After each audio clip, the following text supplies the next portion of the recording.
Good afternoon. This is the House Judiciary Committee. It is the 5th of March.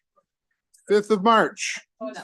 2024. If members would please take their seats. For those people who are standing in the room, we're going to do the best we can. For the people who are seated, if you've got an extra seat, this is like a Southwest flight. You need to fill in all the vacant seats, please. So to the extent that you can sit down, that's fine. If you can't, we understand, and people will try to make room. You have your first panel. So I'm going to ask everybody when you first start to please identify yourself so I can keep track of who you are. With that, Delegate Tomlinson, please begin.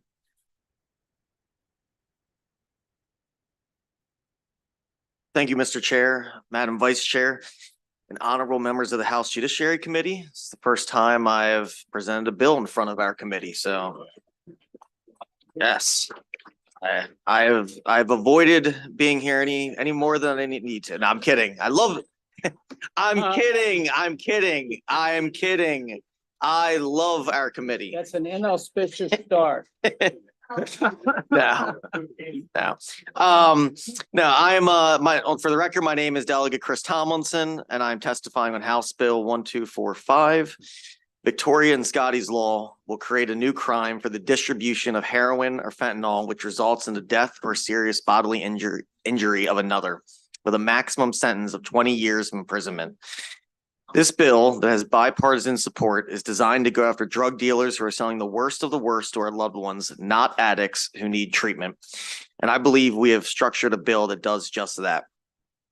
This bill is named after Victoria Garofalo, whose parents, Brian and Christy, are here in the back there. As well as Scotty Broadfoot Jr., whose father is sitting next to me, who both passed away as a result of a fentanyl overdose. For Victoria, she was 18 years old in 2022, and for Scotty, he was 21 years old back in 2019. And you'll hear from Scott shortly. A Gonzales poll was recently completed where Marylanders were asked, would you support or oppose a mandatory penalty of at least 10 years in prison for anyone convicted of selling drugs laced with fentanyl if the drug resulted in death? 82.5% responded yes. Whether you're looking at age, race, party affiliation, gender, all demographics voted overwhelmingly yes. And this bill is far less harsh than the question that was asked in the poll. The poll was asking folks if they would support a 10-year minimum. This bill that I'm presenting is asking for a 20-year maximum. I'm not going to go over the statistics related to overdose deaths or the potency of fentanyl or how the smallest amount can kill you even the first time you use it.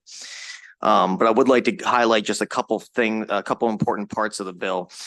This bill has Good Samaritan language built into it to make sure we're not penalizing anybody who goes out of their way to save a life. The bill makes it clear that this law will apply to drug dealers only, not addicts who are sharing heroin or fentanyl with each other for the exchange of money or goods or services. It includes language that will allow law enforcement to go up the chain and prosecute people higher up. The law also does not allow state's attorneys to bring charges in situations where it's a contributing cause. The language is very clear that it's a result of using, that's death or serious bodily injury to another occurred as a result of using heroin or fentanyl. Bill also has language related to jurisdiction. Things up here, you're about to hear from some families who have lost their loved ones to heroin or fentanyl overdose. These are families who have had to live their life every day after losing the ones they care the most. This isn't going to bring back their brother, their sister, their mom, dad, son, or daughter, but it is a small step to help us get this poison off the streets and hold these drug dealers accountable. I'm happy to answer any questions the committee has, and I look forward to a favorable report. Thank you, Mr. Chair, Madam Chair, and honorable members of the committee that I do love so very much, the House Judiciary Committee. Who would like to go next, please?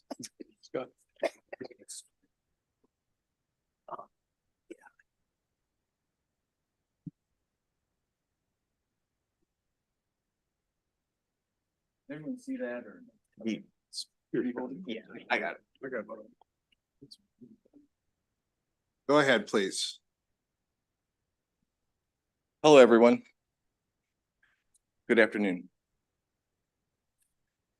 First, I'd like to take a moment to thank everyone's efforts, especially those directly connected to my family. Today, I am speaking in favor of Victoria and Scotty's law. On April 12th, 2019, what my wife and I knew as life was shattered and was no longer. Our son, Scott D. Scotty Broadfoot Jr., was found dead, alone, in a bathroom from fentanyl poisoning. Scotty purchased what he thought was $20 of cocaine. Instead, it had 2 types of illicit fentanyl. Scotty was known for his kind heart and his goofy personality. Everyone loves Scotty, and he brought a smile to your hardest times. After Scotty's death, I investigated the past for an answer. It all started in high school. Scotty was undersized for his age, and he had a speech impediment, which resulted in being bullied and assaulted. This extremely dramatic situation played a role in Scotty's everyday thoughts and actions. Unfortunately, Scotty started drinking alcohol to help him get through life, feeling better about himself. As a result of drinking and partying, Scotty broke his arm. This resulted in not being able to work. Now Scotty didn't have the funds to purchase alcohol. Scotty felt he needed something to feel normal. On April 12th, 2019, Scotty purchased cocaine, also known as fire. Scotty died. I will never see Scotty smile again, even though his dealer has had several arrests with fentanyl involved. He still smiles every day and is on the streets. I don't know how many lives this dealer has affected, but I do know with Victoria and Scotty's law in place, the dealer would be in jail and not be able to harm anyone else's loved ones. Please vote yes, and not only for my family, but for every single Marylander. Scotty was deeply loved, will be forever missed, and will never be forgotten. There is now a void in our hearts that will never be filled. This is not a red or blue issue. This is a red, white, and blue issue. Thank you for your time. Yes. Hi, Chair, committee members, thank you for allowing me to speak. Just real quick, I'll hold up a sign. I lost my son-in-law, Matthew. I lost my son, Austin, forever 25. On January 26th, my son was poisoned by illicit fentanyl. He thought he was buying cocaine. My son was never given the option to say, nah, I don't want that cocaine if it has fentanyl in it. He was deceived and poisoned to death.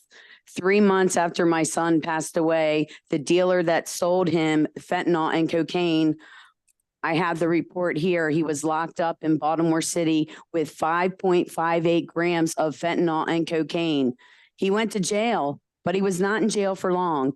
He was murdered in Baltimore City on September 19th, the same year he killed my son. So 9 months after killing my son, he himself was a victim. He's a statistic. So with this law in place, it's not only saving lives from poison peddlers killing Marylanders, it's also giving drug dealers an opportunity to think about what they've done and an opportunity to change their lives, because money trumps human lives. And once you're dealing drugs, you really got no reason to stop. But if you're sitting in prison and you have time to think about it, we can save drug dealers as well. So we need to get these people off the streets, not only to save other Marylanders from dying, but also to give them a reason to change their lives. Baltimore City has the highest death toll per capita in the entire country. I don't know if you guys know that. And we more than double the number 2, which is Philadelphia. This is poison, and Marylanders are not safe. We just buried a 14 and a 10-year-old in Perryville, Maryland. Think about that. This is affecting all walks of life. You do not have to suffer with a substance use disorder. We're burying babies. Thank you so much for your time. My name is April Babcock. I'll yield to the state's attorney. That's the only time you That's do the only that. time I do. Good afternoon, Mr. Chair, Madam Vice Chair, members of my old committee. It's great to be before you under a very sad set of circumstances. I'm Haven Shoemaker, State's Attorney for Carroll County, and the reason why I'm here is that every time dealers sell heroin or fentanyl, they're playing Russian roulette with the lives of their victims. You know, in my county, almost 100% of the overdose fatalities that we've had, so probably 150 or so over the last 3 years, has been from fentanyl. Nowadays, fentanyl is being pressed into pills. It's sold in powdered form. It's mixed into every illicit drug. It's even being put into vape products. And 0.00007 ounces is enough to kill you. That's 2 milligrams. And the average housefly only weighs 12 milligrams. So that just gives you an idea that it doesn't take much. Last year in the United States of America, 112,000 people died from drug overdoses. It's time that we go after the supply. And by going after the supply, I mean the dealers. So, you know, I know that the Court of Appeals of Maryland, now known as the Supreme Court, had opined that you could go after a drug distributor for involuntary manslaughter, gross negligence, but it's extremely problematic to prove. We need a legislative fix. That's why we're here. Thank you, Mr. Chairman. Thank you, Chairman Clippinger, Vice Chair, members of the House Judiciary Committee, for giving me a few moments to speak favorably on behalf of HB 1245, distribution of heroin and fentanyl causing serious bodily injury or death, otherwise known as Victoria and Scotty's Law. I'm Carroll County Sheriff Jim DeWeese. In my county, I oversee both law enforcement and corrections, and I'm also a retired captain with the Maryland State Police. In support of SB 1245, as a matter of full disclosure, my office worked with the Maryland State Police and local law enforcement to investigate the death of Scotty Broadfoot Jr. Scotty Sr. to my right is my friend. His family are my friends as well. Even though a suspect was identified, the current laws made it impossible to charge with involuntary manslaughter, and certainly no law exists to specifically charge a dealer with the death of an individual they dealt death to.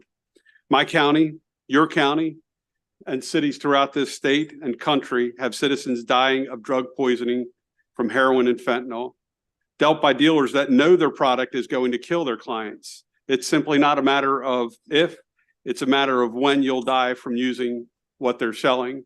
And I was quickly corrected at a press conference prior to this committee meeting that I used the word overdose, and that's simply not the appropriate term to use. It's a poisoning. These folks did not intend to overdose. They were poisoned to death. We must hold individuals accountable for selling substances that almost instantly kills its users. Local law enforcement and prosecutors must have a tool that holds these distributors accountable. We are all naive if we don't think dealers know what they are dealing or what they are doing. Please provide a favorable report and pass this legislation to make sure the message is sent that we will hold you accountable for intentionally selling heroin or fentanyl that kills our citizens, our loved ones, and for killing Victoria and Scotty. Thank you. Thank you, Mr. Chair. State's Attorney Shoemaker, thanks for being here. You mentioned briefly, but it didn't seem like you had time to really extrapolate your comments about the court's ruling, the insufficiency, and the need for a legislative fix. Can you help us more clearly understand what don't we have that you need to address this problem?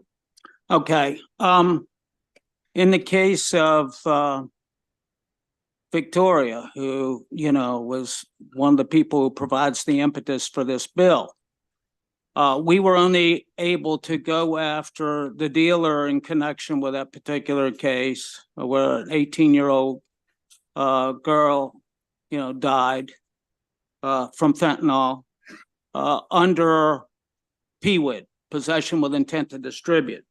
And the reason for that is even though the court, the Court of Appeals, now the Supreme Court in State versus Thomas, had said that, you can go after a distributor for gross negligence, involuntary manslaughter under certain circumstances. But in order to convict a dealer under Thomas, we would have to prove that the dealer's actions were wanton and reckless because of the dangers inherent in the distribution and consumption of heroin.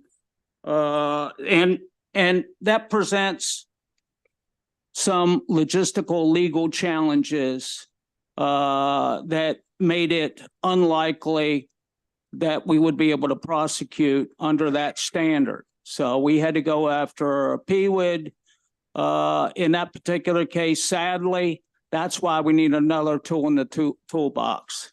Because I can tell you that, people are concerned about knowledge, whether the dealer had knowledge that a death would be likely. Look, almost all the drugs today seem to be laced with fentanyl. And it doesn't take much, I alluded to that, to result in somebody's death. So if they don't have actual knowledge, at the very least, they should have constructive knowledge that what they're selling is lethal.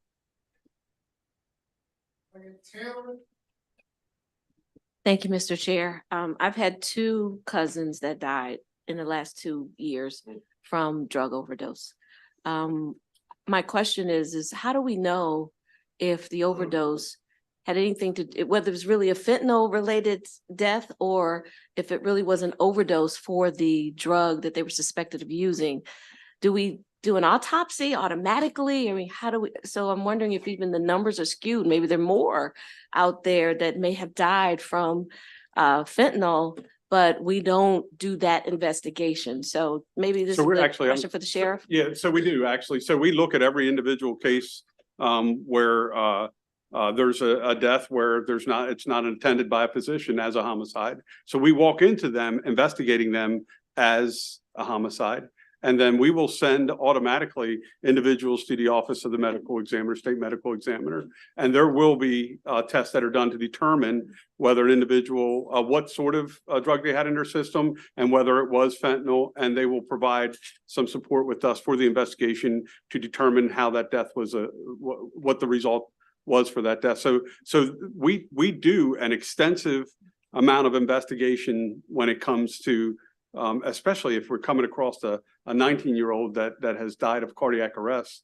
That's not normal. And so we look at it that way and investigate it as something abnormal took place here until we can prove otherwise. And I believe by and large, every police department looks at it the same way. So it's investigated thoroughly. This law does not change investigative techniques. It certainly doesn't change the burden of proof. It's a tool that if we are able to prove, by the letter of the law, that individual knowingly distributed death to that victim, that we could charge, and that's kind of what we're looking for.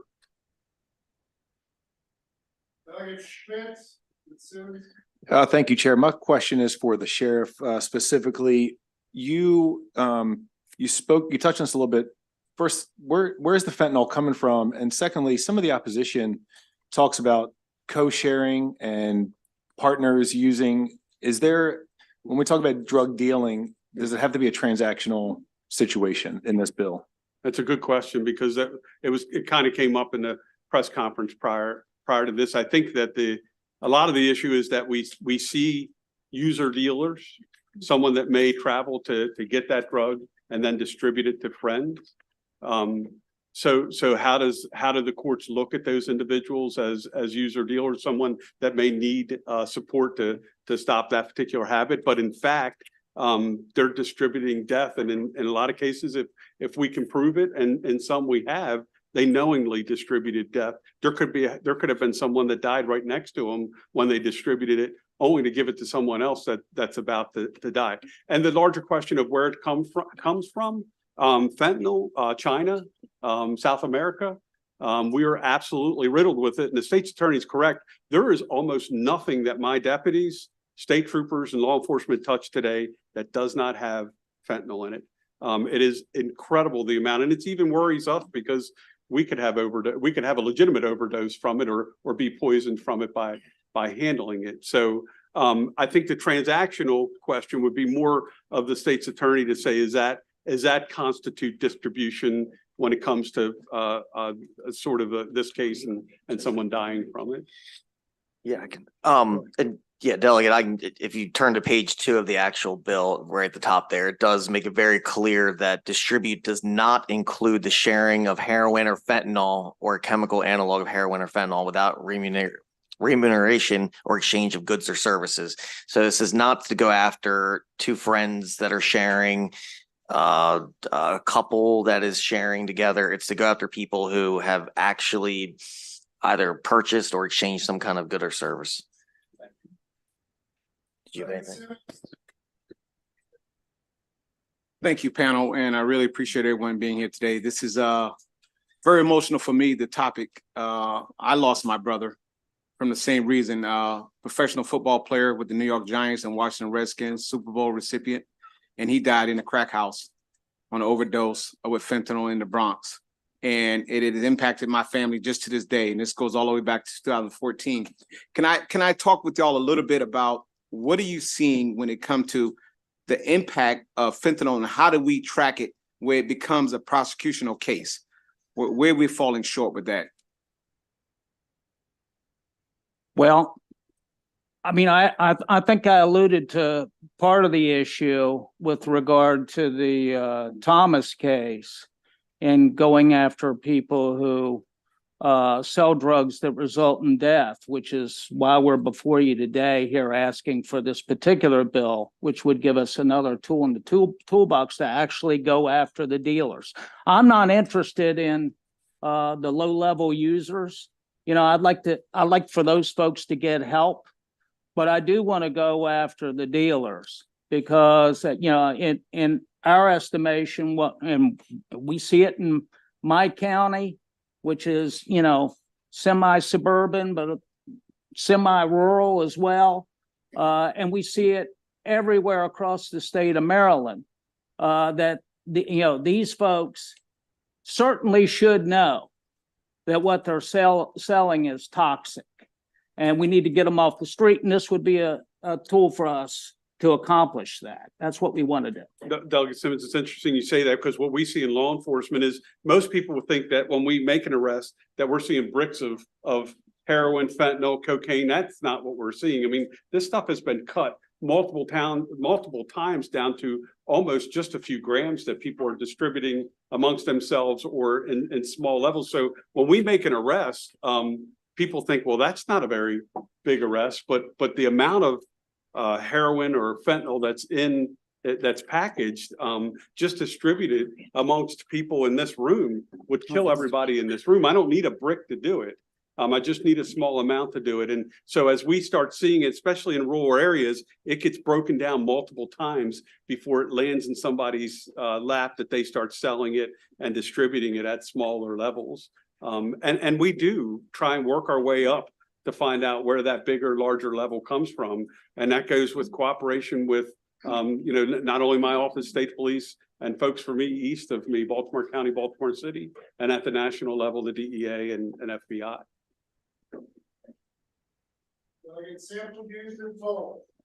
Thank you, Mr. Chair, and thank you, Delegate, for the bill on today. My condolences to all of your family members today and those who are not present. I wanted to ask you two questions. Since if we adopt this law, Maryland would be the 24th state to have this law. Have you done any research or have any statistical data as to if the other states that already have the law have seen a reduction in or fentanyl deaths? Yes, I believe so. with that being said, once the persons are arrested, I guess it would make sense, and I don't know if this is just an automatic, that treatment or some level of support would be given to those incarcerated to assist with their drug use as well. Is that a goal of this legislation as well?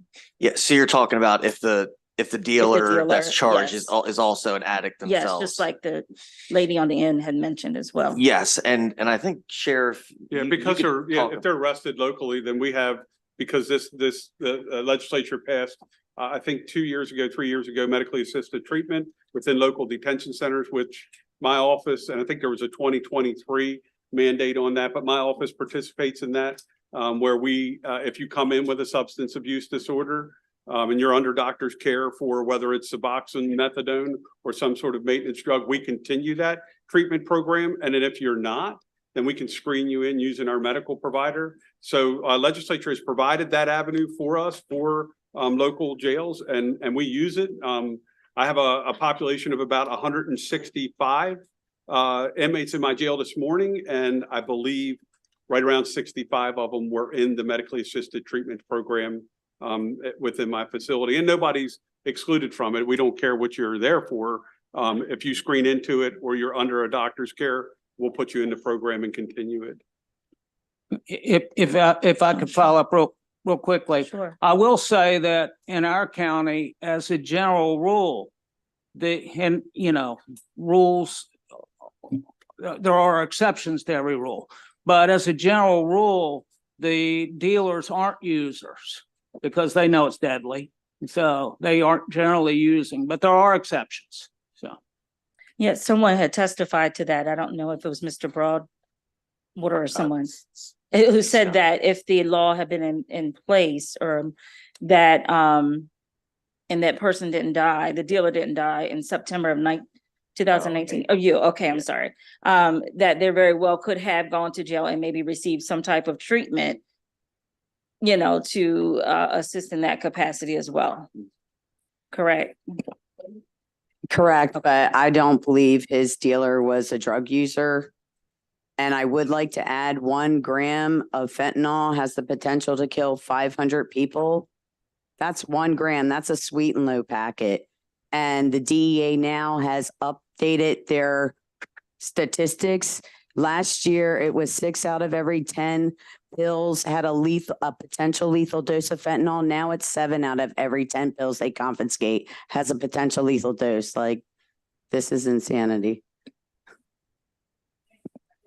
To the 112,000 people who died from this just last year. Okay, thank you. That's all, Mr. Chair. Thank you, Mr. Chair. Hello, panel, especially to my good friend, the country lawyer. I have a question for you. And anyone can chime in. I'm reading this letter of opposition from National Council on Alcoholism and Drug Dependence, and it's very interesting to me because it references, that we don't need to bring criminal charges against someone that is selling, fentanyl in the community, but they are a organization dealing with drug dependence.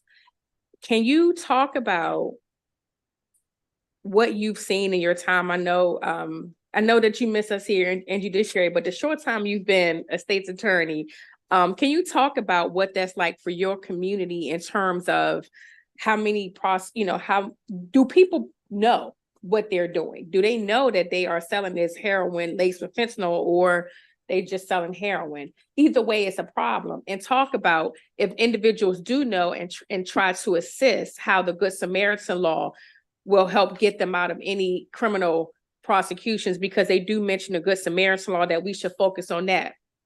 But I think it's important to also talk about people who know what they're doing, know that they're selling this, know it's a potential issue. So can you just touch on that, what you've experienced in your time, and how the Good Samaritan law ties into this? Well, I can tell you that that this bill does not in any way undercut the Good Samaritan law. It has no impact on that whatsoever. And I can, let me address that first. But, you know, with regard to what folks know that they're selling, it's absolutely clear that they know that just about every substance that's hitting the street these days is laced, at the very least, laced with fentanyl. And, you know, it seems to me that the task should not be placed on prosecutors, though, to show that they had actual knowledge, because at the very least they have constructive knowledge, because everything's got fentanyl in. And the fact of the matter is, I mean, I think you alluded to heroin. We really haven't seen, as I alluded to in my earlier testimony, we really haven't seen an overdose from pure heroin in a few years now. It's all fentanyl related. And I'd say that goes back 3 years. Chair. And you've seen that in the cases that have come to your office, that it has certainly been an overdose due to fentanyl. You've seen that in your office. Absolutely. We Okay. get we get statistics on that every month. Okay. And we get, you know, the sheriff alluded to the Office of the Medical Examiner. They do toxicology reports as part of their autopsy. So, Okay. and we get those. Okay, great. Thank you, Mr. Chair. I see you. I have a couple questions and I'll go to Delegate Phillips. You, State's Attorney, you indicated before the Supreme Court's opinion, and can you refresh my recollection as to what crimes they thought would be appropriate to charge, at least under the current law? Well, It was they reckless. said that, yeah, wanton and reckless is what they require. But were they saying that this was reckless endangerment? What were they saying were the? Well, I pulled that right from the opinion, so, Oh, okay. yeah. I guess my question is, as you just said, there's sort of a presumption that fentanyl is in everything. And the part of the bill that I'm looking at is on page 2 between lines 20 and 25, where it talks about whatever the substance is being passed between person to person to person to person. I guess my question is, if there's a presumption that everything has fentanyl in it, why can't this be convicted under any other crime that's already out there? Well, I gotta tell you, I have a felony narcotics prosecutor in my office who's extremely good. And she is the one who suggested that we really need this legislative fix, because that's why we couldn't go after the purveyor in the case involving Victoria Garofalo. So that's why we're here.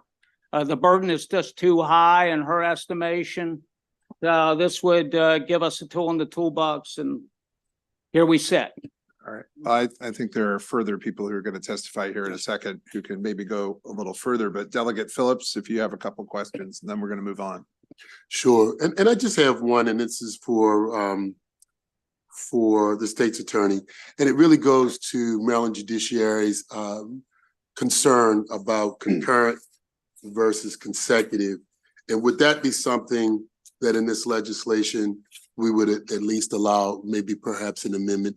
And they were just concerned that the language is very clear that this would have to be applied as a consecutive sentence versus a concurrent sentence. I'm just curious.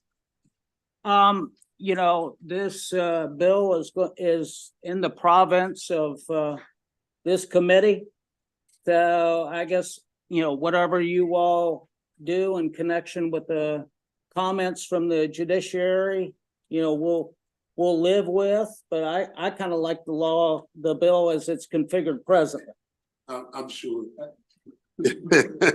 I'm sure. I just want to make sure to give the judiciary, I don't always say this, but to give the judiciary some latitude. That's all. Yeah. And just to comment on, sorry. Briefly, please. Yeah, on what you had asked about and the chair and Delegate Tolles had asked about. I mean, at this point in the year 2024, unless you as a drug dealer are involved in every step of the manufacturing, the creation of the drug that you're selling, which you probably are not, you are basically rolling the dice and taking a gamble. And you have no idea what you're selling, most likely. And you're not doing, there's no product liability, there's no quality control, there's no taste test. I mean, you're putting a product out on the market that you quite frankly don't know whether it will kill somebody or not. You're taking that chance every day if you're in the market of drug dealing. Let's go to the next panel. Thank you all very much. Thank you. So I have a second panel, I think. Sheila Snell, Rebecca Alvarado, Amanda Bass, Miss Castillo, Miss Maniello Castillo, and Mario Alvarado. There are several people who are going to need to be translated from Spanish to English. And so I know we have a person who's going to help. We have it backwards. Yeah, they're backwards. There's one before that one. Okay, so this is council member? Yeah. All right, I had it listed as panel 2, so that's fine. Council member Fanny Gonzalez, Montgomery County Police Captain Nicholas Pissarro, Isis Flores, Edith Montalvan, and Roberta Vieira. For our timekeeper, for the people who are going to be speaking in Spanish, Yeah. we're going to give 4 minutes so that they can speak and then that they can have what they're saying translated. And I understand the council member is going to do the translation along the way. So with that, please, council member, welcome to the committee. Don't press the button. Too late. See, all right. Oh, Nobody has to press the button. Good afternoon. My name is Natalie Fanny Gonzalez. I'm a council member in Montgomery County. I'm going to tell you why I'm here. Number one, I'm here in support of House Bill 1245, and I'll tell you why. I was elected a year ago, okay? And the first phone call that I received as a council member was from this lady next to me. I learned that her daughter died due to an overdose of fentanyl. And as I was trying to help her and understand what was happening in my community, I found out 2 things. One, there were no treatment centers for youth dealing with drug use, nothing. So my first mission was working with the county executive and the governor's office to ensure that we will get funding to allow kids, youth who are dealing with drugs and get, in treatment. That's number one, making sure they have healthcare. And now they do in Montgomery County. We have several kids in treatment centers free of charge, completely free. So that's 1. 2, then I realized how hard it was to get these criminals, because there's no other way, who are coming to our communities distributing drugs, had to make sure that they will pay for what they were doing.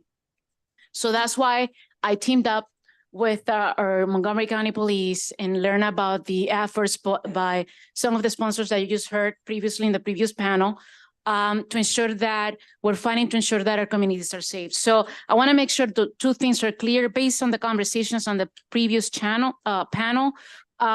We're not going after people who are the most vulnerable, people with, mental health needs, who are using drugs. They're not the target. We are targeting those who are selling and distributing drugs in the state of Maryland. Okay, this is what this bill does, closing a loophole. And with that, I'm going to move on to the next person. I should have been a little clearer. The people who need translation are going to get 4 minutes to allow them to speak for 2 minutes and to allow the translation to speak for 2 minutes. Everybody else gets 2 minutes. Thank you. Go ahead. Good afternoon, everybody. My name is Nicholas Pissarro. I'm a captain with the Montgomery County Police Department. So I am currently director of training and education for our department. But prior to being transferred about a month ago, I was director of special investigations. So I oversaw our narcotic enforcement program. I also have over 7 years of death investigation experience from everything from fatal car crashes to homicides. And that included conducting investigations of fatal overdoses.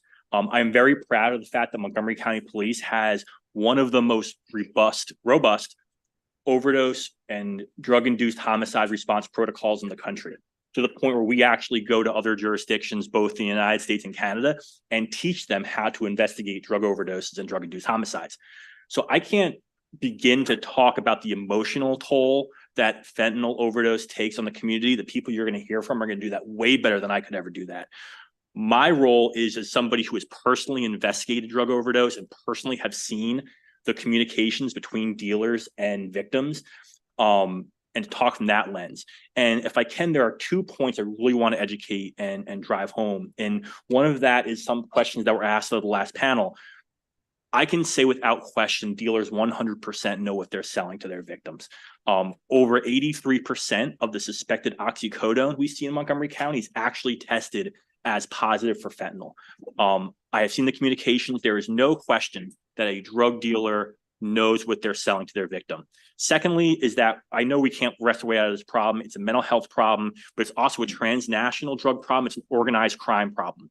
We have had success in Montgomery County with prosecuting drug dealers with PWID and manslaughter. It is a very high burden to reach. And what I can tell you is, generally speaking, their sentences are less than 18 months. We've even had drug-induced homicide charges where the end result was probation before judgment. So for those reasons, I'm asking you support and have a favorable report on HB 1245. I'll translate for her. Go ahead. Buenas tardes, estoy aquí a favor de la ley HB 1245, Ley Penal Distribución de Heroína y Fentanilo que causa lesiones graves o muertes. Mi nombre es Isis Flores y quiero hablarles sobre la pérdida devastadora que hemos sufrido en nuestra familia. JUD Rosa Flores, mi hijo de 16 años, falleció a causa de una sobredosis de fentanilo el 10 de noviembre del 2022. Su partida dejó un vacío inmenso en nuestras vidas y nos llevó a descubrir la realidad de esta droga tan destructiva. Hi, my name is Isis Flores. I'm here in support of HB 1245. I want to talk to you about the devastating loss that we have suffered in our family. JUD Rosa Flores, my 16-year-old son, passed away due to a fentanyl overdose on November 10th, 2022. His departure left a huge void in our lives and led us to discover the reality of this destructive drug. Hoy estoy aquí para ser la voz de tantas víctimas como JUD, quienes han perdido la vida a manos de narcotraficantes que distribuyen esta droga mortal en nuestras comunidades. Es necesario que se haga justicia por todos los jóvenes que han sido víctimas de esa tragedia. Today, I'm here to be the voice of so many victims like JUD, who have lost their lives at the hands of drug dealers who distribute this deadly drug in our communities. It is necessary that justice be served for all the young people who have been victims of this tragedy. Por eso hago un llamado a los responsables de legislar en nuestro estado para que tomen medidas más estrictas contra aquellos que trafican y distribuyen fentanilo y heroína. Pedimos que se apliquen penas severas a estos criminales y que se brinde todo el apoyo necesario a las autoridades para detenerlos. This is why I call on those responsible for legislating in our state to take stricter measures against those who traffic and distribute fentanyl and heroin. We ask that severe penalties be applied to those criminals and that all necessary support be provided to the authorities to stop them. Es fundamental que se escuche la voz de las víctimas y que se actúe con determinación para acabar con este flagelo que está acabando con la vida de nuestros jóvenes. Como madre que ha sufrido esta tragedia, insto a que se cambie la ley y se persiga de manera inalcanzable a los responsables de llevar este veneno a nuestras calles. It is essential that the voice of the victims be heard, that the decisive action to be taken to end this surge that is taking lives of our youth. As a mother who has suffered this tragedy, I urge the law be changed, that those responsible for bringing this poison to our streets be pursued. En nombre de mi hijo Yader, un joven inocente que perdió la vida por esta cruel realidad, les pido su apoyo y acción Confío en que juntos podremos hacer la gran diferencia y evitar que más familias sufran esta dolorosa pérdida. Thank you. Gracias. In the name of Jader, an innocent young man who lost his life to this cruel reality, I ask for your support in action. I trust that together we can make a difference and prevent more families from experiencing this painful loss. I thank you for your time.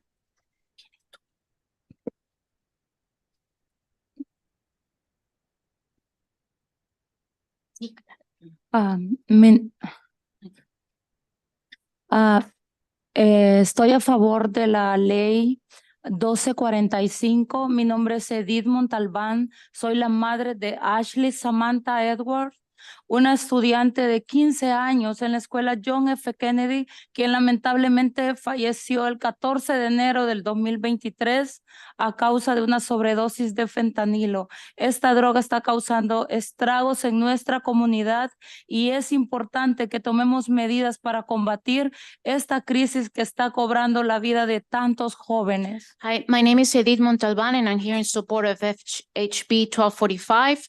I am the mother of Ashley Edwards, a 15-year-old student who tragically passed away on January 14, 2023 due to a fentanyl overdose.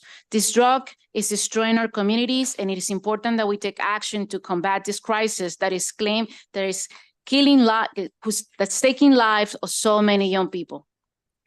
No hay dolor más grande para una madre que perder a su hijo y mucho menos de esta manera tan trágica. La adicción es una enfermedad y nuestra comunidad inmigrante carece de los recursos y apoyos necesarios para ayudar a aquellos que se ven afectados por esta enfermedad. There is no greater pain for a mother than losing her child, much less is in such tragic way. Addiction is a disease, and our immigrant community and communities in general lack the necessary resources and support to those who are affected by this disease. Sin embargo, ustedes sí pueden ayudarnos endureciendo las leyes para frenar la venta y distribución de esta droga letal.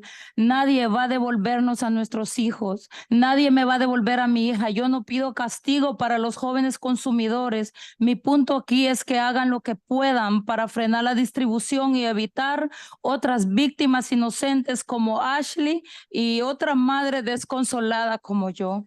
Agradezco. Okay. No one will bring my daughter back.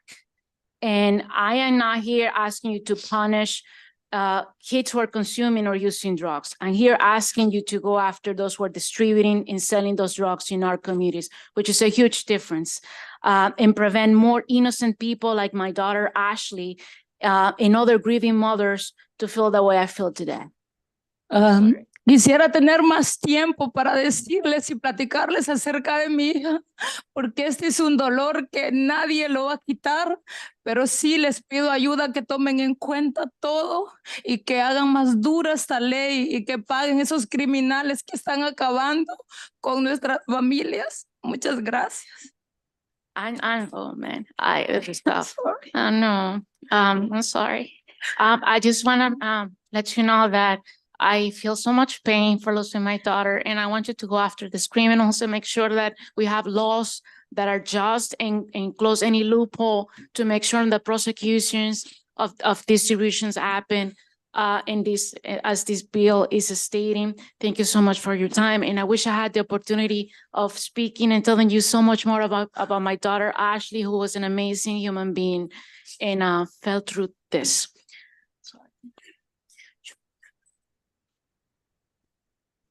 Good afternoon. My name is Roberta Vieiras, and I'm here to talk about how fentanyl is affecting business in my county. And that also I'm in favor of HB 1245. Okay, sorry.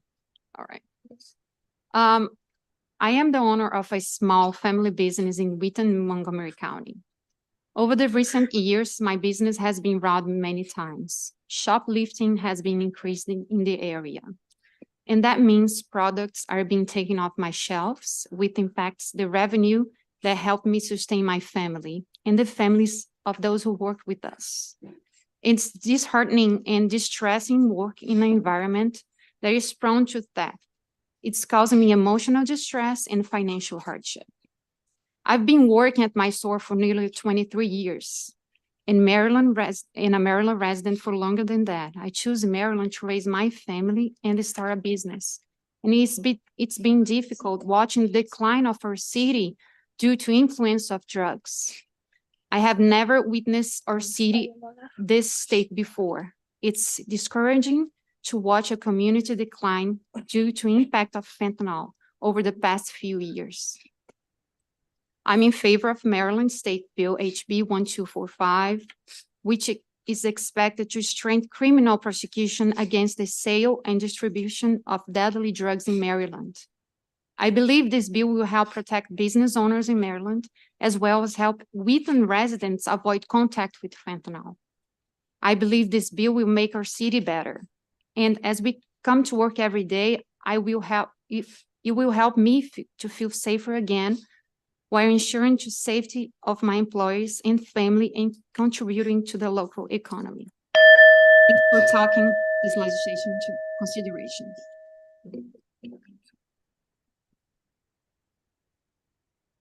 Are there questions for the panel, the vice chair?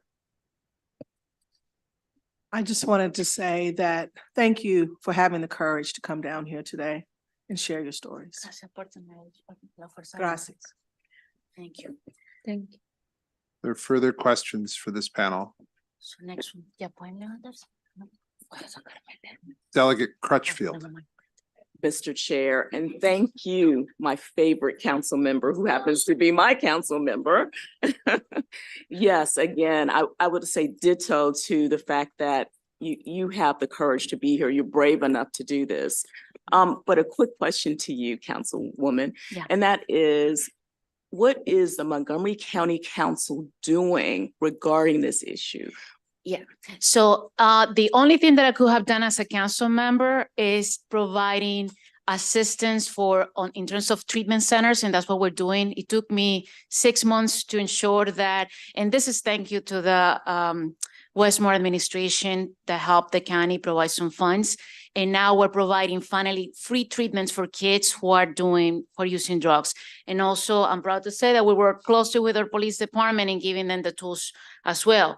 But at the state level, the local county, we have no say on criminal law. That's you guys, that's not me. That's why I'm here. I should be in session right now. Right now in Montgomery County, it's Tuesday, but I came here because this is so important. The healthcare part, the access to treatment centers, I'm doing that. But we need more. This is a crisis that is killing our people. And it happens, it doesn't discriminate in terms of age, where you were born, what language you speak. We need more, and that's why I'm here. Thank you. Further questions for this panel? Seeing none, we do thank you very, very much for being here today. And now I'll go to the panel I called a moment ago with Sheila Snell, Rebecca Alvarado, Amanda Bass, Maniello Castillo, and Mario Alvarado. Yes, I'm gonna translate with two of them, okay? Okay. I believe the council person is translating for this for both Mr. Mario Alvarado and Rebecca Alvarado. Just him, actually. Just him? Yeah, they all speak English. All right, never mind then. Okay, why don't we take the person who needs translation first, okay? Señor Mario, dale. Okay. ¿Tienes? Ya, dale. Okay. Estoy a favor de la ley HB 1245. Mi nombre es Mario Alvarado Villa, residente del condado de Montgomery y líder comunitario por más de 20 años. My name is Mario Alvarado Villa, and I'm here in support of HB 1245. I live in Montgomery County, and I'm a community leader. La aprobación del proyecto de ley SB 1245 debería de ser una obligación, no una opción. Para ustedes como legisladores, 10 años de condena no borran el dolor de una familia. The approval of Bill HB 1245 should be an obligation, not an option for you as legislator. A 10-year sentence does not erase the pain of a family, not eliminate the reversible damage to people who use fentanyl. Ni eliminan el daño irreversible a las personas que usan el fentanilo. Sí, es. La adicción es una sentencia de por vida para los usuarios y así como quienes distribuyen drogas no tienen misericordia por sus víctimas, Sigue, sigue. les pido que no tengan misericordia con los que distribuyen este veneno en nuestra comunidad. Addiction is a lifelong sentence for users, and just as drug distributors have no mercy for their victims, I ask you not to have mercy on those who distribute this poison in our community. Cada jurisdicción debe de tener la capacidad de imponer un castigo justo a quienes le arrebataron o dañaron la vida de uno de nosotros. En nuestra comunidad, los distribuidores de drogas son un peligro para la sociedad. Each jurisdiction should have the ability to impose a fair punishment to those who are taking advantage and taking life from our community. Drug dealers are a danger to society, and pursuing them to put them behind bars is the best gift you can give to the mothers who are here today. Y su persecución para meterlos tras las rejas es el mejor regalo que les pueden dar a las madres de familia que hoy están viviendo el dolor de la muerte de sus hijos, que perdieron por sobredosis de fentanilo. Mothers who are here today relieving the pain of losing their children to fentanyl overdoses. Solo quiero decirles que hace algunos años en nuestro condado, en nuestra comunidad, aquí está la concejal, la conocimos en un debate acerca del fentanilo. I just want to share with you that I met the council member a year ago in a debate on this issue. En esa tarde fuimos muy duros con ella, ya que la necesidad nos obligaba a hacerlo. I was elected for like a month, and they were really hard bringing all their frustration in this community meeting. Y ahora vamos a hacer algo similar. Les vamos a recordar la obligación que ustedes tienen, ya que tal vez no vivan el drama que vivimos todos nosotros porque viven aislados. And I want to do the same thing that they did with me. I want to do it with you guys so you can understand the difficulties and what we're living in our neighborhoods right now.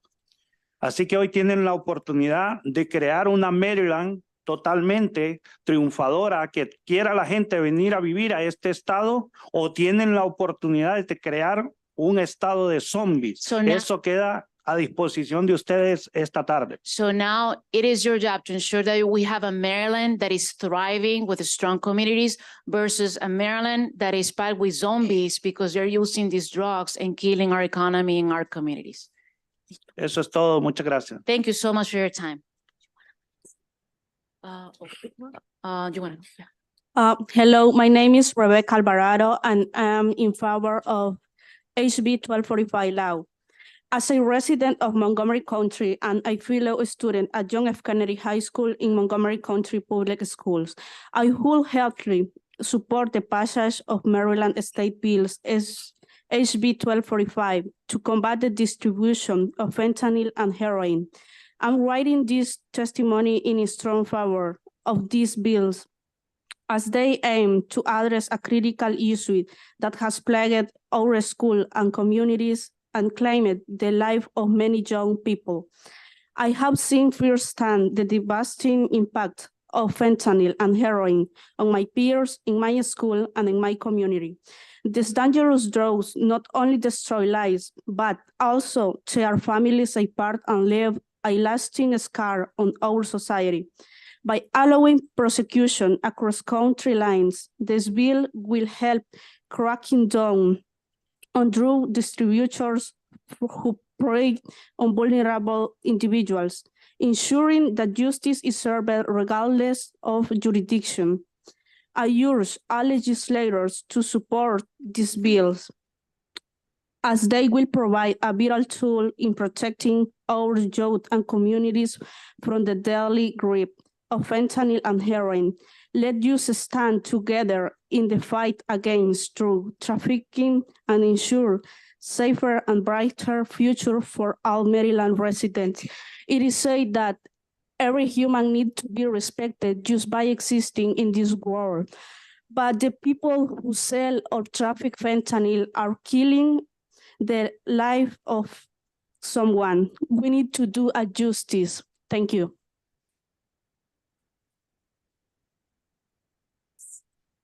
Hi, good afternoon. My name is Sheila Snell. I am a resident of the Longmead community in Montgomery County in Silver Spring. and I'm in favor of the bill HB 1245. I'm present today as our neighborhood is suffering due to crime, drug abuse, and violence. I've seen firsthand the shocking effects of heroin and fentanyl in my community that basically has taken over as a direct result of these drugs. These drugs resulted in the theft of any and everything in our community. It totally changed our lives. State Bill HB 1245 is a critical step in combating this epidemic and holding those responsible for the sale and distribution of these dangerous drugs, and we need to hold them accountable.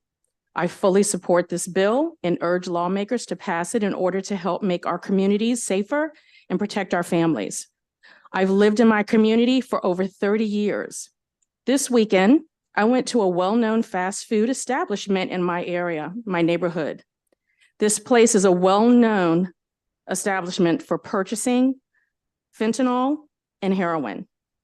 Because I was aware of this, I, for the first time, hesitated in my own community if I would be safe to even go through the drive-through at this establishment. I should not have to hesitate if it would be safe to eat at an establishment. This shouldn't be. It is extremely imperative that this bill is passed. It will definitely help make a difference in our communities. You want to say something? No. No? Okay, we're done. Thank you so much for your time. Okay, any questions for this panel? Seeing none, thank you all very, very much. Thank you. There are a number of other people who have signed up to testify, including County Executive. Okay, County Executive Elrich is there. Tim Weber is also signed up. Okay, I'm going to go through the remaining people who are on the list to testify, including Robert Hill, Lisa Engstrom, Deborah Santini, Shelley Debilius,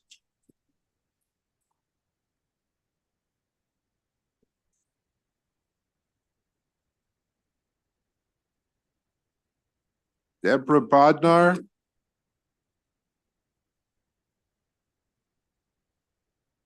gonna try and fill up the table here. Deborah Bodnar, right?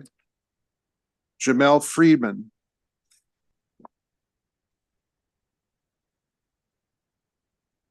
Jamel Freeman. All right, come on up. So what we're going to do is it's the county executive. Okay, we could ask the county executive. We'll begin with the county executive and give him his 2 minutes, and then we'll begin at the table, please. County Executive Elrich, please.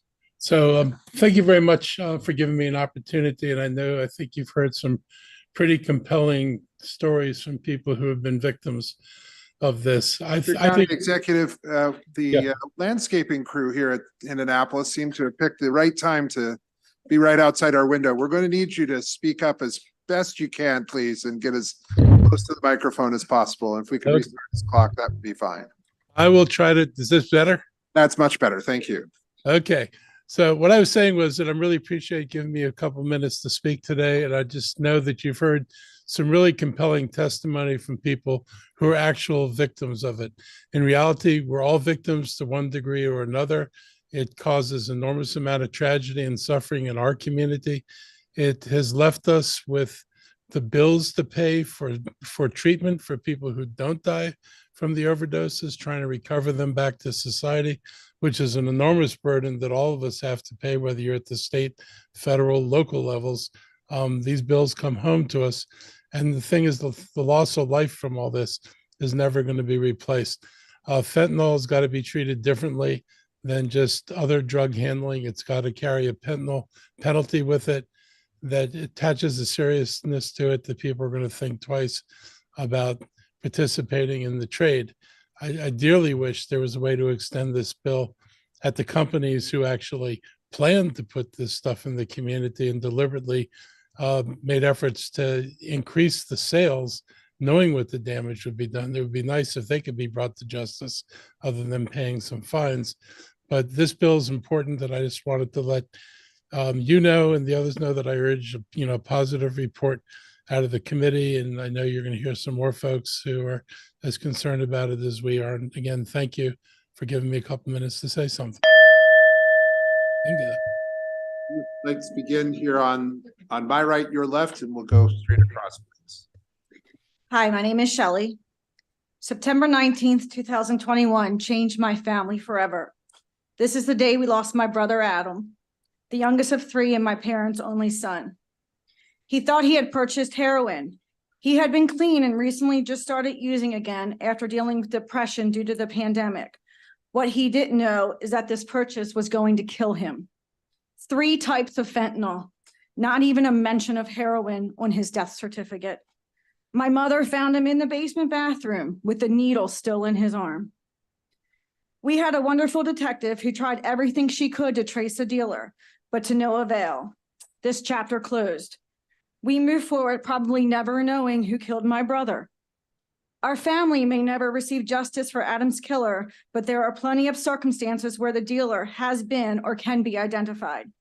By adding this bill, dealers who purposely sell heroin or fentanyl that kill an individual would be held accountable to the fullest extent of the law, above and beyond the 5 years an individual could be sentenced for intent to distribute. This bill takes it a step further. The problem is bigger than me. It is bigger than you. It is bigger than everyone in this room. A message must be sent to those who are purposely selling a substance, disguising what it actually is. It's not a secret about this country's fentanyl crisis. Every one of you sitting here today, listening, and some of you already have, will have somebody they know and love and die from fentanyl poisoning. It does not discriminate. Let me repeat that. This will affect every single one of you at some point in your life. Fentanyl does not discriminate. My brother may have had an addiction problem, but he did not deserve to die from something he didn't know he was taking. I make a promise to my brother every day that I will do whatever I can to bring attention to this crisis and make a difference in his name. This is my brother, Adam. Remember him. Remember his face. Remember his name. His light will forever shine at 39. Please vote in favor of HB 1245, Victoria and Scotty's Law. Thank you for your time.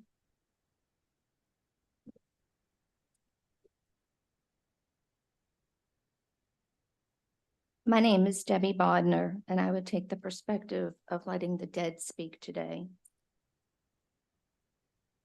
This is my daughter, my only child. I am a 28-year-old lady who loves her family and friends and is trying to crush her recovery. I'm someone who's trustworthy, loyal to family and friends, compassionate, and loves God. I love all animals and outdoor activities and to be of service to people and make people feel included and cared for. I'm someone who would do anything for those that I love. I have so much to look forward to. I want to have a happy, healthy life. I left this world not by choice. El Praise the Lamb with fentanyl took me instantly. I was going to answer my phone. My mom was trying to call me like she did every day. Instantly from above, I saw my body slumped over the couch, lifeless. The phone continued to ring and ring and ring. In a short time, I saw my mother break into my apartment. When she saw me, the blood drained from her face and she stood there paralyzed. She touched my cold body and knew I was gone. The police came and put me into a black zippered bag, and before they took me, my mom asked to touch me one more time, and she said, "I love you, Olivia." My world has completely changed. Reality is unacceptable. I'm in disbelief. My Olivia is gone. My Olivia is gone. No matter how many times I say that, it doesn't seem real. I don't want it to be real. Her dreams will never be fulfilled. I'm sure Olivia would want to continue to help others by sharing her legacy of not only her inner beauty and compassion for others, but also her struggles with addiction and how her life was stolen. I am asking you, do not be conformed to patterns of this world. Do not become numb to the thousands of murders of our children by fentanyl poisoning. You are in a position to help others make changes. Support HB 1245. Be glad and always do it that God's answering someone else's prayers through you. Accepting her death will take my entire lifetime, but I would have given it to her anyway.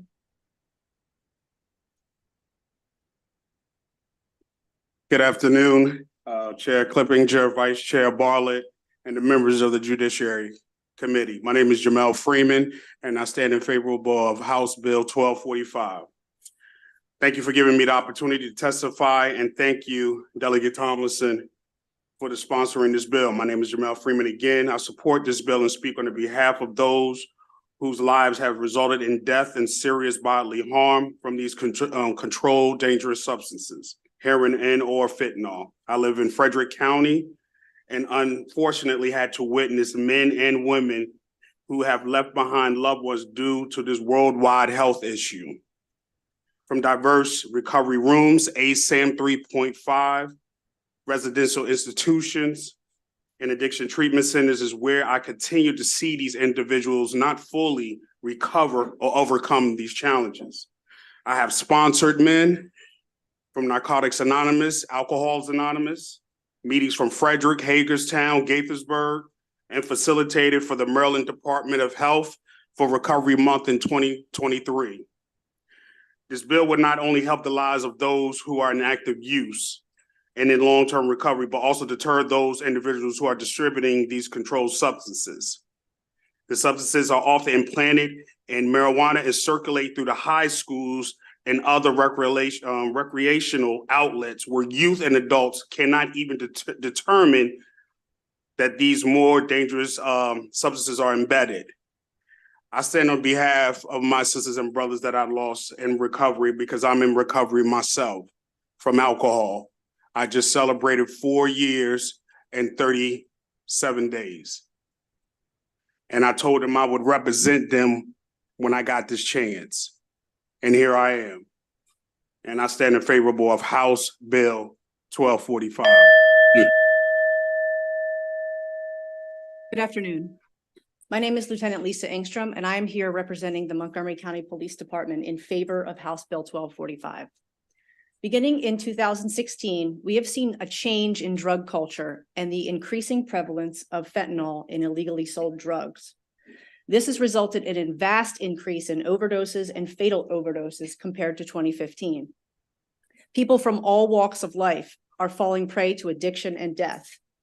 Current legislation was not designed to address this level of damage to our community. Particularly disturbing is the increase in youth overdoses. MCPD defines a youth overdose as those under 21. In 2015, we had a total of 3, with 1 being fatal. By 2022, they had risen to 48 with 11 fatalities. In 2023, we had 97 overdoses, youth overdoses with 12 fatal. That is a 102% increase in 1 year. Fentanyl has taken over the illicit drug market. It is shaped to look like prescription opioids such as Percocet and Adderall, and is indistinguishable from legitimate pharmaceuticals. It is also being found in other street drugs. Data from the DEA indicates that 2 of every 5 fentanyl pills contains a potentially lethal dose. By 2022, fentanyl represented 78.9% of seizures in the Hyder region encompassing Maryland. Investigations show that the dealers know they are selling fentanyl to those users who are actively seeking it to get high. Community education and efforts and the introduction of Narcan have saved some lives, but by themselves, they cannot stem this tide. Individuals who purvey fentanyl face stiffer penalties for drug distribution than they do for their product taking someone's life. This legislation will allow for penalties appropriate to the crime. Please give us the tools in law enforcement we need to deter this behavior. Favorable report. Thank you. Good afternoon. My name is Debbie Santini, and I am in favor of this House Bill 1245. I'm the mother of 2 sons. My youngest son, Jesse Bird, died 2 years ago on February 16th, 2022, right here in Annapolis, in a really bad recovery house, Stella House. He died 5 days after entering that house and was found dead on the top bunk of a bed. There was 10 people in that house at the time my son died. Only 4 were interviewed by Annapolis City Police Department. I did not get the support from the police department that I feel my family should have and that Jesse should have. I still don't have justice for my son. Jesse was a beautiful child. He was loving, he was kind, he had a beautiful smile, and he wanted his life. He went to treatment. He worked hard to get his life back on track. He did not want to die. My life is forever changed. My son Cody's life has changed. He doesn't have his brother anymore. Jesse's father is devastated. All these families here today are devastated. We do this through grief, through brain fog, but we speak for other families because this bill will not help us get our children back, but it will help save the lives of others. I believe that putting drug dealers away for this period of time will save lives. We have to start sending a message to these drug dealers that says we're tired of children dying to illicit fentanyl. This continues to be an attack on American citizens. This is a poisoning. It is not an overdose. There is no safe dosage of illicit fentanyl. It's leaving families devastated. And I may never know the drug dealer that distributed the illicit fentanyl that killed my son, but I know that if stricter laws and harsher penalties would be put into place, it will save the lives of others. Thank you.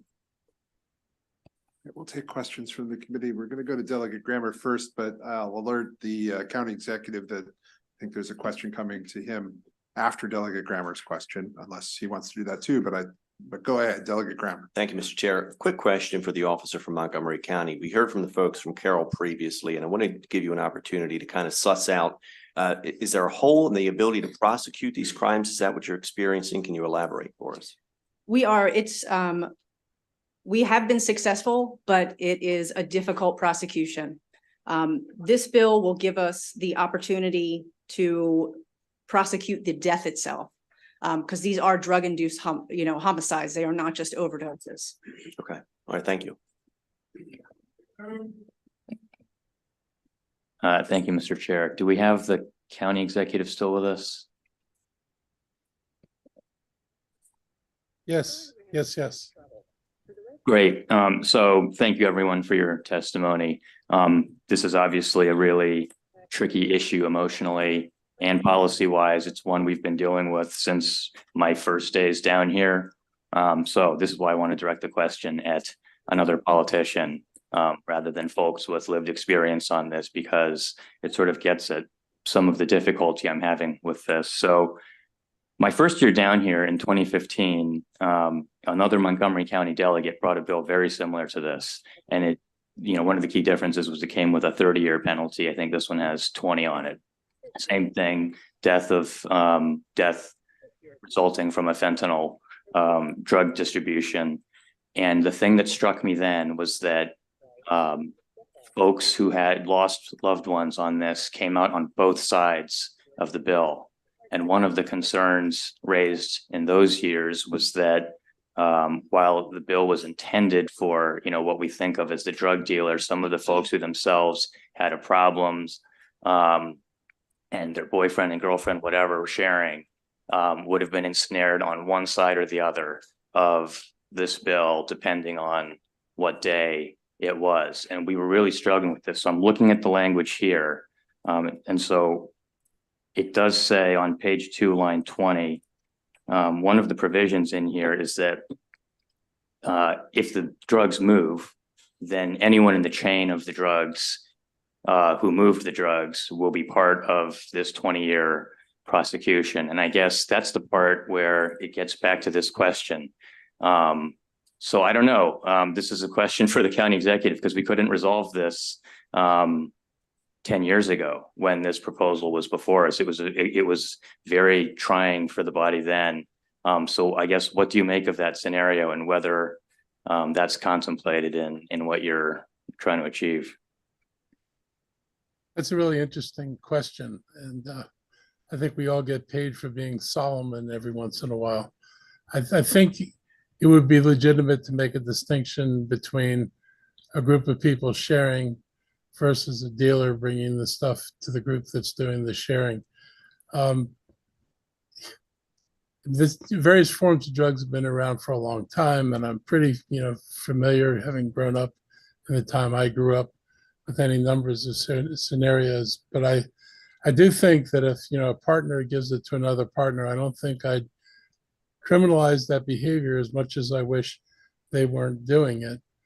My focus, my primary concern are the people who traffic in the drugs. And I mean traffic in it as in with a bag full of pills, not just giving something to the person that they're either a partner with or a group of friends. I think it would be worthwhile trying to make a distinction at that point.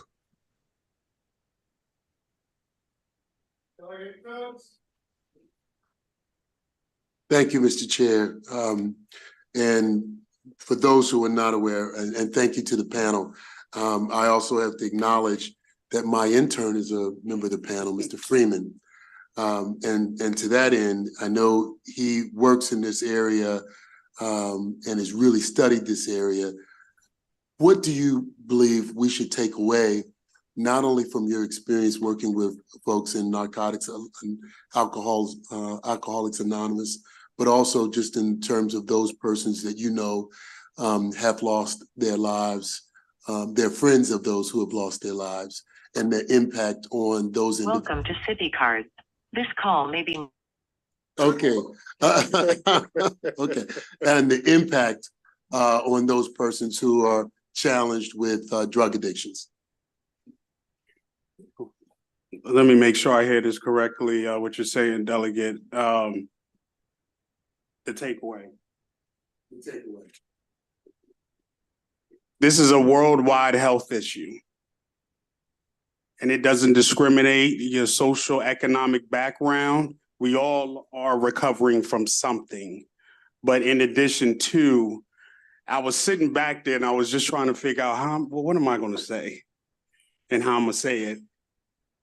So in addition to the delegate that was speaking earlier and just everything with that, I think you also have to look at the simple fact, not even just because this is, we could talk about the cartel, all this, okay? But the person who even has possession, let alone, needs to be held accountable, okay? I mean, this is even getting transported through jails and institutions. CEOs are letting this in. So individuals who take an oath, and I'm gonna keep fighting for my sisters. I just recently lost a good friend of mine 2 months ago. So this can happen to any one of y'all. It doesn't matter. It's silent. And these people who are carrying and who are distributing this, and I had some questions right here just to even hold them accountable even more, the persons that are distributing this. In addition to their sentence, let them be able to partake in these meetings. Let them see, this is what you're doing. This is what you're doing to people. This could be your mother, your sister, your brother, and your uncle. I hope that makes sense. I'm sorry, man. I'm passionate about this. You know that about me. And at one point in time, I would be scared to tell people I needed help after my father died by suicide in the military. But I made it. Thank you. Mr. Freeman, certainly commend you for everything that you have been doing in your own recovery. I just wanted to say that for the record here today, and thank you very much for being here. You also indicated that you're interning with Delegate Phillips. Yes, sir. I'm very sorry about that. Are there further questions for this panel? Seeing none, thank you all very much. Yep. Just to make sure, I want to make sure Michelle Kreider, Cassandra Beltran. I think there are two more and only two more people to testify in favor of this legislation. If you signed up and I did not call your name, you need to let me know right now. All right, whoever would like to go first, please go right ahead. Okay. Good afternoon, ladies and gentlemen. My name is Cassandra Beltran. I'm from Frederick County. I'm a social worker, a mental health private practice owner, mental health advocate, substance abuse advocate, but I've also lost someone to fentanyl poisoning. 7 months ago, at the young age of 30, my sister Kayla died. She was a sister, a mother, a daughter, a niece, a cousin, and a friend. She was free-spirited, kind, passionate, beautiful, and spunky. Kayla loved spending time at the park with both her children. She was always down for an adventure to the woods or the river, and she dreamed of becoming a sign language interpreter. The confidence Kayla carried was everything that I wanted to be, but that was before the fentanyl. After fentanyl entered her life, she was empty, lost, wounded, infected, homeless, and ultimately dead. Fentanyl devoured her despite her best efforts to survive and took away everything that made her who she was. She was sent to rehab and sober living in the center of Baltimore, where she found people to encourage her habit and destroy her sobriety, and a drug dealer on every corner to satisfy her need.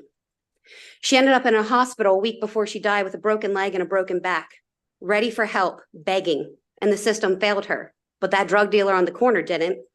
He was there to provide pain relief and comfort she felt she needed. Little did she know that drug dealer would be the last person she saw, because that dose of fentanyl would kill her. Her killer's still out there, roaming the streets with his weapon, fentanyl, harming and killing others, and something needs to be done. If I were to ask you if someone entered your home, your child's school, or even this very room and pointed a gun at you or someone you loved, do they not know pulling the trigger would cause you serious bodily harm or death? Someone selling these drugs are no different. They're out there mixing fentanyl, chemicals, and garbage into the drugs they're selling, knowing the sale of those drugs will certainly cause death. And if they happen, what's their punishment? A few years for distribution? Meanwhile, my sister died alone in an alley, leaning up against a dumpster left like a piece of trash. Her life matters. She's not blameless. She bought the drugs. However, the dealer isn't blameless either. This is your chance to take a stand with those of us whose loved ones can no longer be saved. Thank you for your time. My name is Michelle Kreider. I live in Baltimore County. My son died in Severna Park. I'm in support of House Bill 1245. And my son was in a methadone treatment program, and he was doing well. Along came COVID, and at the peak of COVID, he relapsed, apparently, and his death certificate had the toxicology report in it. It was fentanyl, methadone, morphine, and xylazine. His phones were taken.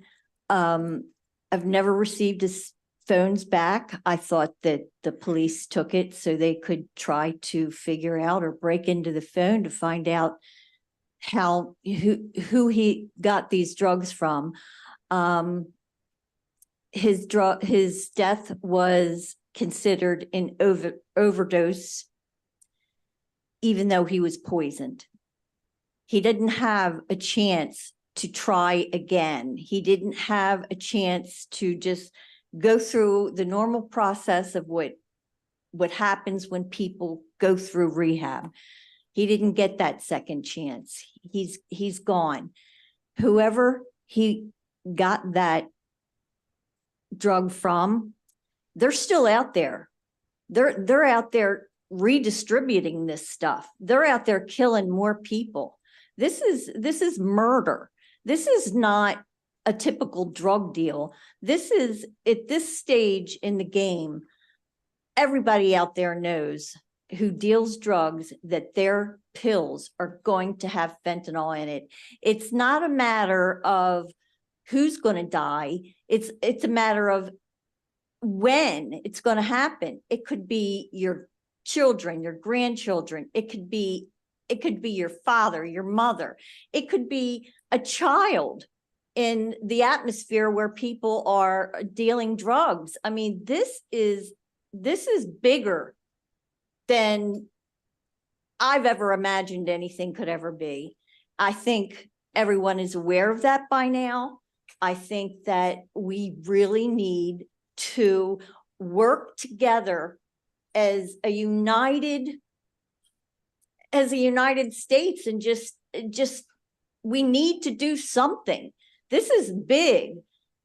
It's not going to go away. It's going to continue. More people will die. When my son died in 2020, he was one of 65,000. So 3 years later, it's up to 112,000, with most of that, the majority of it is due to fentanyl.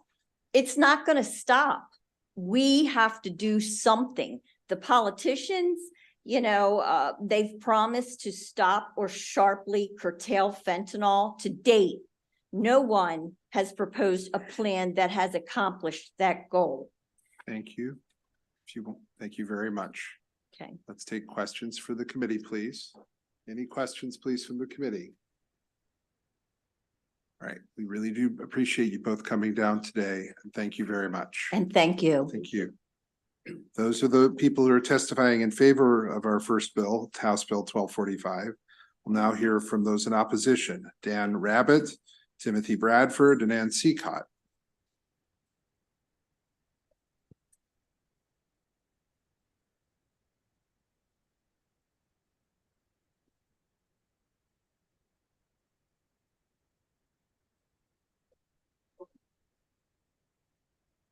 Good afternoon, Chair, Vice Chair, members of the committee. My name is Dan Rabbitt. I'm the Policy Director at Behavioral Health System Baltimore.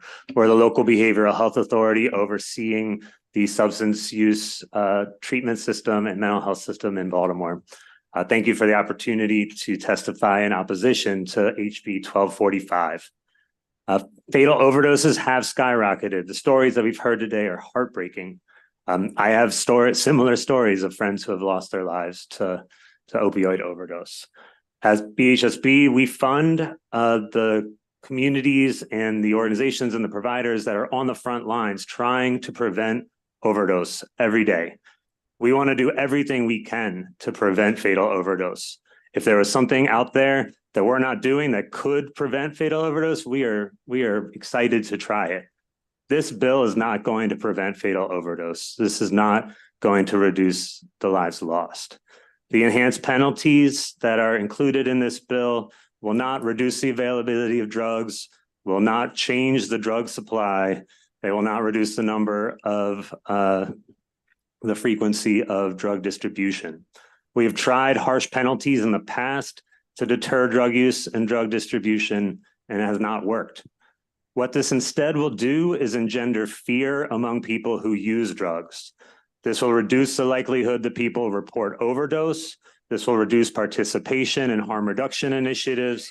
This will reduce the likelihood that someone in the throes of addiction can build the trust necessary to engage in treatment and seek recovery. There are some protections in this bill for people who are not distributing drugs and for Good Samaritan, but we don't believe that these are going to really prevent this chilling effect on engaging in treatment, engaging in harm reduction, and reporting overdose. We need evidence-based approaches to overdose and reduce the harms associated with drug use, and this is not it. We urge an unfavorable report. Thank you, Mr. Chair. Members of the committee, I'm Ann Seacott, representing the Maryland chapter of the National Council on Alcoholism and Drug Dependence in opposition to the bill. I first want to say on behalf of myself and NCADD, we want to express deep condolences to the families who spoke here today and to all the families out there who have lost loved ones. NCADD works every day with these families to help identify policy solutions that we think really will be effective.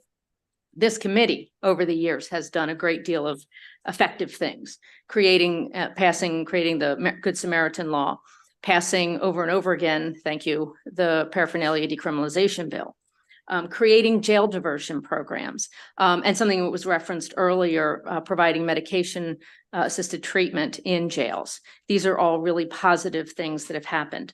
We appreciate very much the sponsor for adding in some Good Samaritan provisions that are meant to not try to ensnare people who have drug addiction in this law. We believe there's so much more we can be doing related to increasing treatment availability, especially for young people, as was mentioned earlier. We believe we can do more in terms of harm reduction, including creating overdose prevention sites. And we want to continue to engage in these discussions. We also very strongly believe that the war on drugs has a long history of abject failure. And we do not believe that enhanced penalties are going to have the desired outcomes.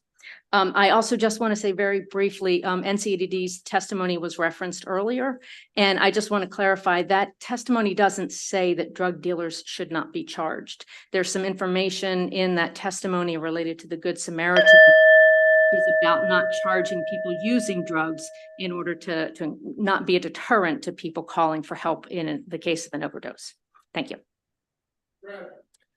Thank you, Mr. Chairman, members of this committee. My name is Tim Bradford. I'm Assistant Public Defender down in Caroline County. The Office of Public Defender does not support this bill for multiple reasons. First, although paragraph A of this bill states that sharing without remuneration or exchange of goods is exempt from prosecution, later on in paragraph D, it states each person who distributes or delivers heroin or fentanyl can violate this section. It's not uncommon for those suffering from addiction to heroin or fentanyl to pool their money and have one person buy drugs. Later on, they meet and divide the drugs. The way this statute is written, it'll show a criminal liability. People were not envisioned in the drafting of this piece of proposed legislation. Most of the time, the person who gives someone the drugs that leads to an overdose is not a drug dealer, but a fellow addict. Secondly, the Public Defender's Office opposes this bill because it takes a crime against a person and puts it in a controlled dangerous substance distribution statute. Currently, the Court of Appeals in Maryland recognizes gross negligent manslaughter for situations like this. The Senate agrees with the level of proof or penalty for manslaughter should change that statute or make an exception, such as vehicular manslaughter, as it doesn't make sense to put an exception to the manslaughter statute in the transportation involving vehicles in transportation article. It doesn't make sense to put this exception in the controlled dangerous substance section of the criminal article. Also, the bill in paragraph F states that any sentence for violation of this bill shall be consecutive to any position of law. Public Defender's Office opposed to this because it takes away discretion from the courts trying to fashion a fair and just sentence, which varies from case to case. For these reasons, the Public Defender's Office urges this committee to issue unfavorable report to House Bill 1245. Thank you.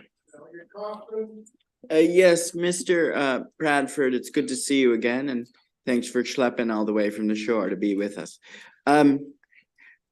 Thank you. It's nice seeing you as well. I have a question though.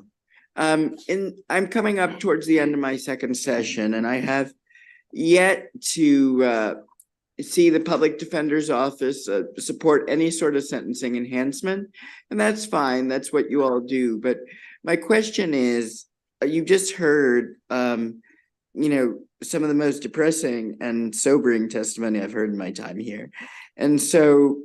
What alternative do you propose? Because it's clear to me that the current penalties are obviously not a sufficient deterrent, and something has to be done. So it's easy to oppose something, but what would you do instead? Because it's clear it's an issue and the status quo isn't working.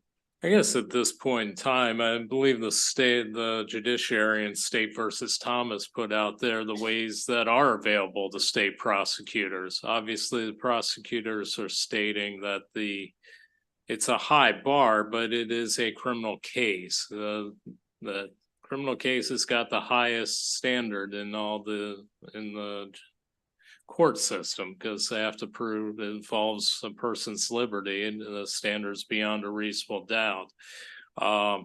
You know, a lot of times in these cases, if the gross negligence,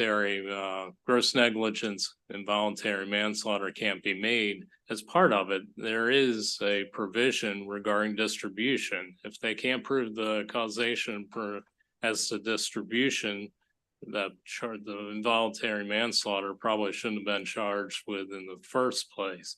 And any distribution of CDS of heroin or fentanyl carries 20-year a 20-year penalty. So as of right now, you know, as of right now, there are tools out there for this. You know, we all want a solution to this problem, but you know, the belief is our belief is this proposed legislation is not the answer, sir. Follow up if I can, Mr. Yes. Chair, just 30 seconds.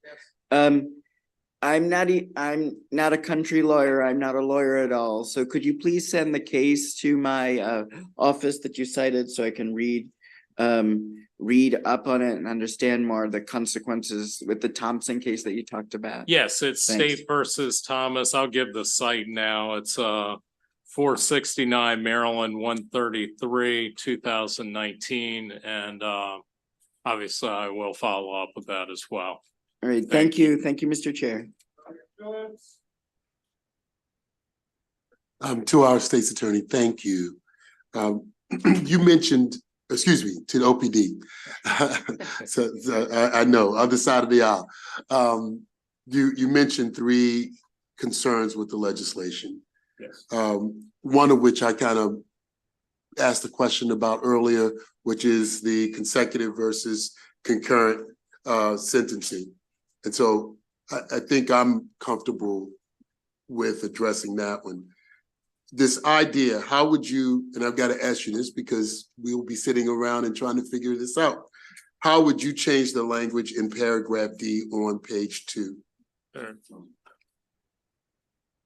Paragraph D, you said? Yes, lines 20 through 25 on page 2. Regarding the transferring more than once prior to the occurrence of death or serious. Yes, because I believe I agree with you that the intent is not to address individuals who are sharing Yes. drugs or passing it one from the other, or the person that goes out and they buy the drugs and they bring it back and people reimburse him for buying the drugs versus, you know, he's not dealing. Yes. Yes, I agree. I think that transferring more than once prior to the occurrence of death or serious injury has to be taken out of there, because if not, you've got the first C1, it just kind of guts that by saying as soon as 2 people have shared it in this line. But that's my opinion. I think that has to be taken out to basically give the sharing of CDS exemption. Thank you. Thank you, Mr. Chair. And just real briefly, either one of you can answer it. The question, have you ever seen a report from the medical examiner's office that indicate how much fentanyl is in or was in the decedent? And if so, do you know how much it takes to kill someone? And the reason why I'm asking is because the question has been, you can't narrow it. You don't know what it was and what killed the person. So I'm just curious if you're aware of that at all. I don't know the medical examiner tox report, any homicide, they generally take the blood. Has the levels of any CDS in there. As to obviously I'm an attorney. We have experts we contact if there's a homicide regarding that. There are times we get back, medical examiner reports there's fentanyl in the blood system, but that's not listed as the cause of death. So, I don't know the exact answers, I guess is where I'm going at. I would have to contact one of our experts in the forensic department of the public defender's office. To specific documents that I've researched, is like it only takes 2 milligrams And with that being said, I know, as you said, you're a lawyer, and that's one of the things that would, I'm sure, come up if you had that specific information in the death certificate or from the medical examiner report. Yes, they will list a cause of death. Sometimes it is fentanyl and intoxication. Sometimes it's not. Sometimes it's just in the system. Okay, thank you. Delegate Cart. Just real quick, I guess this is for the gentleman on your left, or for Ann. If we just took out everything except the knowing distribution of fentanyl, would you guys have a problem with the bill? We took out heroin, we took out other chemically created drugs, and just talked about fentanyl, which seemed to be the bulk of the testimony here. Yes, we would still be opposed to that bill. We want to see effective solutions put in place to reduce the likelihood of fatal overdose in our communities. And enhancing the penalties of distributing fentanyl is not going to reduce the availability of fentanyl or reduce the use of fentanyl. We have tried this over and over and over again. We've had very harsh penalties for a variety of drug distribution for decades, and it has not worked in terms of reducing use or changing the drug supply for the better. Thank you, Chair. I really don't understand the answer to that question. I mean, if fentanyl poisoning has doubled in the last 3 years, how could this not be a tool that we can use? This epidemic is an issue. Would you agree? Of course. What's the tool then? The tool is enhancing the availability of treatment. It's helping people who are using drugs to feel comfortable to come forward and develop relationships with people, and enhancing penalties so that other people who are part of this community, other people who are involved in drug distribution, go to prison longer is not going to discourage the distribution of drugs. It's not going to change the drug supply, and it's not going to reduce the incidence of fatal overdose. Would it be a deterrent to the person who is distributing the poison? I don't believe that it would be. I don't think that we've ever seen that evidence in previous attempts to create harsher penalties in order to reduce our drug problem in the United States. All right, thank you. I have one question because I didn't know who to ask this question to, but I'm going to ask it to you. The gentleman who just was speaking. Sure. Mr. Rabbit, thank you. So what I don't understand with fentanyl is I believe it has a high addiction rate. Is that true? Yeah, I mean, I don't know if it's Just with any opioid. Okay. So yes. Okay, so, but the use could result in death, right? So what I don't understand is why would a dealer, what is the incentive for the dealer to continue dealing this product or anything laced with fentanyl or fentanyl variation? It's a good question. I think that many of us thinking about it would go, well, why would you want to sell that if it potentially kills your customers? So that's a very logical conclusion to come to. The only answer to that is how powerful the addiction is. Most of the people buying drugs know that fentanyl is in whatever they're buying. And there are people who seek fentanyl because of the high, because of how it affects them. And so I think that's what answers that question. I think there remains a demand for it, and that's why they continue to sell it. Why wouldn't it be effective to get rid of dealer after dealer after dealer with a bill like this? I mean, are you saying that we're just really just playing whack-a-mole with this type of bill? I think so. I mean, we have tried enhanced penalties in the past. We have tried to arrest our way out of this, and it's not working. And so, we think that efforts and resources should be put into things that have some proven success in addressing addiction.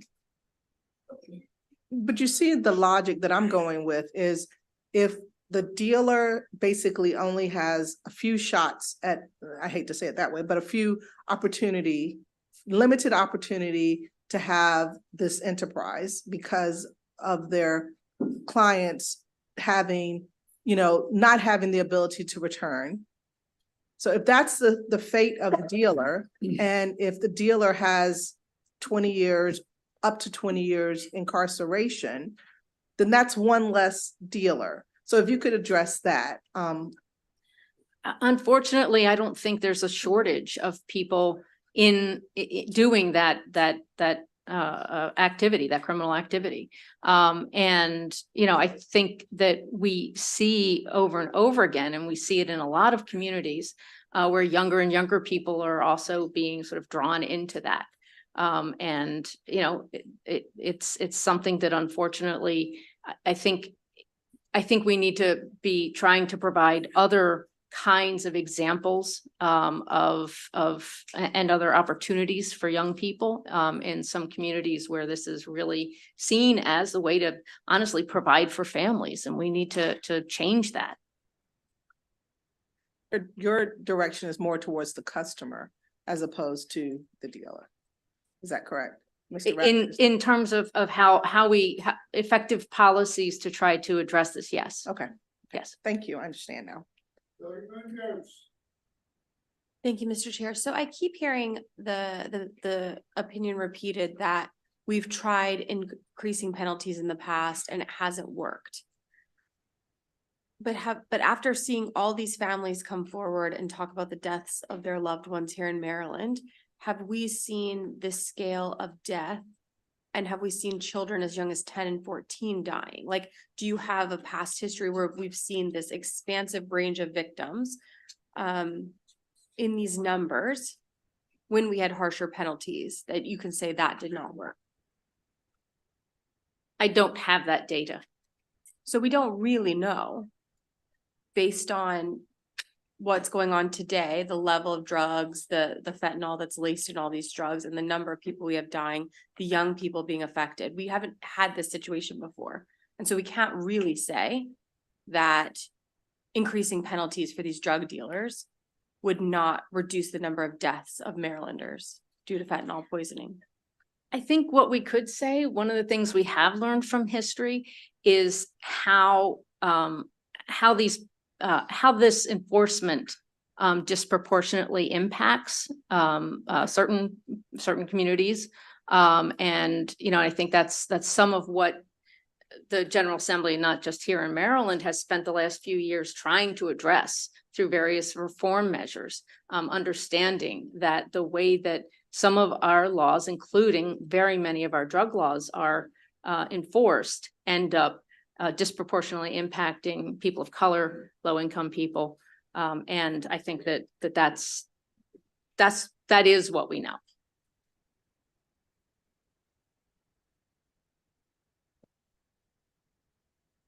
Do you have further questions? So when we're talking about these drug dealers who are going to be affected in this particular demographic, don't we also see a larger portion of victims within that same demographic? I believe, the data shows that, sure. Thank you very much. Delegate Boucher, the last question. Thank you, Mr. Chairman.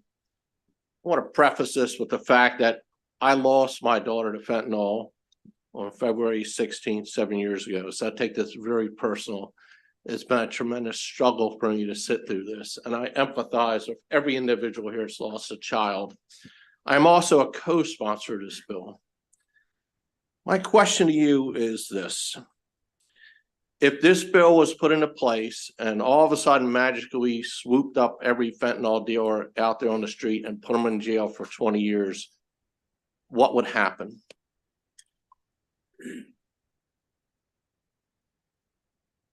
I mean, it's a it's an interesting hypothetical. I think if that was possible, that would be a different conversation. But you know, we have tried to use enhanced penalties to achieve that in the past, and we have not swooped up every drug dealer, and we have not reduced the number of drug dealers, and we have not reduced drug use. You know, in decades past, there were, you know, 3 strikes laws and these sorts of things that tried to make the penalties so harsh that people would stop engaging in this activity, and it didn't work. And so because of that, we don't think that this is the right approach to try to reduce the number of people who are dying of fatal overdose. I'm so, like, I truly do empathize with you, Delegate. We want to see fewer people dying of this epidemic. We think this epidemic is terrible. But increasing penalties, we don't think it's going to reduce drug distribution.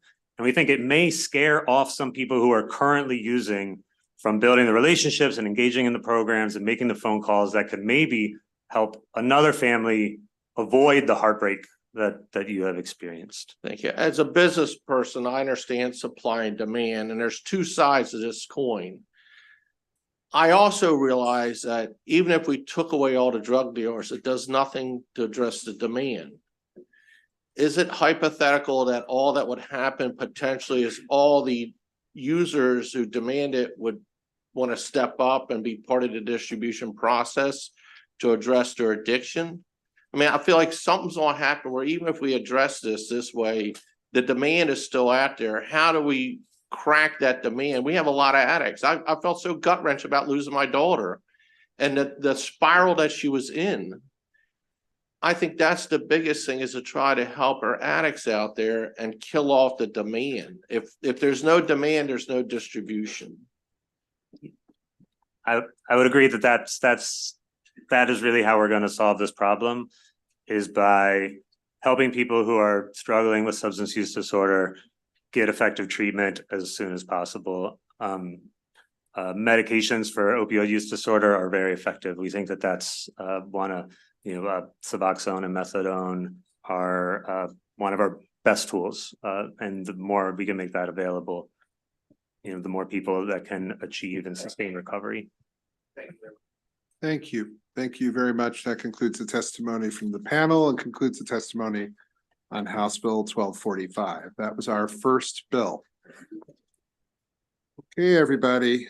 House Bill 1428, please. Delegate Miller with all of her one witness herself. We're going to hear from Delegate Miller, and then we're going to go to Delegate Rupp and then Delegate Addison right after that. If you were here on the last bill, if you want to take a moment and if you want to collect your things, we do again appreciate you being here today. But we'll let you all step out.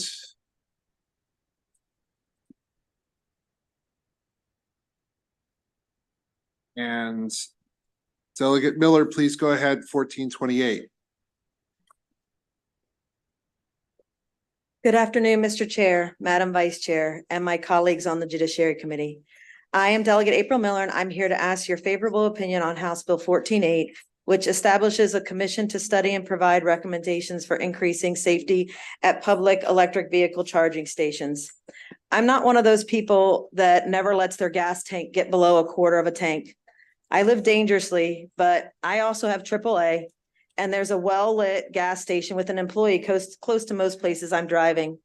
I know the accuracy of my mileage down to an actual empty tank. I can't do this in my electric vehicle. If I forget to charge, I may not make it to work on time. Electric vehicle miles are not gas miles. The temperature, terrain, cameras, and other demands on the battery greatly impact your range. It's not a 5-minute fill up, especially at home or on frigid days. A super fast charger takes as long as 45 minutes to an hour or more to get a full charge, which leaves you vulnerable. You have to exit the vehicle to disconnect from the charger. In an emergency situation, you will not even be able to drive away. Most cars won't go into drive if you are still attached to a charger. There are no attendants or employees around at EV chargers, and even at a place like Sheetz, chargers are often on the side and in the back.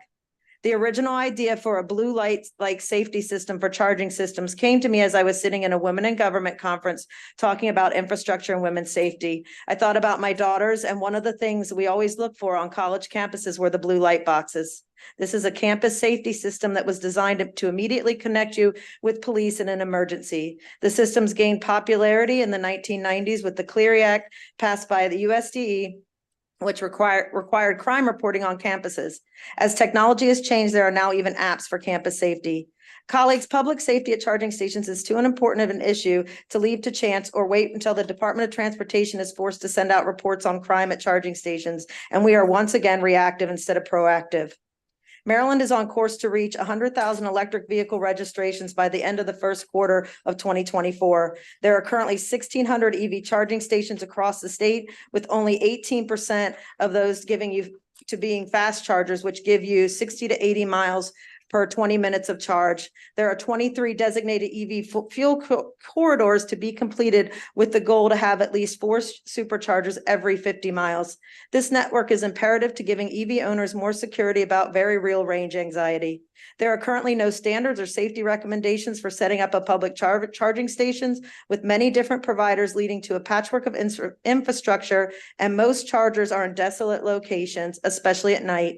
Even ones at public locations like the mall or grocery store, no one is there at night.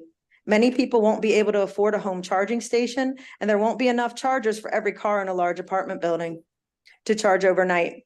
People will need to charge at off-peak hours, and there are not even enough chargers in this building for all of us yet. Public chargers will be needed. I was surprised this bill hearing was in Judiciary, and now I realize how important it is for it to be in your committee. And now today, more than ever, you all hear people's stories every single day about how dark and how dangerous this world can be. And you know how important public safety is. Please help Maryland lead the way in charging station safety. And I thank you all for everything you do. Any questions for This the committee. delegate? Delegate Kaufman, please. Yes, very briefly, Mr. Chair. I just want to see, Delegate Miller, have you had a chance to review the have the chance to review the Department of Transportation's letter of information that seems to suggest there's an existing group called the ZFEC that could address what you're trying to do? Yes, and I did, and I also was particularly impressed with Potomac Edison's letter of favorable support. As far as the Department of Transportation, the committee has been around for a little bit, and I did read through their 2023 annual report, and there was no mention of this. So while I understand that it could be under something, as of now, it's currently not being looked at as we are building this EV infrastructure, and it needs to be started to looked at. Now, it's certainly a commission could certainly report to them or help fall under them, but it still has not been looked at. Just quickly, one, I appreciate your bill. It's actually a conversation I had with the good delegate from Montgomery County earlier before a session even started on this very issue, as my cousin was now rental cars are now required to have electric vehicles. They're requiring their companies to do so. And so my cousin, while visiting the county, which I didn't know where electric vehicle place was, they ended up charging in the dark, just as you've described. And I just want to know, as we look at this, are you willing, kind of going to what Delegate Kaufman said, to look at places where deployment can actually take place, where as we look at where we see the investment in these charging stations to ensure that they're in places that either are well lit or provide easy access for our customers. And I know for some parts of the state that's not as easier said than done, but are you willing to look at that as well? Because I see, as you pointed out, we're having an increase in EVs. And so I definitely think we need to invest in the infrastructure as well, and definitely willing to work with you on that. Absolutely. I mean, within the next 10 years, I mean, by 2035, we are supposed to be at 100% of sales. So how are we going to get there if we don't have these public charging stations that are safe for people? It's not like just charging your car at a gas station. There's no one there. There's no lights. They are often in very strange places. Someone was telling me the nearest one here for the public is like somewhere over behind the Senate building. At where I live, they put some more, but they put them in a park and ride. A park and ride is deserted at night. That's why I came up with this and this commission and the whole safety. And I have an electric vehicle. I don't like driving at more than 3 hours where I know I'm going to have to stop. And I'm going to have to stop in an unfamiliar area, particularly on a trip. It is scary. It is scary for me as a woman.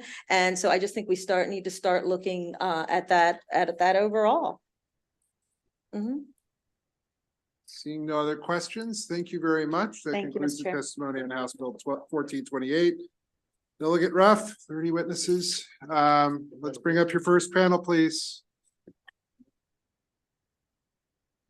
We're going to begin to gently suggest to witnesses that if you're repeating something somebody else said, me too is far more appropriate. Thank you very much. We'll take your first 5.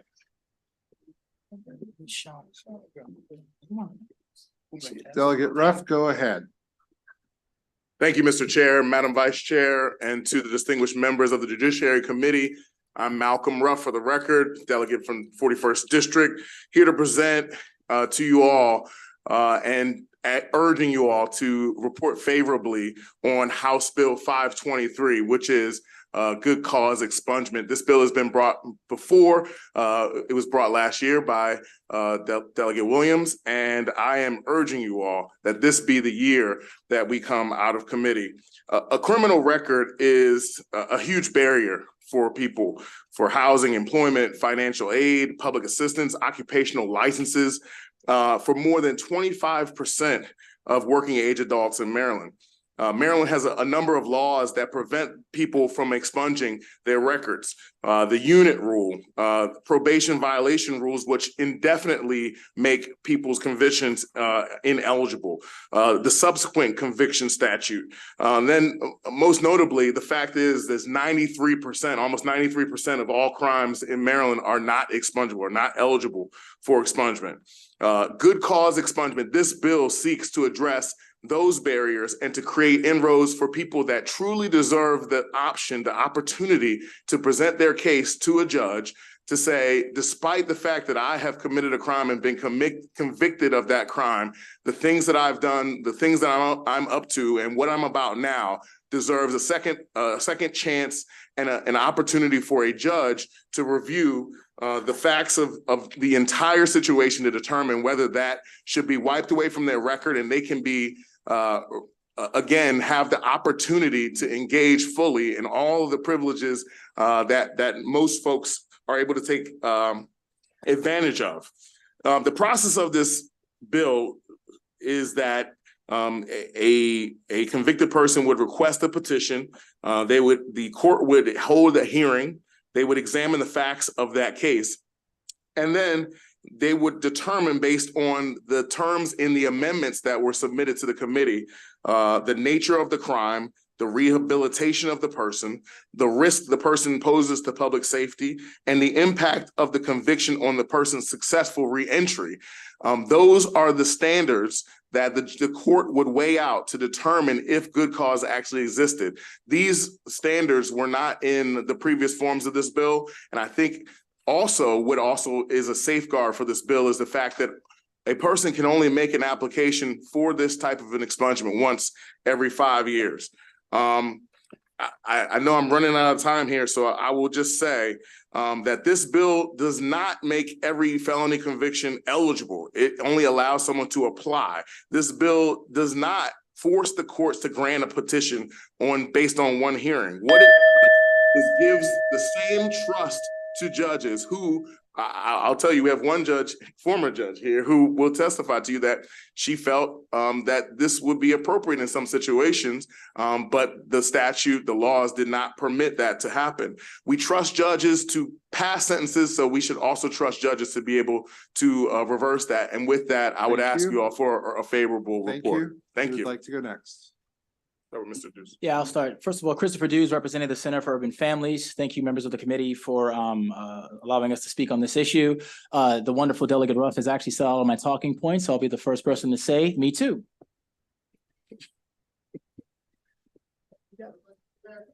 Hi, my name is Mary Janice Davis. I'm with the Office of the Public Defender. I will say what I said last year when this bill was introduced. I absolutely love this bill. It's because of the number of times I've been in front of a judge and the judge has simply said, my hands are tied. There's nothing I can do. So here we are. And so here's this bill.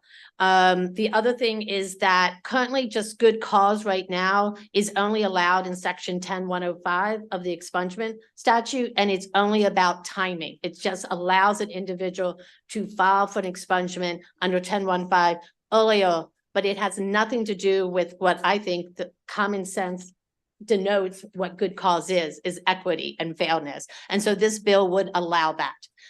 For those reasons, we ask for your support. Thank you. Good afternoon, committee. I'd like to thank you for allowing me to speak. My name's Derek Liggins. I'm here in support of House Bill 523. The laws around expungement are one of the main causes for the lack of growth in the Black community. With a favorable vote on this bill, it will change laws and remove some of the barriers that impact returning citizens so they can successfully go on with their lives if we truly believe in rehabilitation. I'm a returning citizen living in Baltimore City's 45th district. My conviction is from 1994. Since then, I've become a homeowner. I've been employed with the same mechanical engineering company for the last 15 years. I'm a different person today than I was 30 years ago. My record has definitely affected my income. As my company moves into more government contracts, it's hard for me to get on these government contracts because of a charge I can't get expunged. It directly affects my income. With these government contracts come scale wages. These scale wages can add an extra $20,000 per year to my income, greatly affecting my life and my family life. I'm asking for a favorable vote on this bill to change my life, my family life, and people like me. Thank you. Good afternoon. My name is Judge Karen Friedman. I am a retired judge from Baltimore City. I served on the bench in Baltimore City for over 20 years. I'm here today in my personal capacity as an individual who sat as the expungement judge for Baltimore City for many years. I've taken personal leave from my current position because of how important this issue is to me and how strongly I care about this bill passing. To many people, this is a theoretical conversation, a conversation devoid of any connection to the actual implications of receiving or not receiving an expungement.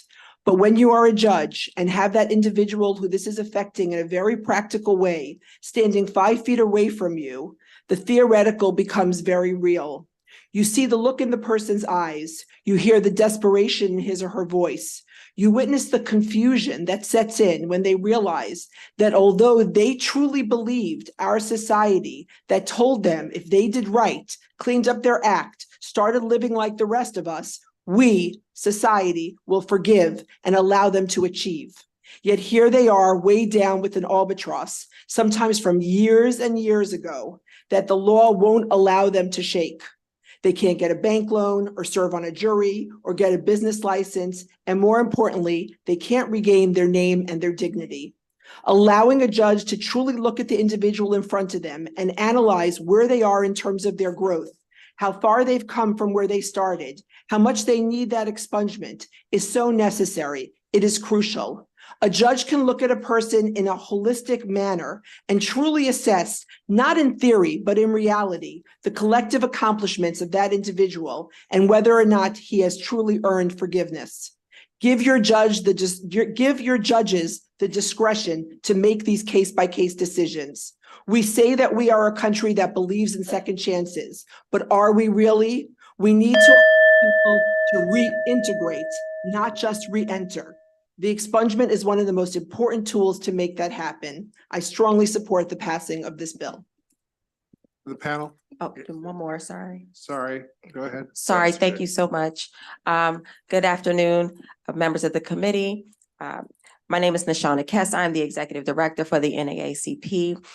This bill is critical for a few reasons. First, it provides tangible solutions to the disproportionate impact of criminal records on communities of color. These records often result in a lifetime of barriers in employment, housing, and education, exacerbating racial disparities. These provisions for expungement on showing good cause offers a chance to break these cycles of disadvantage. The next one acknowledges that people have the capacity for change, right? By allowing for the possibility of expungement, we recognize that past mistakes should not permanently define a person's identity or potential. This is especially significant for those who have served their time and are striving to contribute positively to society. And last, the systemic bias inherent in our justice system. By granting courts the authority to expunge records based on good cause, it provides a corrective mechanism for the injustices that disproportionately affect people of color. I just wanted to take small time out to talk about an individual who this has substantially affected. I know of a person who was charged 40 plus years ago. She had just turned 18. The incident occurred when she was 17. So 3 days after she turned 18, she was charged with a particular charge that is not expungible. And 40 plus years later, it is still affecting her. She was unable to gain certain employment. She was also unable to contribute to certain organizations that require a background check. And so when this comes up, she has no other charges, no other criminal record. It's just that that charge was not expungible. Therefore, it's still on her record. And that is 40 plus years ago. So giving her an opportunity to the record would be amazing. Thank you. Thank you, Mr. Chair, and thank you all for coming out. Can you talk a little bit, any one of y'all can talk a little bit about the type of charges as well as the victim impact statement and what role does that play on making these decisions? So this bill would permit anyone to make an application. And I think what you're talking about is whether a victim would be advised. Certainly, this would still be a hearing that would provide for an adversarial process. So a victim would be permitted to oppose and object to the expungement of any potential record. However, I do want to note that there is a survey that was done, a national survey by the National Alliance for Safety and Justice. And it showed that actually victims of crimes on the whole are more about rehabilitation of folks that have been convicted and support. And about 85% of them support the idea of making people who've been convicted of crimes eligible for jobs and for housing. So I don't want us to get caught up on the idea that victims are going to be automatically against this. In fact, that there's data to show that that's the opposite, and that this process is about thinking about what has happened to victims, but also about holistically looking at our society and making sure that despite the fact that folks have been the victim of crimes, how do we repair as opposed to be punitive? And let me just say, in all the years that I was the expungement judge in Baltimore City, I think a victim showed up one time. They all get notice, and literally one time a victim showed up. So generally, they do not involve themselves in the expungement process. I'm sorry, I'll just say this really quickly. Just keep in mind that this, you know what? No, the judge said enough. Good. All right, Delegate Munoz. Thank you, Mr. Chair. Thank you, Delegate, for coming to see us today. The Maryland States Attorneys Association is in opposition to this bill. They cite that we've been working on the Justice Reinvestment Act since 2016, and we've continually lowered the waiting periods as recently as last year. And so they say that this bill would effectively eliminate the well-considered timeframes for expungement crafted by this legislature just last year. And so, in essence, a judge could impose a significant sentence to jail or probation on one day, and another judge could come in and expunge that case the next day. And my husband was actually a victim of armed robbery here in Annapolis just last year, and the gentleman was just sentenced this month. And so this really resonates with me, and it makes me wonder, why do we need to dig into this bit of law yet again and reduce these time periods? Because we heard some testimony about like lifelong impacts.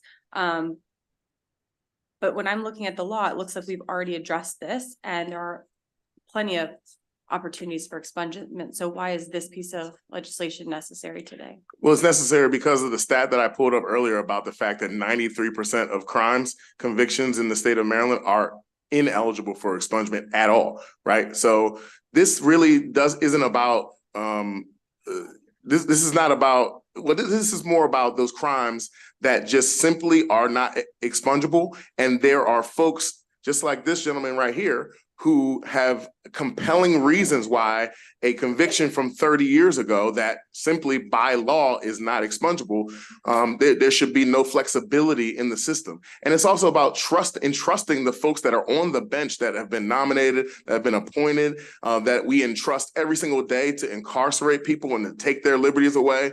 Why will we not also entrust them to make decisions based on the totality of the circumstances that are being presented to them to say, yeah, okay, you just got convicted yesterday. There's no way I'm granting this. Or you got convicted 30 years ago. You are the director of a nonprofit that feeds into the lifeblood of your community. Yes, you shouldn't be stamped with this for the rest of your life. Your goal with this bill is to both expand the sentences that could be expunged and reduce the waiting period for those expungements. So this is more about expanding for those 93% of crimes that are not eligible for expungement. I think if you are someone who has just been convicted of a crime and you petition the court for this type of expungement, you're going to be wasting your time. And so then under this bill, if you did that, you would not be able to do it again for 5 more years. Correct. Thank you. Other questions for the panel? Seeing none, you're Mr. Liggins, right? Yes, Just making sure I've got. All right, thank you very much. We'll go on now. Thank you, Mr. Chair. Thank you, Matthew Ellis, Christopher Sweeney, Cam Bridges, Logan Hartz, Art Klunk. Let's see, 1, 2, 3, 4, 5. Start with the person here on my right, your left, and move straight across. That would be fine. So go ahead for 2 minutes. Good afternoon, Mr. Chair, Madam Vice Chair, and members of the committee. For the record, my name is Cam Bridges, and I'm the Senior Public Policy Advocate for Job Opportunities Task Force. So House Bill 523 is at its core a piece of legislation that understands that every criminal case is different. And while overarching standards are both good and necessary, there are situations where extenuating circumstances should be taken into account. Nonviolent misdemeanors now have a 5-year waiting period after the passage of the REDEEM Act last session. That is still an incredibly long time to have to navigate the housing, employment, and transportation hurdles that come with a criminal record. That said, this bill isn't trying to avoid accountability. It requires the people with criminal records to own up for what they did, prove their contrition, prove their desire to do better moving forward, prove the steps they have already taken to do better, and spell out the exact circumstances that would justify an exception be made for them. Anything less is just simply not going to fly with the judge. The burden of proof is on them to convince the judge that their situation is truly an outlier. That's a tall order that most people presumably won't be able to meet. But for the people that are able to meet that standard, why not help them take the step forward?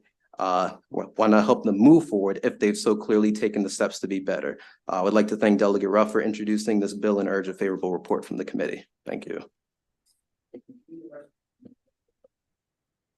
Honorable members of Congress, thank you for the opportunity to speak today. My name is Matthew Ellis. I'm a resident of District 34A. I stand before you to speak in strong support of good cause expungement. This legislation represents a significant step forward in our ongoing efforts to reform the criminal justice system, making it more equitable and just for all citizens. The essence of this bill is not merely administrative. It is deeply human. It acknowledges that people can change, that they can grow beyond their past mistakes, and that they deserve a chance to build a new life without the perpetual shadow of a past conviction. By allowing for the expungement of records under circumstances of good cause, this bill recognizes the potential for rehabilitation and the importance of giving individuals the opportunity to contribute positively to society. Beyond personal beliefs, this showing good cause is going to help people who are uniquely qualified to be coaches, mentors, working in churches.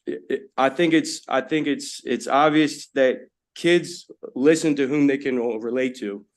And I believe that I'm uniquely qualified as one of those individuals. I grew up on the Eastern Shore of Maryland, and hunting is a tradition in my family and in my community. If I don't teach my son gun safety, I don't know who's going to care about his safety more than I am. And I believe that that good cause is the accountability that we all need for the expungements, and I believe that accountability breeds responsibility. Good afternoon, Chairman Clippinger and members of the committee. I appreciate your time today, letting me be here. My name is Chris Sweeney. I'm with Maryland Volunteer Lawyer Service. I represent job trainees with legal services, primarily with expungement. And in order to not repeat what my colleagues have already said, I'll just emphasize one thing. It is true that this legislative body has made a lot of progress in improving the expungement law, which I greatly commend, but there are still gaps remaining with these extremely low-level misdemeanor nonviolent offenses that are just simply not on that list of eligibility. The most common ineligible conviction that my clients receive is driving without a license. So we can expunge felonies, we can expunge things like first-degree burglary, but we're not allowed to expunge driving without a license. I've seen things as innocuous as spitting in public, spitting on the ground, or riding a bicycle on the sidewalk. Those things are not on said list. And so if you have that conviction, it will actually block other convictions that this body has deemed eligible through the Justice Reinvestment Act. And that is why I think the good cause exception is important.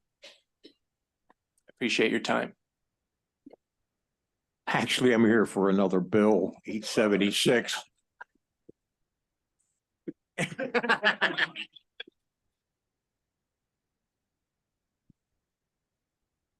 Hard act to follow.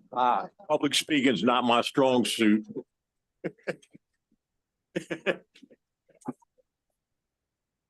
Thank you, Chair, Committee, Vice Chair, for allowing me to testify on this important legislation. My name is Logan Hars. I'm a staff attorney at Maryland Legal Aid.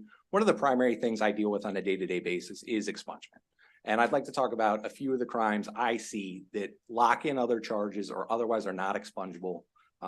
Those include uttering a false document, basically passing a bad check. This is something that's not expungible, yet felony theft up to $10,000 is. This bill allows for charges like that to be expunged. It also allows private trespass to be expunged, which is not currently on the list of enumerated crimes that can be expunged. As mentioned, driving without a license is another one. We at Maryland Legal Aid have faith in the judiciary. We believe that they will weigh the factors justly, and good cause is a bill that Legal Aid supports full-heartedly. We do not believe in any amendment that would limit the right to appeal. So we are supporting this bill with amendments, but nothing that would limit the right to appeal. Thank you for your time.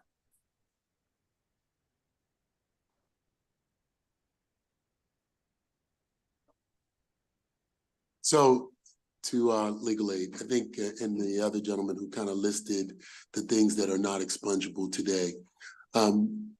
We've tried a number of things, right, to deal with expungements for those that we believe are appropriate.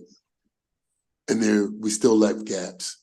Why is this so important to address the fact that we may never be able to figure out how to list all of the crimes for which someone should be expunged? Can somebody help explain that to us?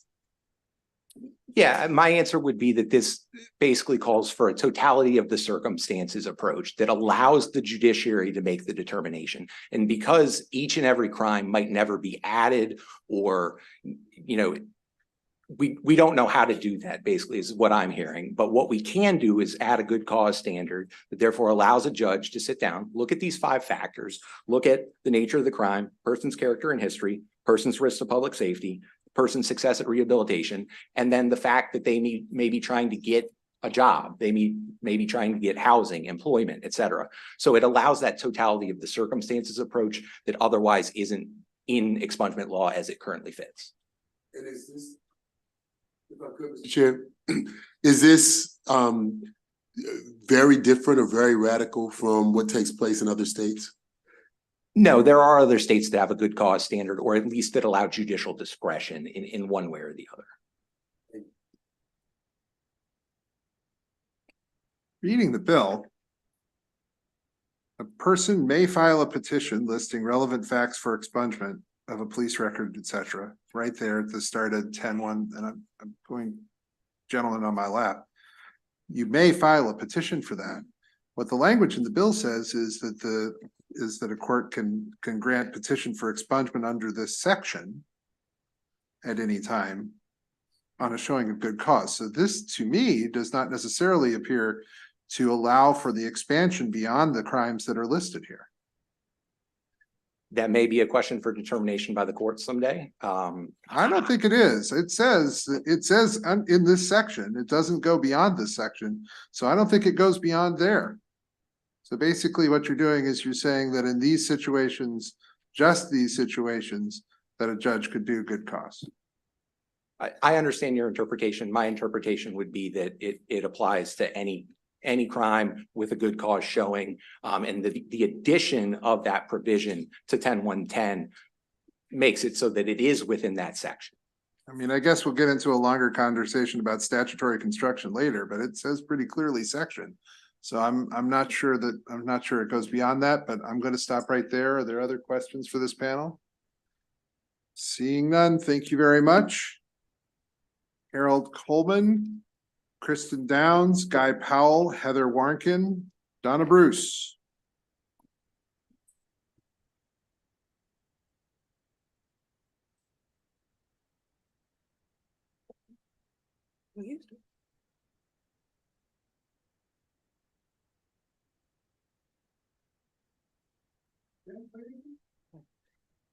Yes.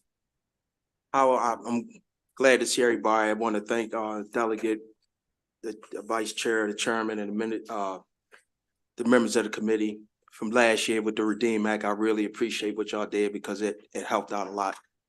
And I'm back here again. My journey started back in '88, and I did some things back in.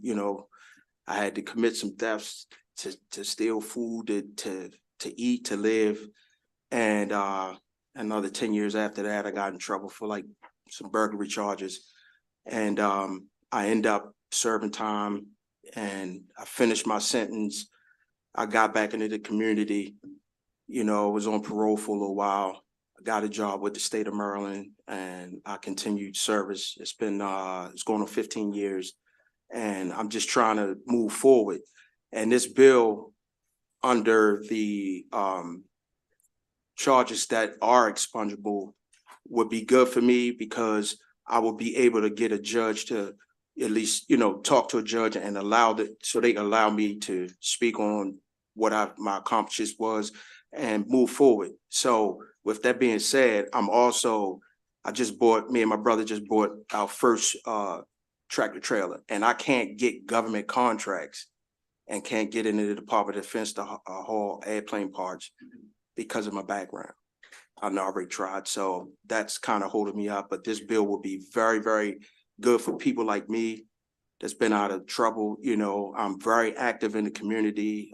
I go around here in the streets, talk to the kids to try to keep them straight and to let them know that, it is better. You know what I'm saying? And then also, we need to be able to move forward. I need to be able to move forward. And I just want to know when it's going to end. I've been down here since the JRA, trying to get So I urge a favorable on this bill. Good afternoon, Chair and members of the committee. I'm Kirsten Geddes Downs. I'm the Executive Director of the Homeless Persons Representation Project, HPRP. We are a nonprofit legal services organization providing legal representation to those facing housing insecurity. I come with a unique perspective. Currently on civil side, I see people facing criminal records with serious collateral consequences, loss of employment and housing, threatened immigration status, disqualifications from benefits or student loans. But I was formerly a public defender where I witnessed firsthand the damaging effects that criminal charges have on a person's life, from humiliation to community isolation and economic ruin. And I see that this good cause legislation can be a first step in helping people restore their self-worth and their ability to provide for their families. Implementation of a good cause exception is a justice issue. Although the recent legislative changes to broaden expungement eligibility are significant, it is crucial to recognize the extensive delays in justice that have disproportionately impacted targeted communities for many years, even decades. The good cause provision allows courts to consider factors beyond established waiting periods when making decisions. This exception can be particularly useful in addressing racial disparities in various contexts.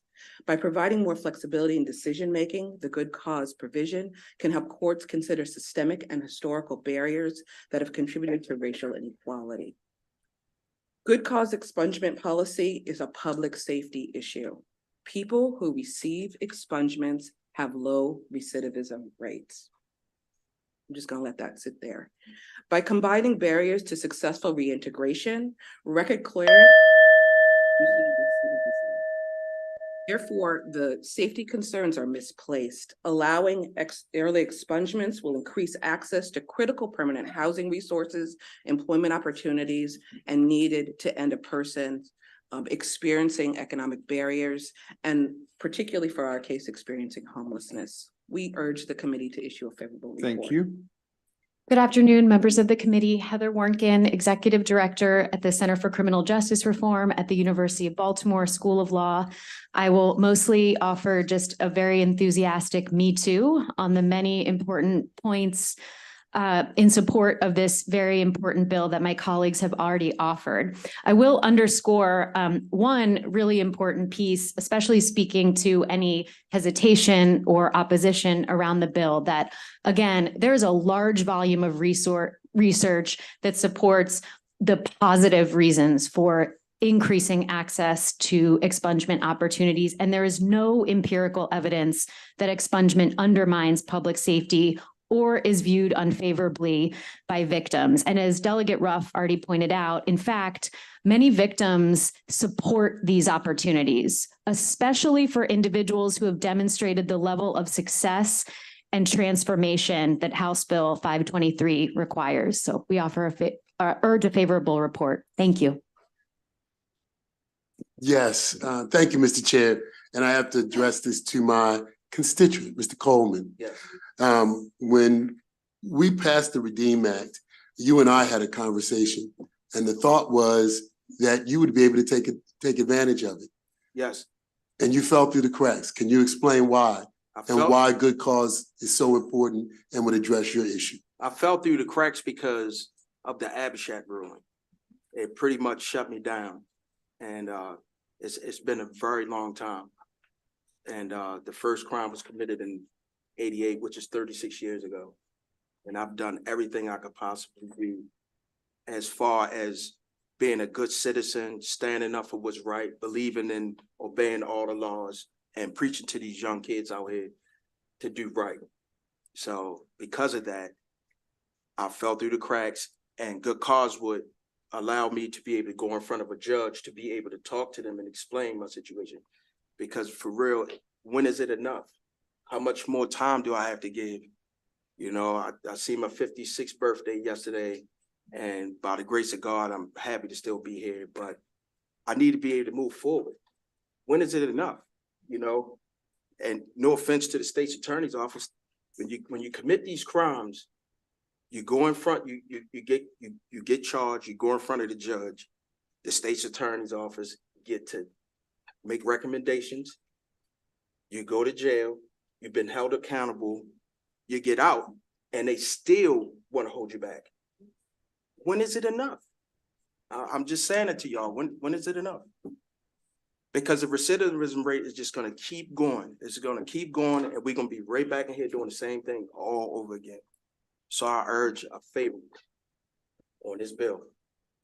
Any further questions for the panel? Seeing none, thank you all very much. We have one person testifying in opposition, John Cox, please.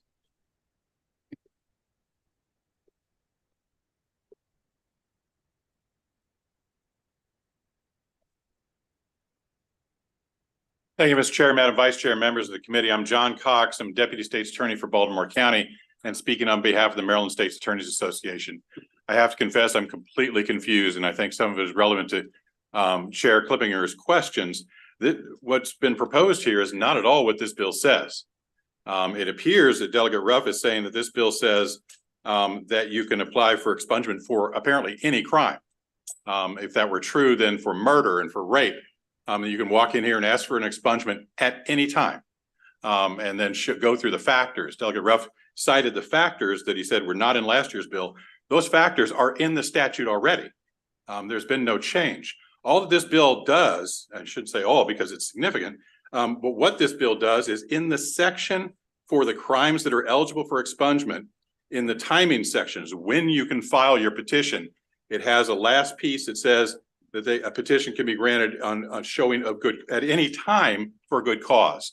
So basically what it does is just removes all that you worked on previously in setting the time standards to say to somebody, we're going to allow you to expunge this crime when you show that you're not going to commit another.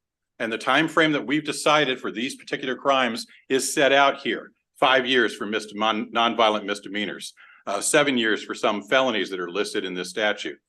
That's an appropriate time period for everybody to take into consideration the factors that exist.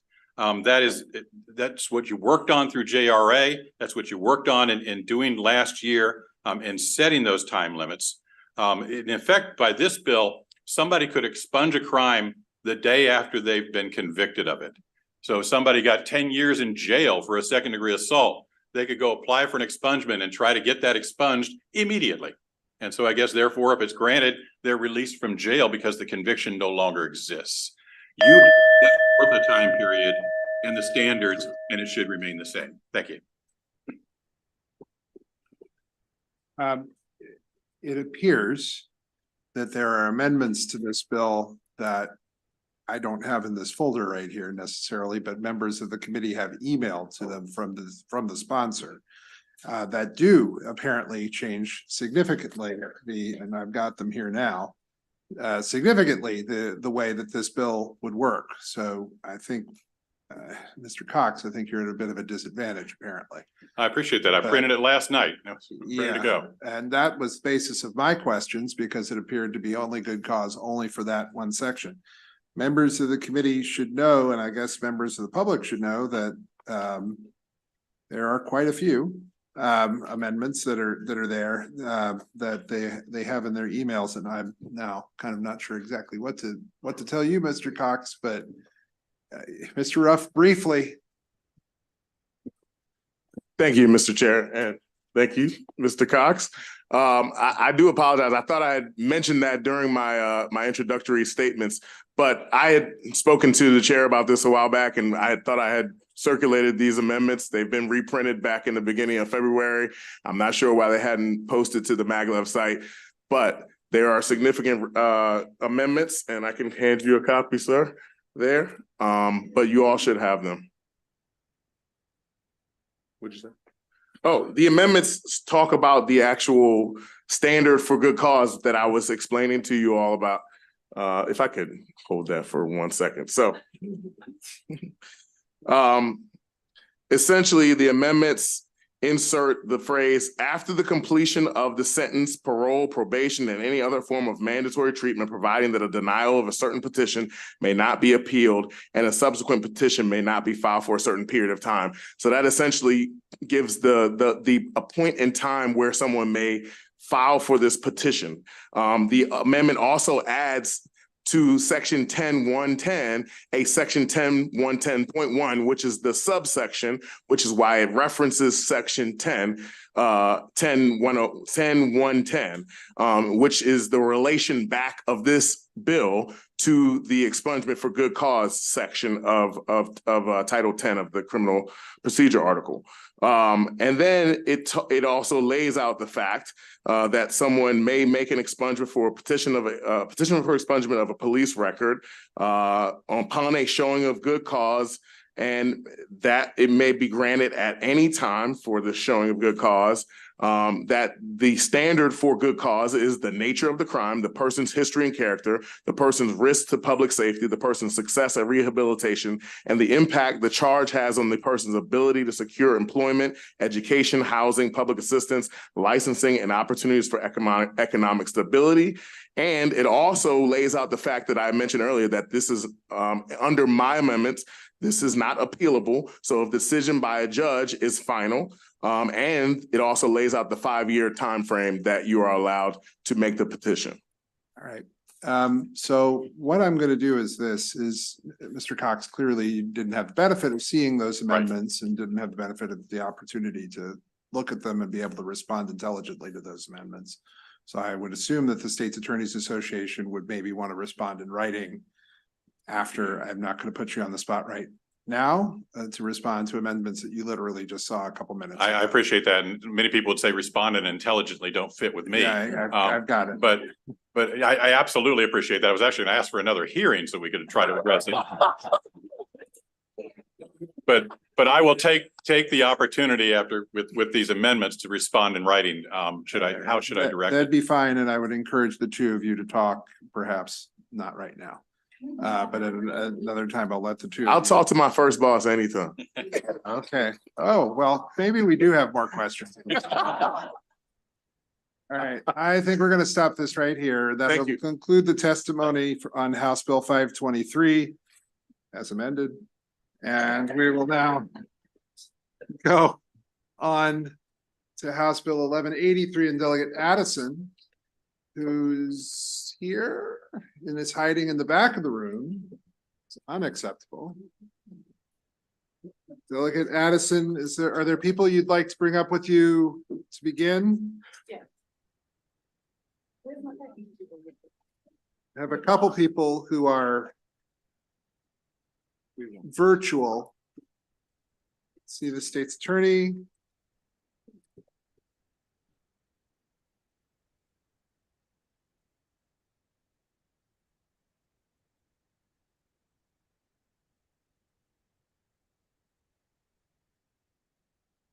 Okay, we'll go ahead. Delegate Addison, go ahead. Good afternoon, Chair Clippinger and members of this committee. Today I come before you to ask you to vote for yes for House Bill 1183, an act that strikes at the heart of justice and accountability within our legal system. This bill aims to reform in certain aspects of criminal procedures. Carries within it the promise of a fair, more transparent judicial process for all Marylanders. At its core, this seeks to safeguard the integrity of our legal mechanisms by prohibiting district court commissioners from indiscriminating issuing arrest warrants. It ensures that such significant measures are reserved only for trained professionals such as police officers and the state's attorney's office, who possesses the expertise and authority necessary to make informed decisions in the pursuit of justice. By limiting the issuance of arrest warrants to these qualified individuals, we uphold the principle of due process and prevent the misuse of power that may result from unchecked discretion. Furthermore, this act addresses the grave issues of false statements and reports made to governmental officials. It establishes stricter penalties for those who normally receive authorities, recognizing that such actions not only undermine public trust, but also divert precious resources away from legitimate law enforcement efforts. By increasing the severity of consequences for these offenses, we send a clear message that dishonesty and manipulation to our justice system will not be tolerated. House Bill 1183 is not merely a collection of amendments. It is a testament to our unwavering dedication to fostering a more just and equitable society. As representatives entrusted with the well-being of our constituents, it is incumbent upon us to champion legislation that embodies the values of integrity, fairness, and accountability. I urge each of you to lend your support and vote yes on HB 1183, recognizing that by doing so, we affirm our commitment to the principle of justice and betterment of our communities. Thank you for your attention and consideration. And I do have an amendment at the desk and in my booklet.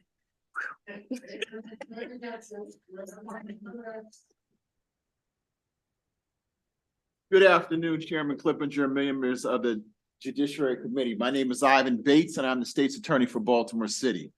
I'm here today to express my strong support for House Bill 1183, which aims to amend certain provisions concerning the criminal procedure, district court commissioners, and false statements made within the state of Maryland. As a state's attorney, I believe this bill is crucial in enhancing the integrity of our legal system and safeguarding the rights of all individuals. House Bill 1183 proposes several important changes, the most significant being the prohibition of district court commissioners from issuing arrest warrants for individuals for charges brought by an individual without always have the full understanding of the entire situation or even the elements of the crime committed. These measures ensure that only authorized personnel with proper training and a legal understanding can initiate the arrest process, thereby reducing the likelihood of wrongful arrest and protecting individuals from potential abuse of power. Additionally, the bill seeks to amend the penalties for making such false statements or reports to governmental officials regarding criminal activities to public safety concerns by keeping the maximum imprisonment term to 6 months, which I believe the delegate decided to amend. The bill will reflect by raising the maximum fine to $500. This legislation is made law will deter individuals from fabricating information that will lead to unnecessary investigations or legal actions. Furthermore, House Bill 1183 reinforces responsibilities of district court commissioners in upholding constitutional rights, determining probable cause, and ensuring the due process for all individuals brought before them. These provisions underscore the importance of a fair and impartial judicial proceedings, thereby promoting public trust and confidence. In conclusion, I urge you to lend your support to House Bill 1183 and advocate for its passage. By enacting these proposed reforms, we can strengthen the administration of justice, protect the rights of Maryland residents, uphold the principle of fairness, accountability within our legal framework. And I ask that you please support this. Good afternoon, Mr. Chairman, Madam Vice Chair, and members of the committee. My name is Megan Coleman, and I'm the president of the Maryland Criminal Defense Attorneys Association, and our organization strongly supports this bill. I'm joined today by my client, Kimberly Leitner, whose recent criminal case in Prince George's County in February of 2024 is a prime example of the misuse and abuse of the current law that permits commissioners to issue arrest warrants based on a civilian complaint. First, Kimberly's ex-boyfriend filed a protective order in the Circuit Court for Prince George's County alleging child abuse of their son. Then he made accusations to the Department of Social Services alleging the same. But finally, what brings us here today is that he swore out a criminal application for statement of charges before the commissioner, alleging yet again the exact same conduct. DSS conducted a thorough investigation and the accusations were never substantiated. The Circuit Court conducted a hearing and on February 5th denied the ex-boyfriend's petition for protective order. But the commissioner, without requiring more than the word of the ex-boyfriend, issued an arrest warrant the day after the protective order was denied, charging Kimberly with felony first-degree assault and felony second-degree child abuse. Kimberly was arrested on the civilian-issued warrant on February 6th. I appeared for the bond review on February 8th and was able to meet with the Assistant State's Attorney, who is the head of the Family Violence and Special Victims Unit in Prince George's County. She reviewed the DSS report, the denial of the protective order in the Circuit Court, and text messages sent from the ex-boyfriend on January 18th claiming that he was going to wage war against Kimberly to take back what was stolen from him, meaning their child. By the way, she had court-ordered custody of that child. The prosecutor told the district court that ethically, she cannot ask that Kimberly be held without bond because she is not even sure at this juncture that the state will proceed with the charges. The district court authorized pretrial release. Due to the backup in the county, Kimberly still had not been screened or released as of February 14th. The prosecutor did file a null pros on February 14th, and Kimberly was finally released from custody and back with her son. Thank you. Thank you. Good afternoon, Chair Clippinger, Vice Chair Bartlett, and members of the committee. My name is Dawn Dalton. I'm the co-founder of the Just Us Initiative, but more importantly, I'm the directly impacted mother of Lupe Hawkins Jr. My son Lupe was victimized, falsely charged, and dragged through the criminal justice system for 4.5 years, from 2013 to 2017. Lupe was falsely charged over 22 times in PG County, Montgomery County, and DC. My son was taken to speedy trials and jury trials, even after the so-called victim's own attorney withdrew representation due to her perjuring herself multiple times and misguiding authorities. My son was still taken to a full jury trial. My son was forced to wear 2 GPS monitors at the same time. At any given time in this 4.5-year period, the sheriffs would and did come to my door to arrest my son based on complete lies. Imagine going to your mailbox and pulling a warrant out for your child's arrest for no other reason than jealousy and revenge. Sadly, this is a common practice in the state of Maryland. My son and I have sat in many courtrooms over the years in Prince George's, Montgomery, and Baltimore counties, supporting victims fighting false charges. We constantly see the same pattern. People file false charges with malicious intent and drag innocent individuals through the criminal justice system, ruining lives with no fear of accountability whatsoever. This has to stop because entire families are traumatized and lives are being completely destroyed for no real reason. If someone creates a false accusation or a charge, they are committing a crime, period, and they should be prosecuted. The fact that I can leave this building and go to the commissioner's office to file false charges on all of you, and you have to fight for your freedom, is horrific at minimum. For the record, this is a form of domestic violence that nobody really wants to address. Police chiefs, state's attorneys, public defenders, and domestic violence and I have agreed. Today, we have 2 young men testifying that are the same person.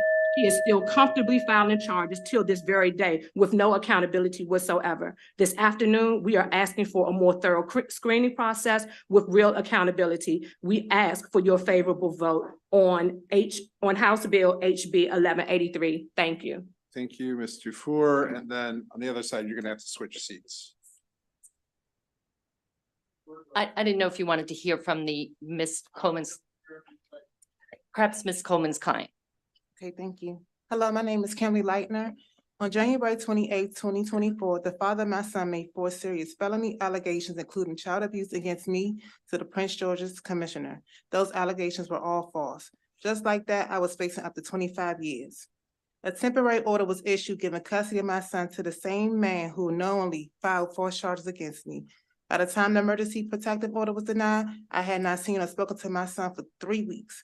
I was told by the judge that my son's father had filed criminal charges against me. February 6th, my son's father went to his school and took him from his school in violation of the custody order. I called the police to make a report. They informed me that there were warrants out for my arrest. I was devastated as my older cousin and mother witnessed me being placed under arrest. Fear and confusion describes what I felt immediately. I did not do anything. Again, my son's father was using the judiciary system to abuse and harass me. This time I had handcuffs on. I was denied bond that night of my arrest. My family did not know what to do, but they knew they had to move fast. I needed a lawyer to represent me. My fiance found the amazing Megan Coleman. My attorney, Megan, seeing that the allegations were not true.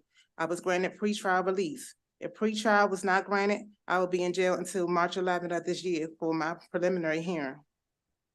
Knowing just how easy it would be for my son's father to have me arrested on false allegations, I'm carrying fear, uncertainty, and embarrassment. How is someone allowed to bring charges against someone based solely on false allegations, unsupported by any evidence, and have them locked up? If my parents did not have the finances or prayer, I would still be locked up inside the PG County Correctional Center, awaiting my court hearing and trying to figure out a way to prove my innocence. I wake up and go to bed fearing that I will be arrested again. I fear every day of losing my freedom and my son. Thank you. Thank you. Good afternoon, Mr. Chair, Madam Vice Chair, members of the committee. My name is Christine Dufour. I'm an attorney with Jessica Moyes, and I'm also on the executive committee of the Maryland Criminal Defense Attorneys Association. And I urge your favorable report. You heard a few weeks ago about my dislike of citizen-generated complaints. I'd like to say what this bill does and doesn't do. If an officer sees felony in his presence, he can arrest. If an officer sees a misdemeanor in his presence, he can arrest. If an officer gets a call for a domestic violence situation and sees even the slightest injury on the alleged victim, he can issue an arrest. What this bill seeks to prevent is citizens being able to walk into the commissioner and basically lie because they feel their ex has hurt them or whatever reason. And it doesn't prevent the charges perhaps going forward. It prevents an arrest. A summons can still be issued. Then the judge can ultimately decide what happened. But we would like to have an extra pair of eyes, the prosecutor or the police officer, to look at the alleged complaint before an arrest warrant is issued. And that's all we're asking. I know years ago we worked on pretrial commissions, Chairman Clippinger, and I know we talked about DC saying that they no paper more cases than they paper because prosecutors look at the alleged allegations before forging forward with charges. And I would urge that Maryland adopt a similar, this is an incremental step, but we would ask that this body adopt 1183 and move forward with this. Vice Chair. Thank you, Mr. Chair. Delegate Addison, is this your first bill in this committee? No, No? no, it's not. No. Oh. Last year I did a bill. Oh, Well, this year, this is your first. Oh, Okay. this year it is. Okay. Yes. All right, well, normally we do a song and a dance, but you don't get a song and a dance. Okay, so I have a question. You mentioned that you have an amendment. I did. Would you please tell us about your amendment? Because I have a question based on testimony that I'm looking at and see if it's amended according to the request. So basically what the amendment is, it says on page 3 and line 15, strike not exceeding and substitute for a term. In the same line, strike the brackets, and in the same line, strike 3 years. Okay, so the amendment or the proposed amendment that I'm looking at from the Maryland State's Attorney Association states that if the commissioner finds probable cause, that the arrest warrant could still be issued.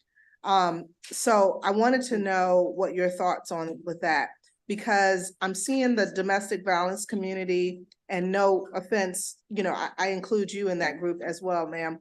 But the domestic violence community is stating that, you know, this is a tool that some folks have if their phone is taken away and they can't necessarily call 911.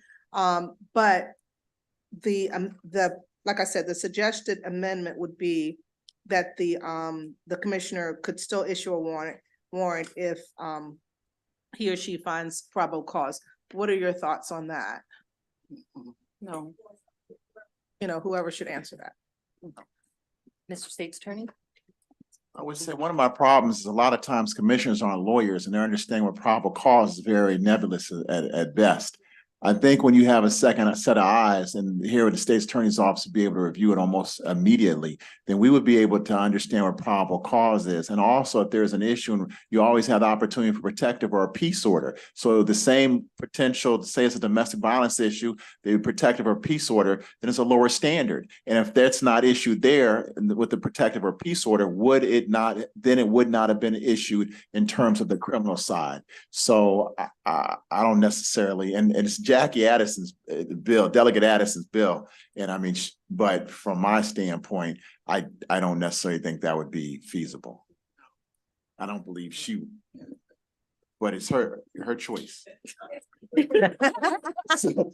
She is, I will say, she is saying no. Yes. But I was trying to articulate it. No, I totally get that. I totally get it. What is the standard for protective order It's for the commissioner Preponderance. for the temporary? It's preponderance. It's of the preponderance evidence. of the evidence. It's the lowest standard. Right, and so the standard for arrest is probable cause. probable cause. So the officers could determine probable cause, but you're saying that the commissioners wouldn't be able to? Well, the officer trained in what probable cause is, what it looks like. The commissioners, they don't have the law degree at that moment in time. The officer's also right there at the scene. He can look and see and evaluate other things. I just, have an issue because is it going to just be a rubber stamp in terms of the commissioners? And that is really one of my bigger concerns right now. Okay, one last question, if I may. So if a rookie officer goes out first time and believes he or she has probable cause, could they make an arrest? Yes. Okay, I just wanted to. Yeah, confirm. I'm sorry. Okay, thank you. Because they would have evidence. Thank you very much for coming and testifying.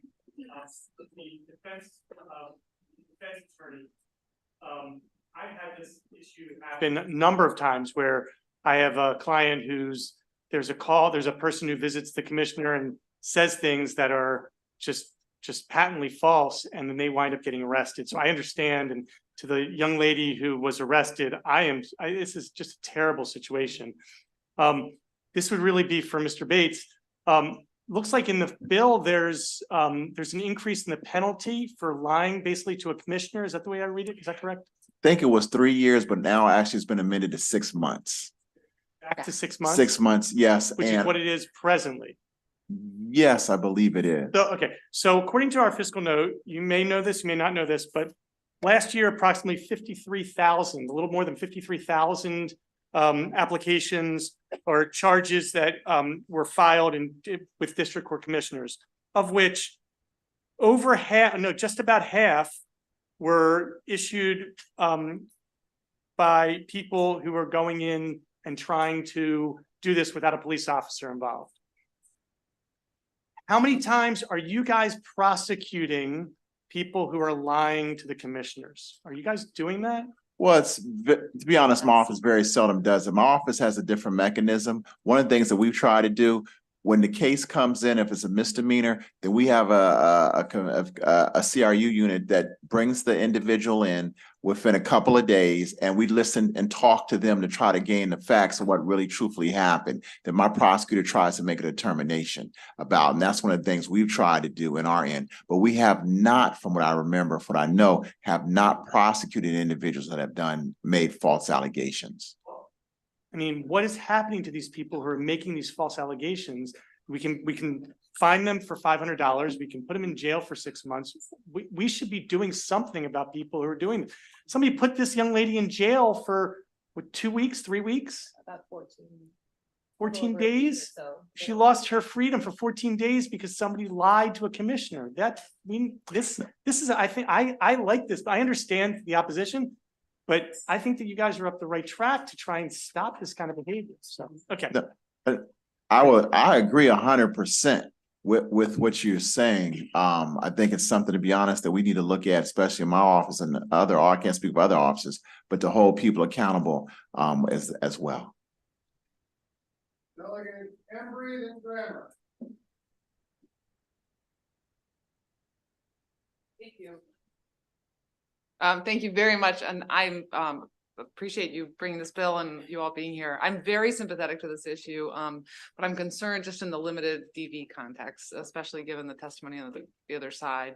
And I wonder if, and I'll ask the same of the other, the opposition, is there any data to show, again, just in DV, what is happening with these cases versus cases that are brought by police or prosecutors, and warrant versus non? I'd love to see an analysis in the DV realm to support, whether the arguments on one side or the other are stronger, but I don't know if anyone has that.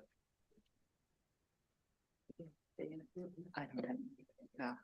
Well, anyway. What I will say is this, and I don't have the data, but what I do have in terms of when I got into office, it was something that happened a great deal. One of the things we've tried to have a unit, try to have a division that people would talk to my prosecutors first. However, we didn't do that the same way in terms of the domestic violence cases. We've seen is when you go to do a domestic violence docket in Baltimore City, could be 30 cases, of which 27 of them are no process or stats. And from there, we're now trying to figure out what's going on. And one of the things that we kind of realize is that unfortunately, sometimes you may listen to the jail calls and you're realizing that it's being used as a punishment or it's being used in other ways. What the data is looking like, to be honest, I don't have it. I'll look to see if my office can actually try to pull it together.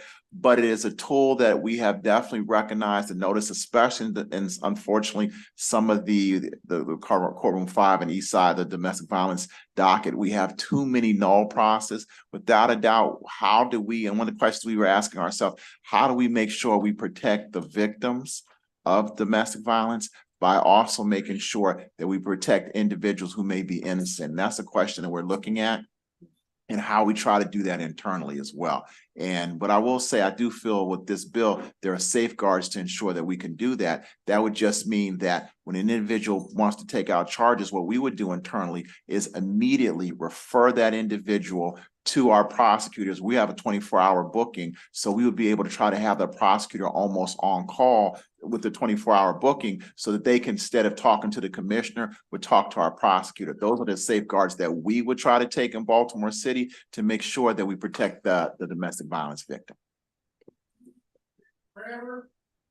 Thank you, Mr. Chair. So I just want to make sure I understand the bill, because I don't think it's been said plainly. So this takes away citizen-based complaints completely. Am I reading that incorrectly? No, Can you explain it to me, please? So Delegate, citizens could still file complaints. And what would happen if this bill were passed is that then just a summons would issue for the defendant to appear in court at a preliminary inquiry, and that would start the trial process in the district court. So civilians could still go in and file charges. What this changes is right now, civilians can go in, file charges, and the commissioner will issue an arrest warrant, especially given the type of allegations like in my client's case. And not only will the commissioner issue an arrest warrant for those types of allegations, but when the defendant is then served with that arrest warrant, the commissioner also is instructed to hold the defendant with no bond based on those very same charges. And the defendant then has to wait an extra day, sometimes actually 2 days, depending on when they're arrested, before they see a judge. So with this bill, if it's passed, a civilian can still go in and swear out an application for statement of charges. And if there's probable cause, the commissioner will issue a charging document. But instead of arresting Ms. Leitner, they would send notice to her address and she would have to appear in court. For the notice to be sent, I mean, the notice for the hearing. So it depends on each court, but if the notice is sent out the day that the charges are, that the commissioner finds probable cause, assume that it might take a week or so for the defendant to receive the notice, and then the preliminary inquiry date's probably set a couple of weeks thereafter. So there certainly is a gap before they appear in court, but what can happen to protect a victim of domestic violence is that same person filling out the application for statement of charges can also fill out a petition for a protective order. That relief will come much quicker. So what will occur there is the petitioner will 24 hours later have to go in front of the district court judge, be put under oath, swear in front of the judge to the facts as to why they are in danger and need protection. Even before they get to the judge, that 24 hours later, that first night that they file the petition, as long as there's that minimum basis of evidence in that petition, the sheriff or whoever the appropriate law enforcement agency is in the county will then go and serve that protective order on a defendant and get that defendant removed from the home. As I said, for a protective order, that victim can go to court the next day, swear out. There will be a temporary order that is granted if the judge finds a minimum threshold of evidence at this one-sided hearing. And then within 7 days of the temporary, the final protective order will be heard. So there is another mechanism by which to remove a defendant being accused of domestic violence. I also want to say that if the defendant in those 7 days were to violate the protective order, that would cause criminal charges and an arrest to occur. So there would be a mechanism if the defendant were to violate the terms of that stay away order. So there are ways to both protect the public, but also to protect people who are being named as defendants where there may not be legitimate facts. It may just be lies. And I've been to a number of temporary protective order hearings where it's not proof by preponderance of the evidence. It's basically just, is there reasonable cause, where the judge has denied it at that stage, even where there's a lower threshold. So the point being is, you know, just because somebody says something on paper doesn't mean that it always should be upheld once the person comes before the court.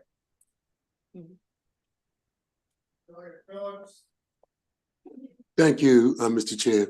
And, you know, sometimes we use hypotheticals, and so I'm going to use one because I want to make sure to deal with the domestic violence related issues.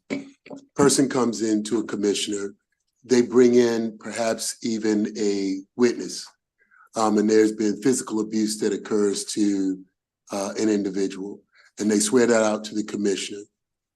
What is the immediate relief for something like that? So they've filed a citizen complaint, but they have somebody else that witnessed the incident. What is the immediate relief? Because it seems to me that may need to go beyond a protective order. And I'll kind of direct this to the state's attorney. Would that be an opportunity then, if you had a 24 hours, not every jurisdiction is going to have a 24 hours, you know, state's attorneys, a hotline, et cetera.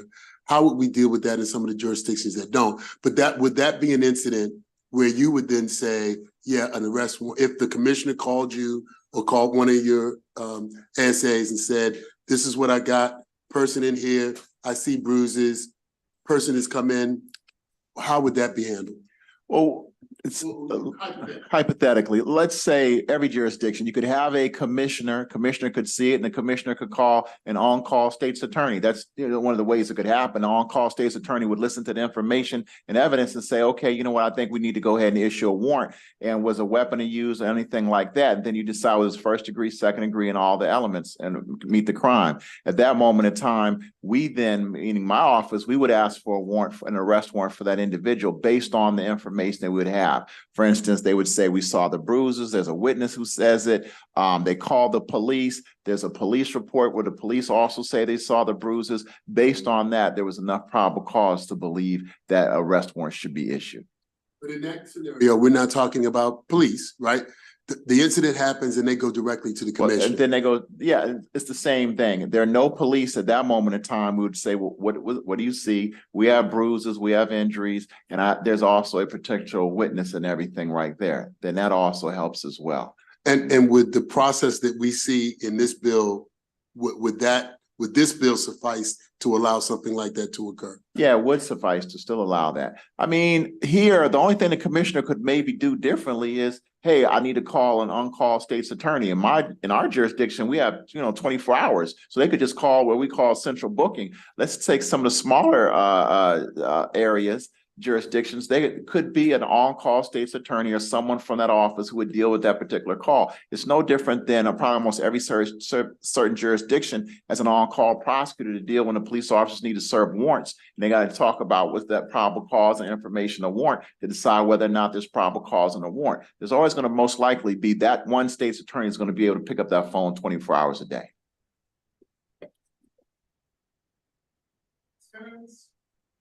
Thank you, Mr. Chair.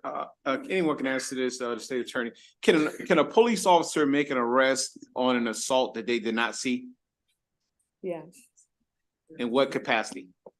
If I may. Sure. With the Maryland Criminal Defense Attorneys Association, if a police officer rather has not witnessed an assault. Correct. And we're not talking about felony assault. I presume we're talking about the misdemeanor. If he or she sees even the slightest of injury, then he can make an arrest. So oftentimes, if there are no injuries and two people are making claims against each other, that's when a police officer will decline to take action and say, one of you or both can go to the commissioner. But typically it has to be, and correct me if I'm wrong, my colleagues, but there has to be an injury, however slight, whether it's, redness or anything like that. It doesn't have to be a black eye. Thank you. No further questions. Thank you all very much. We'll go to the next panel, including David Miles, who is virtual. David Miles, Carrie Crumbaugh Love, Elizabeth Herndon, Morgan Lay, Seth Oken. Sorry. Put that person up as well. Cayetano Thornton also. And okay, we'll stop there. There'll be another panel after this one. All right, we've got two people who are on virtually. We've got the four people who are at the table. We'll start at my right and move over, and so you should go right ahead. All right, thank you. So I'm also a member of the Criminal Defense Attorneys Association, and I've been practicing criminal defense law for 9 years, which is as long as I've been a lawyer. And a call that I get pretty regularly, sometimes weekly, is someone charged with these civilian charges. And the first question that I'm always asked is, so someone can just go to the commissioner, make up a lie about me, and they can have me locked up. And in the beginning of my career, I would struggle to answer this question because I thought there had to be an answer, and there is an answer. And now I'm very good at having this conversation, and I have to simply say, yes, that is absolutely how it works. And when people want to know why, I just have to say it is a broken system, and I am just working in it. And that's why I'm here today, is because I'm trying to change it. And in the spirit of not being repetitive because people have said so many good things, I'm going to change up what I'm going to say. The people who are here supporting this bill are defense attorneys. Now, when people are arrested and incarcerated, that's most likely when their family is going to seek an attorney. This bill is actually really bad for our business, but we're here because we're advocates first, and we are seeing a wrong that needs to be righted.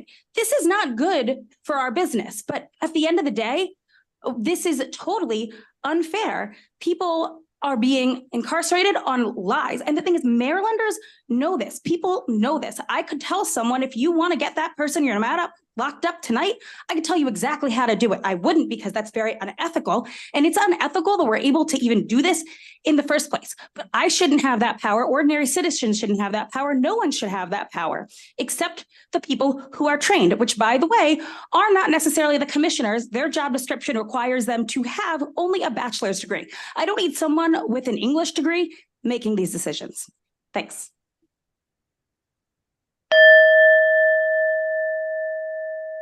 Good afternoon. My name is Carrie Crumbaugh Love.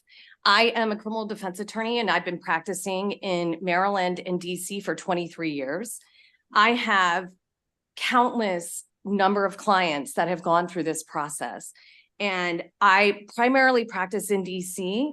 And I can tell you that in DC, the only way an arrest warrant can issue is if a prosecutor or a police officer gets an arrest, applies for an arrest warrant and gives it to a judge.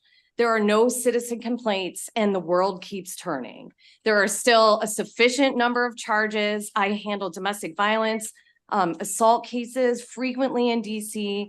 And just because we're getting the commissioner, again, who is not legally trained, not a judge, can just have an English degree, decide whether to take away someone's liberty. And I know you guys have been sitting here talking about domestic violence and other serious crimes, but I mean, I represent neighbors that are in a neighbor dispute, and they literally show up and ask for a statement of charges and an arrest warrant because they have an axe to grind against their neighbor. If you don't think this can't happen to you, please think again. I have represented people with security clearances, people that are your neighbors, people that are your constituents, not the, the criminal people that people would regularly think of. This affects everyone. And frankly, I know I'm not supposed to go this far. I mean, one day I would hope that we don't even allow commissioners to issue citizen charges. I think that this is a process that's best left to the professionals.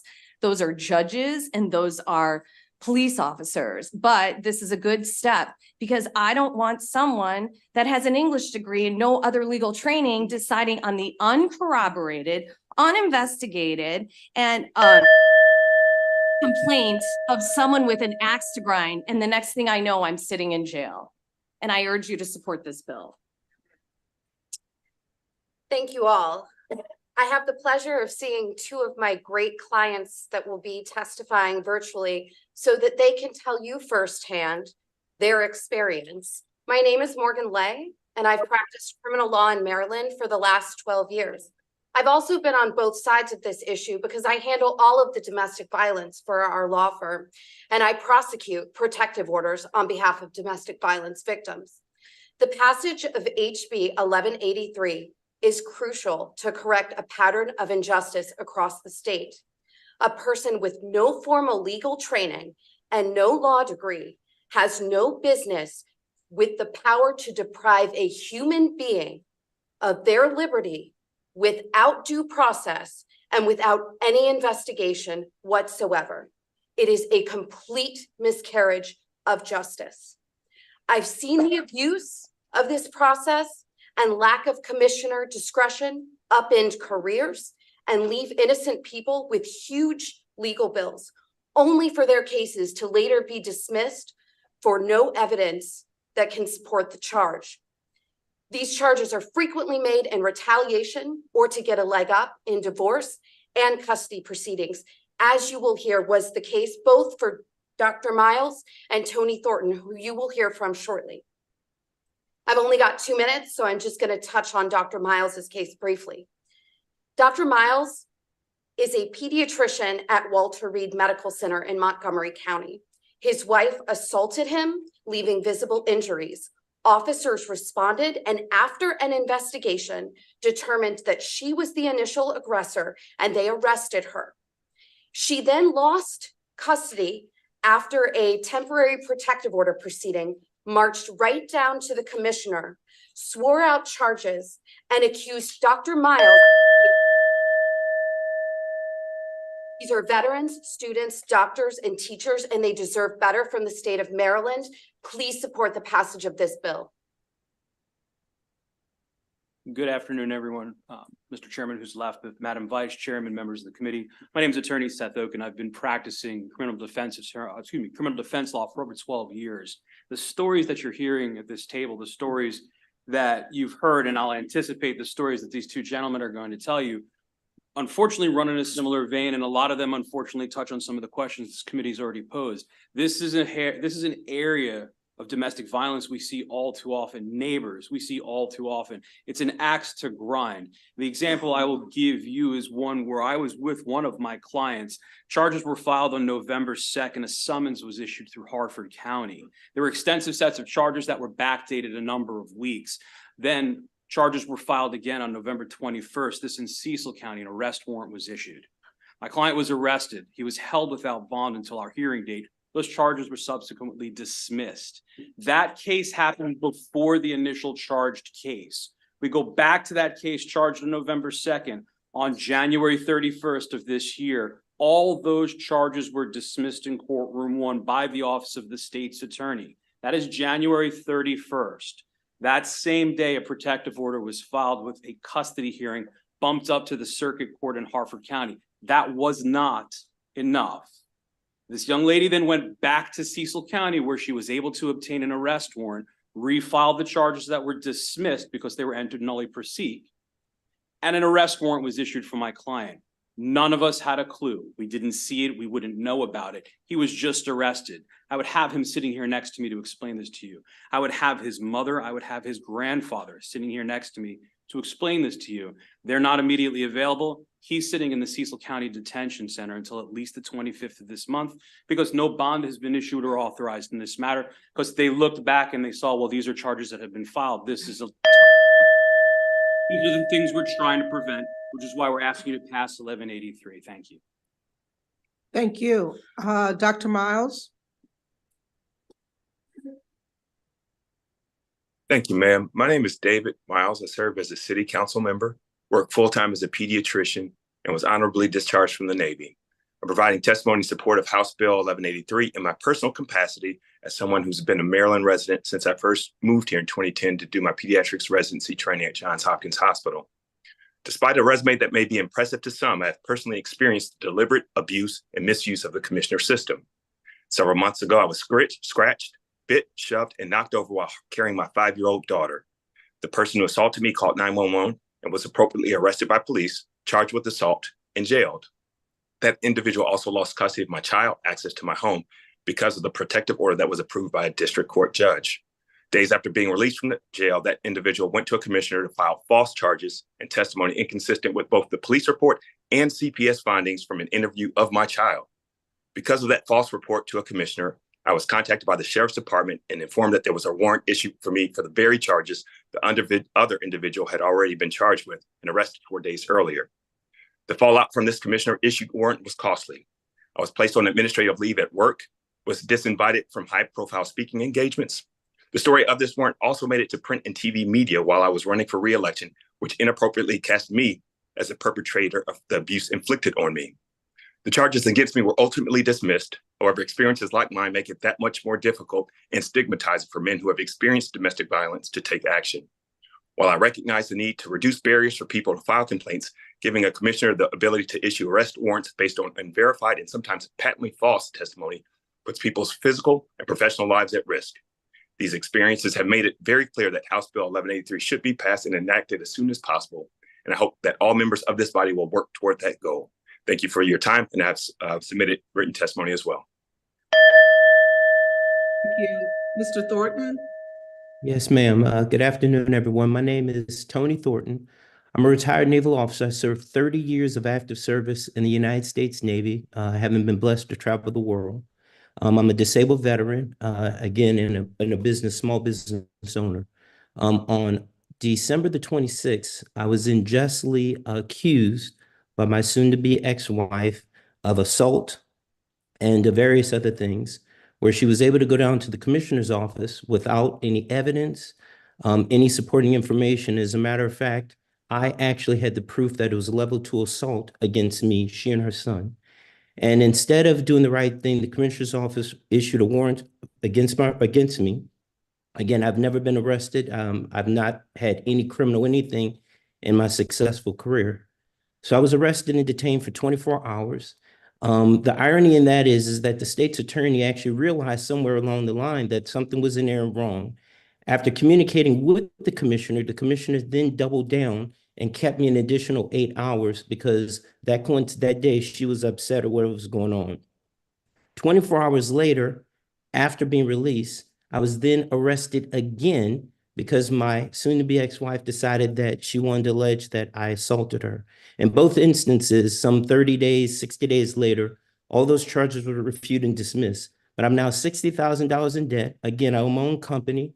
I've lost the privilege of having my rights as a security officer and other things, all because of a decision made by a commissioner that I don't believe was qualified, and prejudicially decided that her alleged charges were greater than mine. So I ask that you all please, it's destroying lives, it's destroyed mine. And again, I had not had any problems in my life prior to these allegations and these problems because of the commissioning system, the way it works today. Thank you. Thank you. Are there any questions? Delegate Sample Hughes. Thank you, Madam Chair. I want to just briefly, from my knowledge, besides an English degree, what other qualifications or training is required of commissioners? Well, I actually And I'm looked- being facetious. I know it's just a bachelor's Oh, degree. okay, yeah. But go ahead. No, I looked it up. And actually I looked up what the qualifications are to be a judge, because I think it would be interesting to look at the difference. To be a judge in the circuit court, for example, you have to be a certain age and you have to be a barred member of the Maryland Bar Association. And my favorite part, the Maryland Constitution literally says, quote, and must have the most distinguished integrity, wisdom, and legal knowledge. And those are, if we were in DC, for example, those are the judges that the police are going to and the prosecutors are going to get warrants. They're legally trained, they have this knowledge. But here in Maryland, English, botany, whatever, you pick the degree, there's no other training required. And if you actually look at what the duties are, I was looking at it and it's almost like every single one requires some sort of legal application, analysis, or understanding of the legal system. So, there's no other qualifications other than just having a bachelor's degree. So that's to obtain the job. And I've checked out the qualifications to obtain it. But I guess in addition to that, my question is what, if any, additional or training is provided once the person is hired to serve as a commissioner? Are you aware of the additional training at all or any? Yeah, actually, Judge Morrissey, who's the chief judge of the chief judge of the district court, he's in charge of all the commissioners. He came and spoke with MCDAA and he said that they do some sort of training. I don't know what that actually means on the job. Maybe they do some shadowing, but I mean, I went to law school for 3 years and these judges that are sitting and making these decisions every day, they've been practicing law. I mean, my friends now are becoming judges and I've been practicing for 23 years. And we're talking about, you can get a kid who's what, 22 out of college, and maybe they're the brightest, but they don't have the life experience and the legal training to do this. And I don't know what training is required, but it's certainly, I mean, a judge would have much more than what is given now. I don't dispute that a judge would have additional training. Obviously, we know that. I just wanted to, for my understanding, I'm new to this committee, just wanted to understand what does the commissioner have to have in order to make such decisions that we're concerned about here today. Thank you for your response. Thank you. Thank you. Delegate Embry. Just as a follow-up, I just want to be clear, this bill still allows a commissioner to issue an arrest warrant at the request of a police officer, neither of whom has gone to law school. I just want to be clear that this would still be the law. Yes, but presumably a police officer would have conducted some level of investigation prior to requesting a warrant, whereas with the state of the law as it is today, a warrant issued at the request of a citizen's complaint does not require any investigation, just a statement without investigation. I just want to be clear that Yes. this is not requiring a judge to issue warrants. No. Okay. No. And I'll add that they have, I believe in the police academy, right? They get training on some of these legal concepts. It's part of becoming a police officer, so.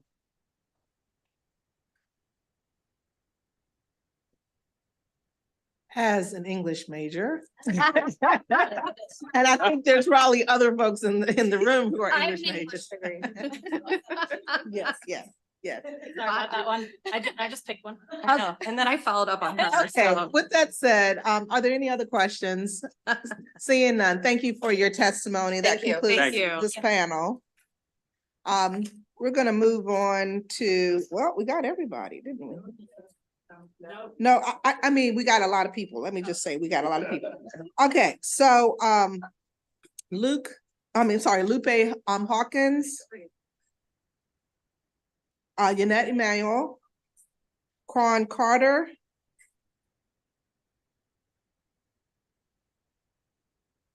And I believe I do not have anyone else. So when you are ready, you can begin. Hey, good afternoon. My name is Lupe Hawkins. I'm one of the co-founders of the Just Us Initiative. I'm in favor of this bill because for several years, I was a victim of someone using the judicial system as a weapon to deliberately cause harm to my family and myself out of spite and pure hatred. In 2012, a very dishonest woman decided to make a false report against me. And without any investigation, I was arrested and placed in jail. And this pretty much is where this long, horrific nightmare began. For 5 years, I was charged over 22 times for what has been proven to be false accusations made maliciously by the same female who in year 2 was proven to have lied to the state and to the House of Ruth. In fact, the House of Ruth advocate / attorney wrote a writ to withdraw from her case because she told them that she had lied and made the whole story up. Instead of charges being dropped against me, the judge sealed the document and sent me to a full jury trial, allowing her to testify against me, knowing this woman was not credible. For the next several years, this woman continued to make false accusations maliciously, and not one time was she ever charged with making a false report or even perjury. Finally, after about 5 years, over 22 charges, jury trials, home confinement, and jail, I was exonerated of all charges. The woman was placed in jail, but not for any of these false statements, but for attempting to kill me in front of my mom's home. This woman wasted the court's time, misused victims' resources that really could have helped real victims, only to traumatize me. Today, I call myself a survivor. My family and I have made it our mission to help others going through similar situations. We strongly ask for a favorable report on HB 1183. Thank you. Good afternoon, members of the committee. For the record, my name is Yanetta Emanuel, Public Policy Director with the ACLU of Maryland, here in strong support of HB 1183. A lot of what I wanted to say has already been covered, so I'll be brief. It's critically necessary that safeguards are in place in order to ensure that the process will be insulated from those looking to weaponize the criminal system against other civilians. As we've seen this afternoon, we've seen this often in abusive relationships where abusers weaponize and misuse the court system to maintain power and control over their former or current partners. Additionally, we've seen this in cases where adversarial child custody battles, where one parent will make a false allegation of abuse against another parent as a way of gaining leverage in a court proceeding, as you've heard from many of the witnesses this afternoon. This process is utilized by many people and often abused. A 2014 report by the Commission to Reform Maryland's pretrial system showed that in 2012, citizen complaints comprised of 42.8% of the total charging documents issued by district court commissioners. In Prince George's County, citizen complaints comprise 60% of charging documents. While some people may eventually be able to clear their name and get their charges dropped, this comes after months and sometimes even years of incarceration, and after not only the individual, but also their families have been completely traumatized and their lives completely disrupted. For the foregoing reasons, the ACLU of Maryland urges a favorable report on HB 1193. Thank you. Thank you. Are there any questions? Is Cron Carter here? No, Yes. Okay, he had to leave. Okay. All righty, thank you for your testimony. That concludes this panel. And we have one person testifying unfavorable, Melanie Shapiro.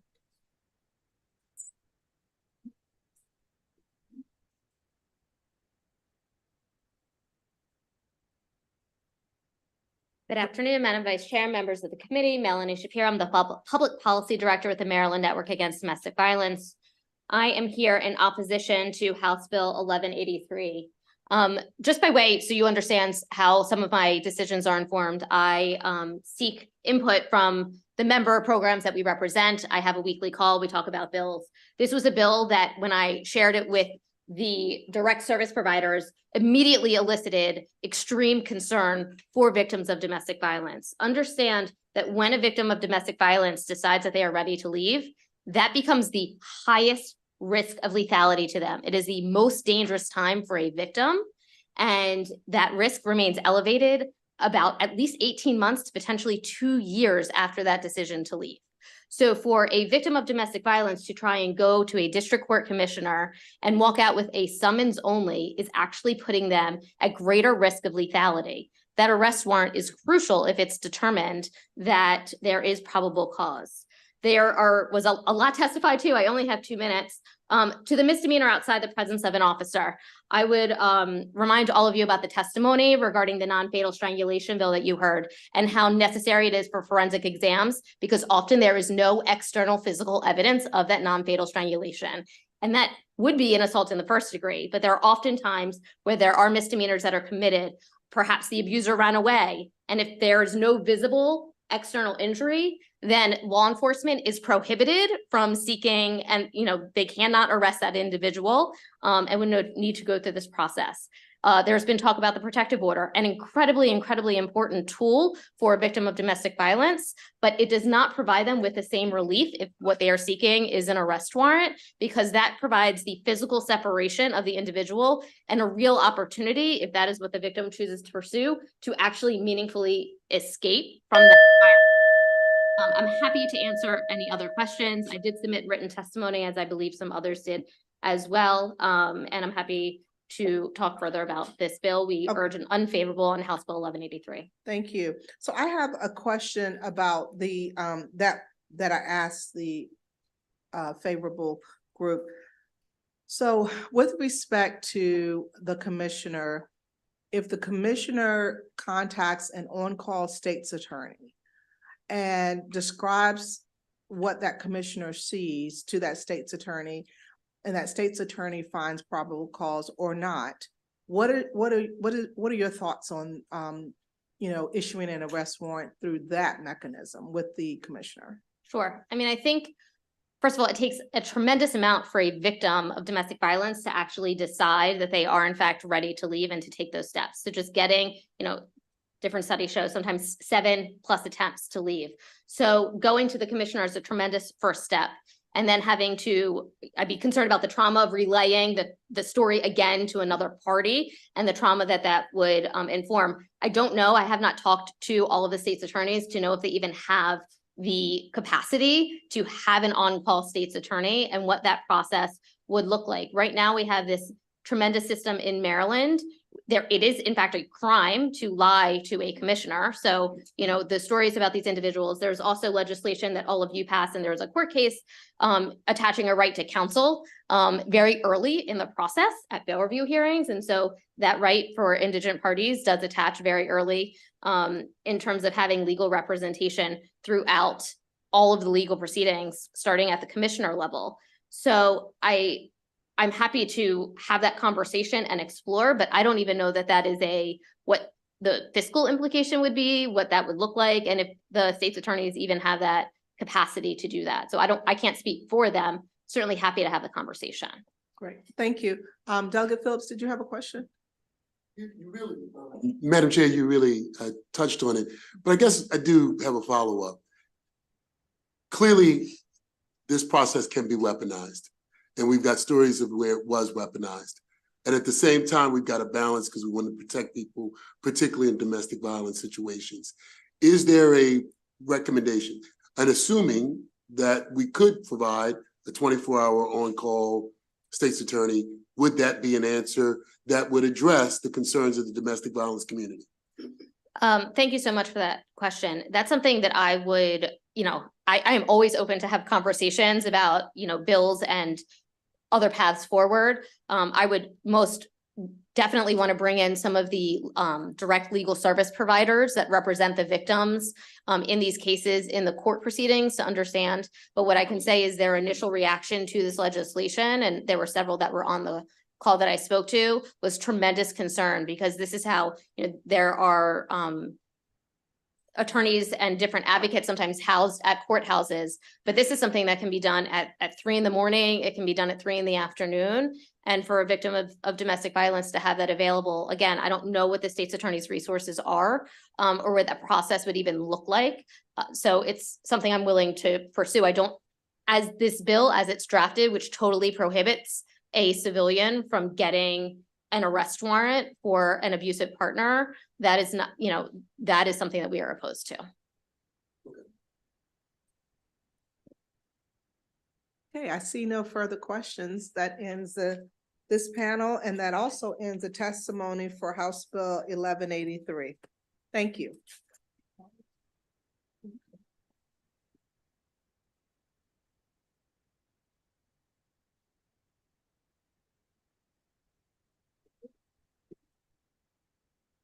Okay, we're gonna have Delegate Williams come down for her 2 bills and give her time to get to the podium.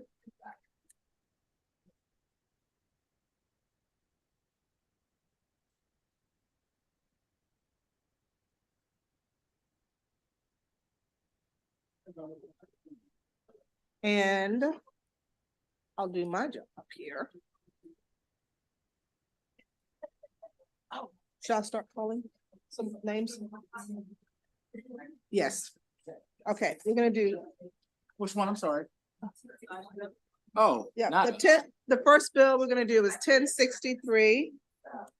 And we're going to hear from State's Attorney Brave Boy Perry Paler. Cynthia Bridgeford.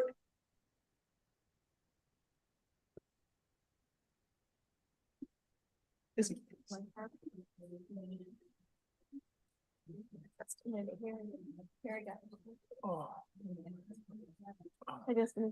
we have Perry Paler? Yeah, he's just, you let Perry know. Okay. Yeah, he's out in the hall. Okay, we're gonna, committee, we're gonna listen to House Bill 1063. We reversed the order slightly. Mhm. Okay, House Bill 1063 and Delegate Williams. Whenever you are ready. Thank you. All right. Good afternoon, Madam Chair and members of the best committee in the House, the Judiciary Committee. I am Delegate Nicole Williams representing District 22. Also, I just want to note there was an error. Delegate Boucher is also the co-sponsor of this bill, and we're going to do an amendment to add Delegate Boucher on this. But I just also wanted to just really clarify that at the beginning. You have my written testimony, so I'm not going to repeat what that says. But what I'll say is that before you, I was not always a state delegate, and I was not always an attorney. And I will say that, but for the grace of God, I am currently all of those things. I had family and friends and family members who've engaged in things that resulted in them going to jail. Some for as simple as maybe shoplifting, others for drug trafficking and distribution. I always say that there are no perfect people that have walked the face of this earth. I need to amend this bill, as I said, to add my co-sponsor, Delegate Eric Boucher, who has his own story, which many of us are familiar with. But this bill will help not only those in blue counties or red counties, but will help many, many Marylanders across this state. The Maryland Judiciary has come out in opposition to this bill because it will potentially result in a tremendous number of petitions for expungement. They say tens of thousands of charges. Huh? Oh, I'm not the wrong bill. Oh, snap. I'm so sorry. Oh, sorry. Oh, I got so excited. So good. Oh, my, oh, God. Now, okay, that's not the bill before. Okay. I am so sorry. I was in the original order. The House Bill 1063 is also a really great bill. She was in the zone. But we're not so convinced you didn't start with it. No, I'm so sorry. Do you want to have 1063 now? I want to have 1063 now, yes, Okay. because my panel here is for 1063, which is an excellent bill. Now, let me go back to 1063. Okay. The reason that 1063 is before you today is because just like you all have heard, I'm sure during the interim from your constituents in your various communities, concerns about carjackings within your communities, concerns about car thefts, concerns about just the rise in crimes of property in general going on within our communities. And one of the things that my state's attorney, she brought this to my attention last year, was that a lot of these crimes are being committed by what we call crews in various jurisdictions throughout the state of Maryland. And these crews are loosely organized individuals. They're not gangs in the sense of what we think of when we see The Godfather, for example. It's not the mafia, but there are individuals who are working together for a common purpose. And sometimes that purpose is to steal a car, to take that car to a chop shop for the parts so that that individual can sell the parts for money. A lot of times they are recruiting our young people within our community because of the lesser penalties that our young people in our community are facing. And these young people are being recruited by adults on a limited, maybe 1 off or 2 off times basis. And so what this bill does, it basically adds some additional crimes, such as the removal of a VIN number from a vehicle, for example. It adds in some economic crimes and other crimes that we are seeing today. When this statute was originally written, it was written for those times. And so now I feel like it is time that we update our gang statute here in the state of Maryland to reflect the times that we are currently in today and to reflect what you will hear these two states attorneys talk about that they are seeing on the ground every single day in our communities across the state of Maryland. And this isn't a blue or red issue, as I said about the other bill. This is an issue that is going on in every single county across the state of Maryland. And so you all know I'm not necessarily the type to say lock them up and throw away the key, but we do have to do something about these types of groups that are getting together and engaging in these criminal enterprises across our state and are recruiting our young people to engage in these criminal enterprises, whether it's for money, whether it's for brand new Jordans, whether it's for a brand new coat or whatever the case might be, because this has to stop. This has to stop. I have seniors in my community who are afraid to leave their homes late at night because they're afraid of getting carjacked. And that is not acceptable. So I am going to yield the rest of my time to my wonderful panel on House Bill 1063. Thank you. Thank you. And before you do that, Delegate Williams, can we, you have an amendment? I do. I have a number of amendments that should have been emailed to all of you all, including the reprint. The bill has been greatly modified and really simplified, to be quite honest with you. And so hopefully you all did receive those amendments. Right. And so the testimony you just gave is with respect to the amendment. Is with respect to the amendments, correct. Okay. Boucher is not the co-sponsor of this bill. I just also want to clarify that for the record. Okay, great. Thank you. And whoever's ready to go next. Thank you so much, Madam Chair and members of the committee. For the record, I'm Aisha Braveboy, State's Attorney for Prince George's County. I do have two of my prosecutors here today, so I won't go into a lot of details of the bill. I don't want to steal their thunder. I'll let them do that. But I will say the bill as amended, we've learned from Delegate Williams' office that the bill as amended is not opposed by the judiciary or the Office of the Public Defender. So we think that this bill is in good shape as it is. We've been working very hard and very closely with a number of stakeholders, including our Attorney General, and I believe there is a representative here from his office who will testify in support of the legislation as well. In recent years, the landscape of organized crime in Maryland has undergone significant changes. We are witnessing the emergence of smaller, more agile criminal groups that lack the hierarchical structure traditionally associated with larger crime syndicates. These groups, often referred to as crews, typically consist of adults who recruit minors to participate in their criminal endeavors. The adoption of House Bill 1063 is crucial as it would grant Maryland prosecutors additional resources to counteract these entities engaged in continuous criminal activities. And you'll hear from my prosecutors this afternoon about chop shops, individuals who are benefiting from the carjackings. They may not be the ones who are performing the carjackings, but they are absolutely benefiting from carjackings and other violent crimes that have occurred in our communities. We are also adding to the statute as an underlying crime, use of a firearm in the commission of a crime. So that was something that was left out of the original bill that we believe needs to be in this bill. And then you'll also hear a little bit about what we're seeing in terms of gangs. I could just 1 second. Okay. If you can finish your sentence, and I'm sure there'll be other questions. Using sexual violence or sexual acts to recruit and also keep people in these syndicates. So we are really looking forward to modernizing the gang statute, and of course, we are looking forward to safer streets around the state of Maryland. Thank you. Yes, thank you, Madam Chair. Members of the Judiciary Committee. My name is Ivan Bates, and I'm the State's Attorney for Baltimore City. I'm here today to express my support for House Bill 1063, which aims to address critical issues related to the criminal organizations within our state. I want to thank my partner, Aisha Braveboy, for her partnership, as well as Delegate Williams for bringing this. On not only this comprehensive criminal procedure bill, but also our joint legislative package as a whole that addresses several urgent criminal public safety needs in Maryland.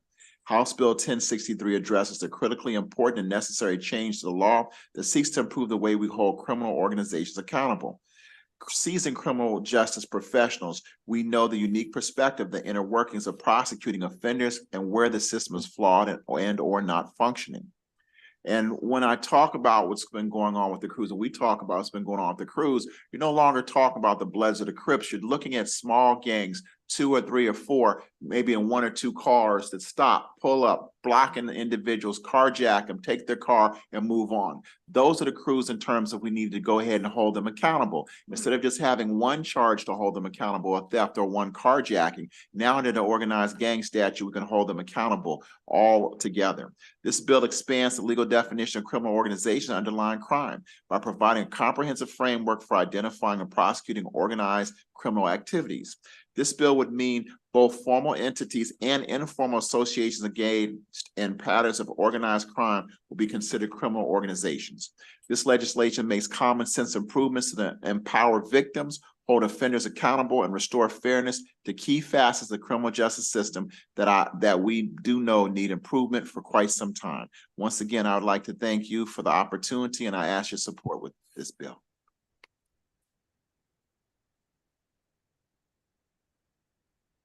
Thank you, Chairman Clippinger and the members of the Judiciary Committee for granting me the opportunity to speak in support of House Bill 1063, a bill to amend Maryland's organized crime statutes. My name is Cynthia Bridgeford. I have the privilege of serving as a Deputy State's Attorney to the Honorable Aisha Braveboy, State's Attorney for Prince George's County, Maryland. In my current role, I oversee our Strategic Investigations Unit, which partners with law enforcement agencies to investigate and prosecute crimes committed by criminal organizations, both gangs and neighborhood crews. Prior to becoming deputy, I was chief of this same unit, and before that, I was a line prosecutor. I know very well prosecuting criminal organizations. Adding to the comments already provided, I'd like to address how expanding the definition of underlying crimes will positively impact the prosecution of criminal organizations. For example, crimes of sexual violence are a tool used by criminal organizations to recruit, initiate members and to quell resistance from the communities within which they operate. I have personally observed graphic videos, essentially home videos, of sexual violence committed by gang members against young women who appeared to be juveniles, who were clearly under the influence of alcohol and or drugs. And even if the victims had been capable of fending off their attackers, there is no doubt the response would have been physical violence against them. Under the proposed amendments, not only the crimes of sexual violence, but the creation and sharing of this material would qualify as an underlying crime. In addition, here's what I'll say. Prosecutors never believe you can't have too much evidence and have too many tools to combat criminal organizations. Thank you.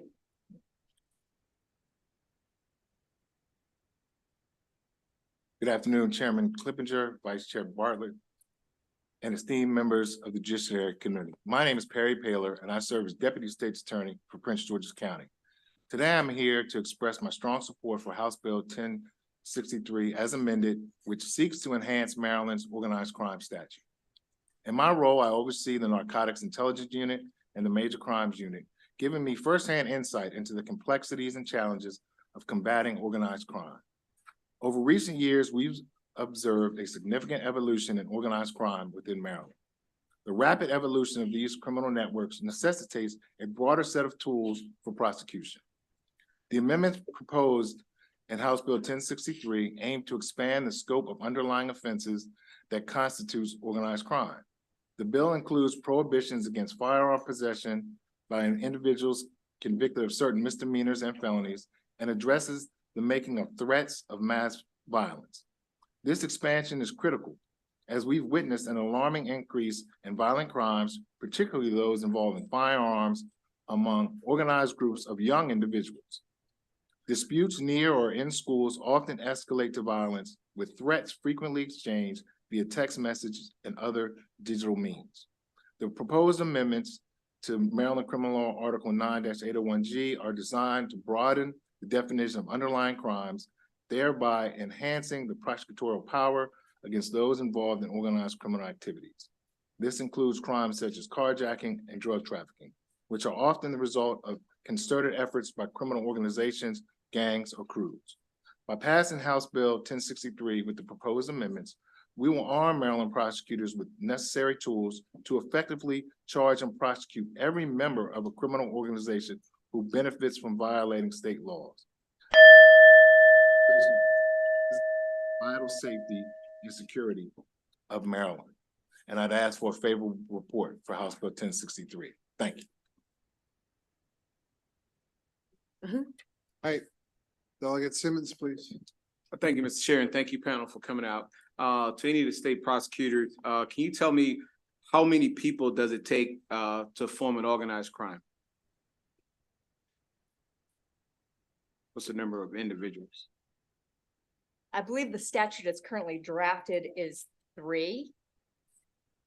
Under the statute, in addition to having a minimum number of members, there's also, as it's currently in existence, a requirement that the state offer proof of some sort of hierarchy or organizational structure to the organization. Correct. Thank you. Thank you, Chair. On page 3, it says any group of individuals associated. In fact, is that, I mean, two would constitute a group? That's correct law. I'm not an That's attorney, current so law. current That's law, current okay. law. Thank you. You're welcome.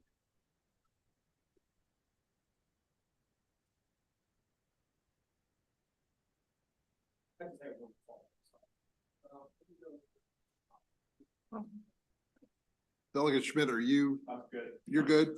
Delegate Embry, then we'll go back to Simmons. Thank you so much, Delegate, for bringing this bill. This is pure curiosity, the Consumer Protection Edition. I'm curious what examples there are of organized consumer protection crimes.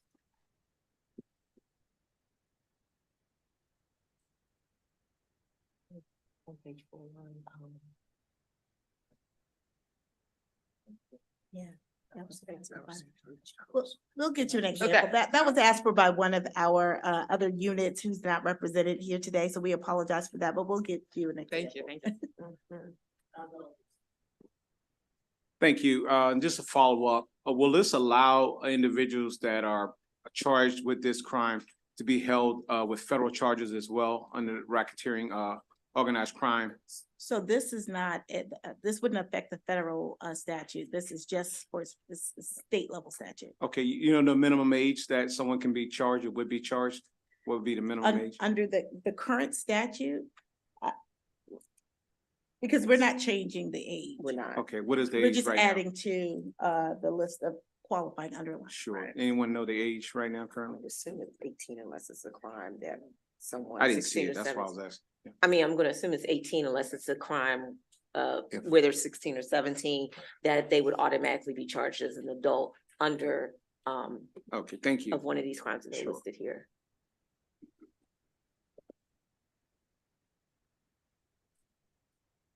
Any further questions for this panel? Seeing none, thank you very much. Thank you. I believe that's everyone. There's a representative office of the AG. Okay. Testifying in an informational capacity.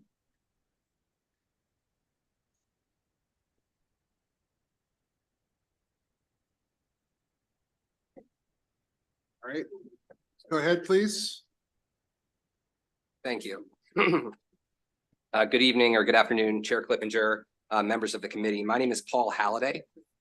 I am the chief of the Organized Crime Unit in the Criminal Division of the Maryland Office of the Attorney General, and I'm here to speak in support of House Bill 1063 as it is amended. The Organized Crime Unit believes our input on this bill is important because it is the primary statute under which many of our investigations are ultimately charged and prosecuted. Our unit is uniquely positioned to investigate and prosecute these types of crimes because we operate in an important space between the local state's attorneys, the U.S. Attorney's Office, and the U.S. Attorney's Office. We investigate some of the most complex multi-jurisdictional violent patterns in the state. We work closely with local and state law enforcement as well as federal partners, including the ATF, DEA, and FBI, to prosecute violent groups and drug gangs. Since Attorney General Anthony Brown took office in January 2023, our unit has prosecuted 113 defendants under this statute, and I myself handled many of them. We also work closely with local states attorneys, often in an advisory role, fielding calls and questions and giving recommendations with respect to this statute and our experience using it.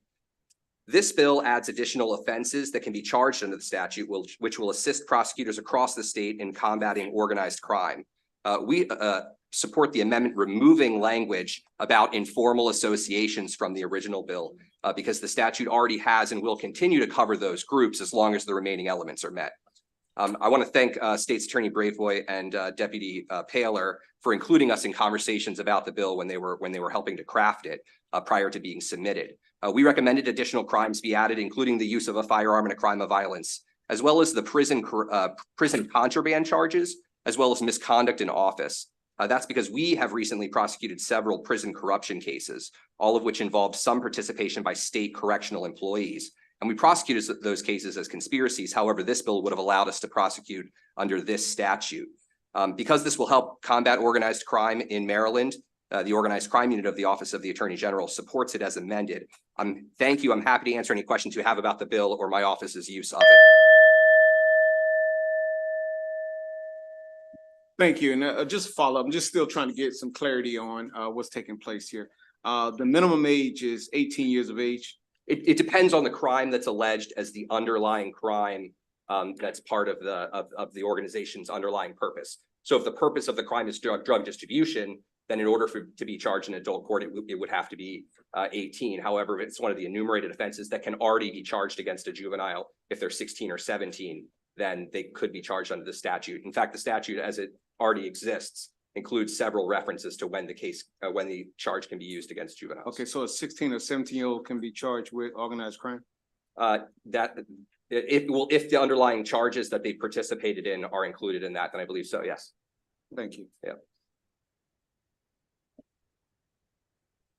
Questions? Don't see any further questions. Thank you very much. That concludes the testimony on 1063. Now we're going to 550. And who's your first panel? Delegate Williams.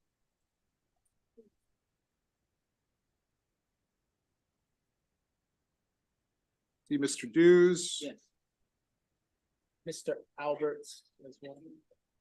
All right. Don't normally let other delegates get up and testify. Who else?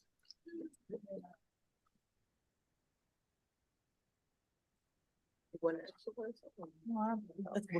Let's just do it. All right, Delegate Williams, please, 550. Okay, now back to what I was trying to say earlier today. You missed that, Mr. Chair, okay.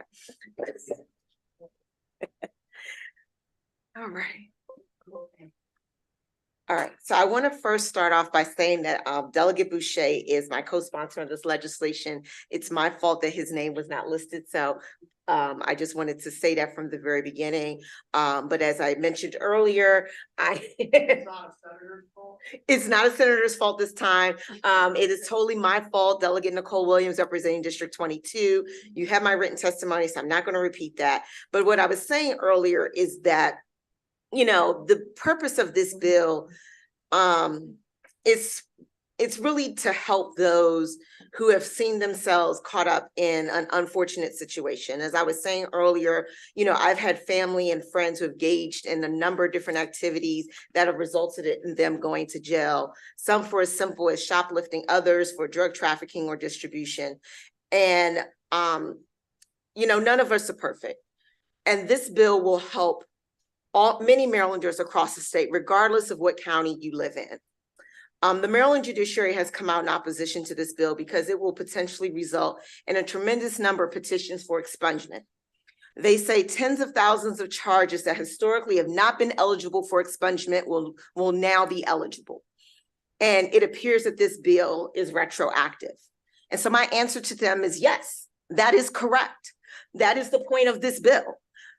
The burden to someone not being able to get a job because of these types of charges on their record, the cost to the person who is unable to get housing, the burden that this places on our society as a whole is well above the cost that the judiciary will have to incur to make this happen. The last time I checked, The role of Lady Justice was to balance the various interests involved. The police and sheriffs, as well as the Maryland State's Attorneys Association, opposed this bill because they claim it erodes judicial transparency and the public's access to information about the affairs of government. If that is the case, why even have expungement on the books at all? You heard earlier today in another bill that 93% of the charges here in the state of Maryland are currently ineligible for expungement. The state's attorneys in their testimony says that the judicial branch belongs, or maybe it's the police and sheriffs, I can't remember which one, says the judicial branch belongs to the American people, and I agree. We need to work on protecting those that don't have the fancy lobbyists here in Annapolis. I'm not the first person to introduce this legislation. This legislation has been introduced on and off every year for like over 10 years. And there have been various versions of this, and each time they say they can't do it for the last 10 years. 5 of those years working on the technology to make this happen, this would have happened 5 years ago. And so I've had enough of this. It is time that we pass this bill. I encourage you to read the racial equity impact note with this bill. And I ask you to please do a favorable vote for House Bill 550. Thank you. I would love to go after that. Thank you. No, really, seriously, because first of all, Christopher Dew is representing the Center for Urban Families on this specific issue. The unit rule has been an issue for a very, very long time. I know many legislators were here, 4 or 5 sessions ago when I first had the chance to testify on it.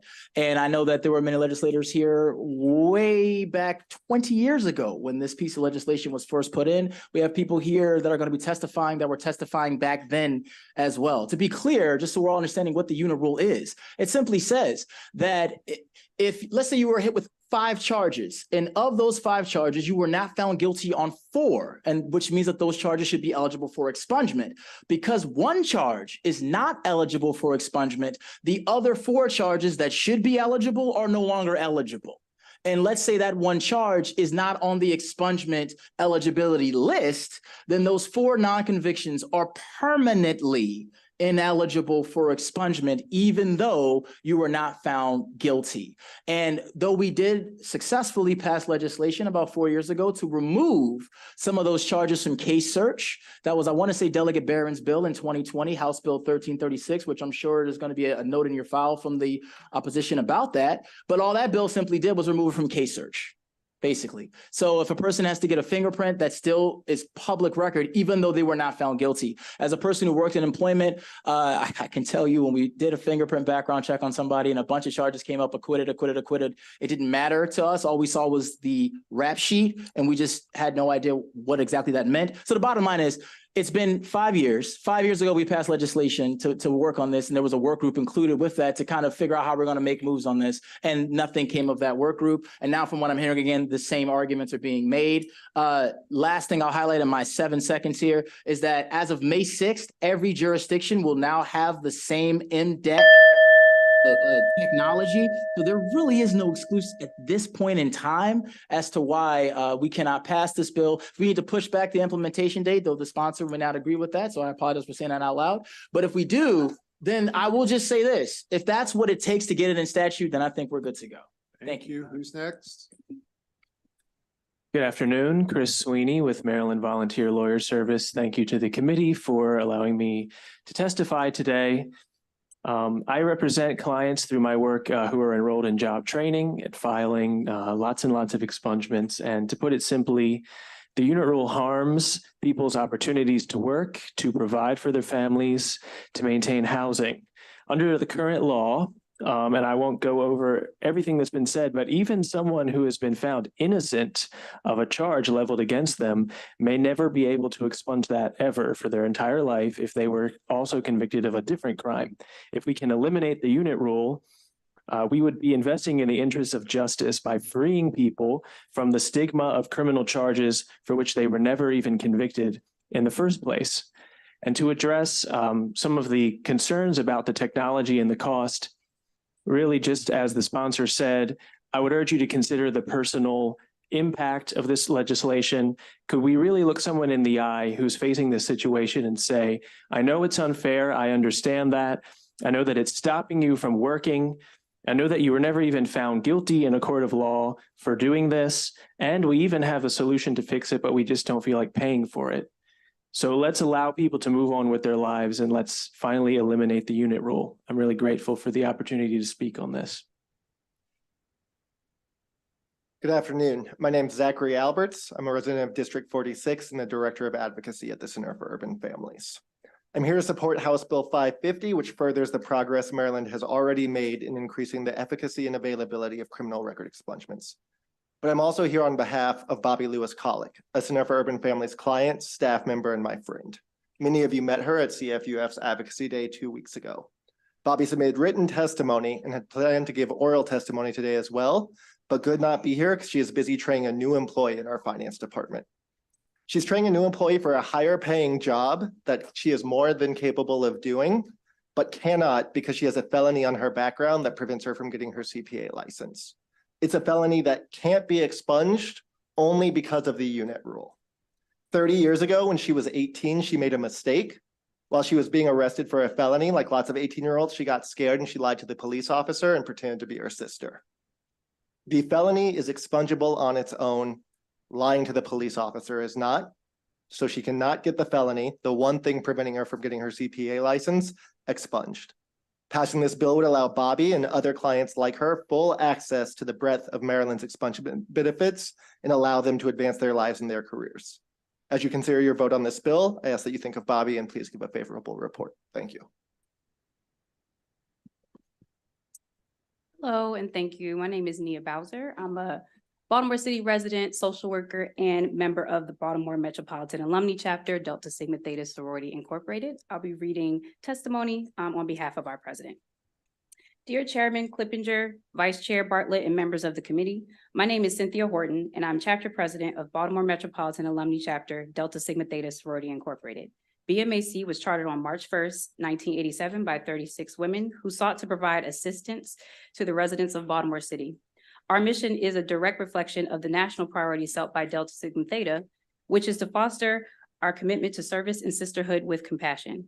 One of the many ways that we serve the community is by hosting annual expungement clinics and resource fairs. On February 3rd and 8th, the Maryland Social Action Committee of Delta Sigma Theta held its annual Delta Day in Annapolis. During this conference, the committee revealed public safety and criminal justice reform as one of its 2024 legislative priorities.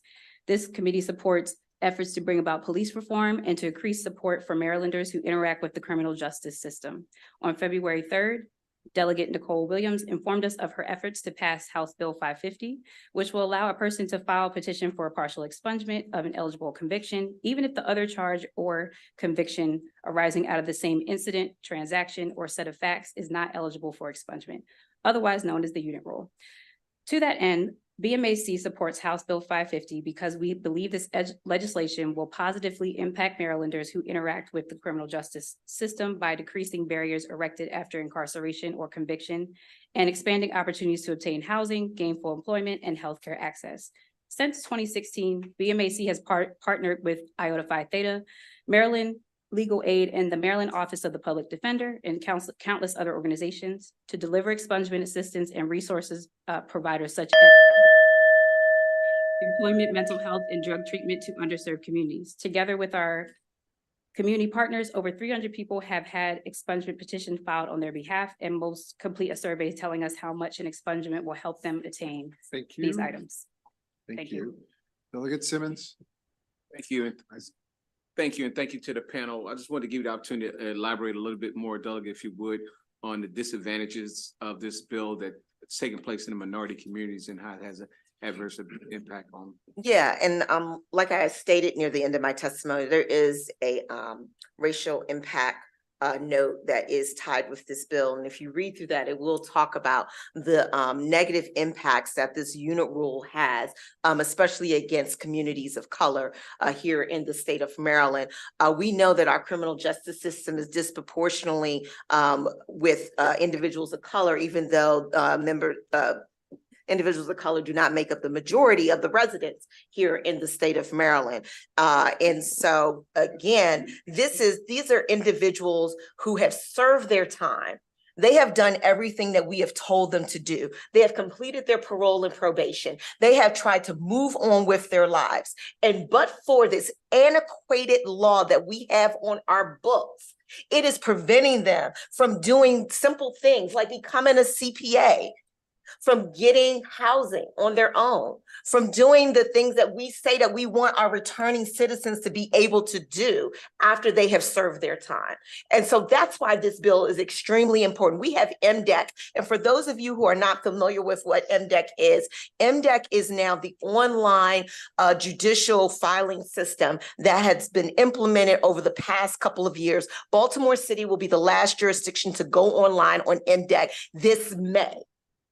So before, and 20 years ago, when this bill was first introduced, it was stated, oh, we can't do this because we don't have the technology in place to do this. Well, now 20 years later, we have all of this wonderful technology in place. So now what is the excuse? Oh, it's going to cost us about $1 million to do because we got to hire more personnel to do it. We're not thinking about the cost of people's lives.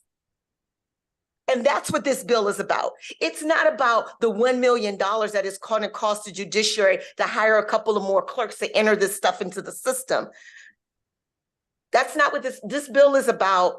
Giving people a fair shot after they've done everything that we have asked them to do after they've completed their sentences.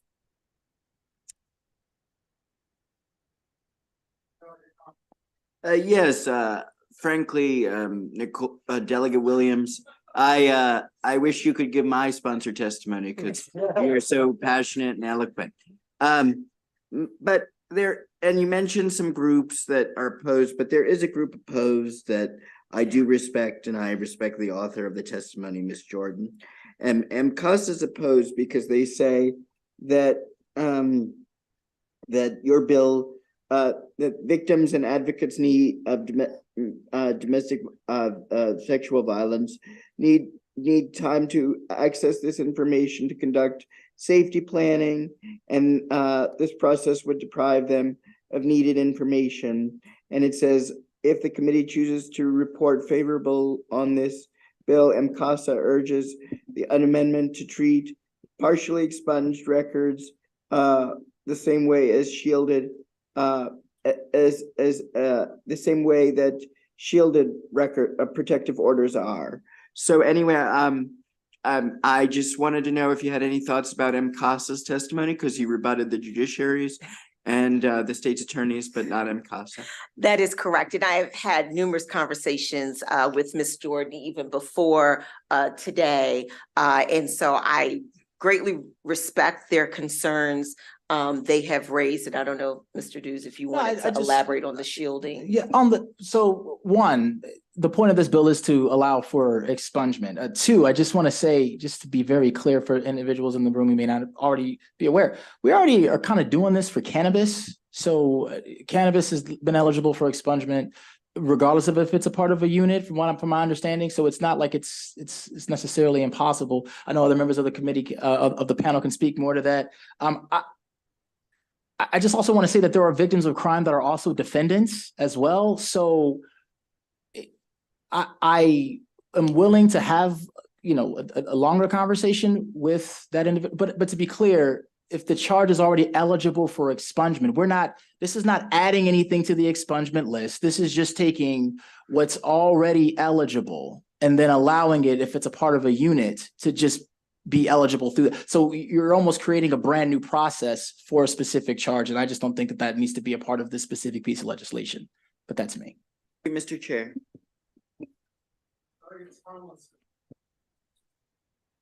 Thank you, Mr. Chair.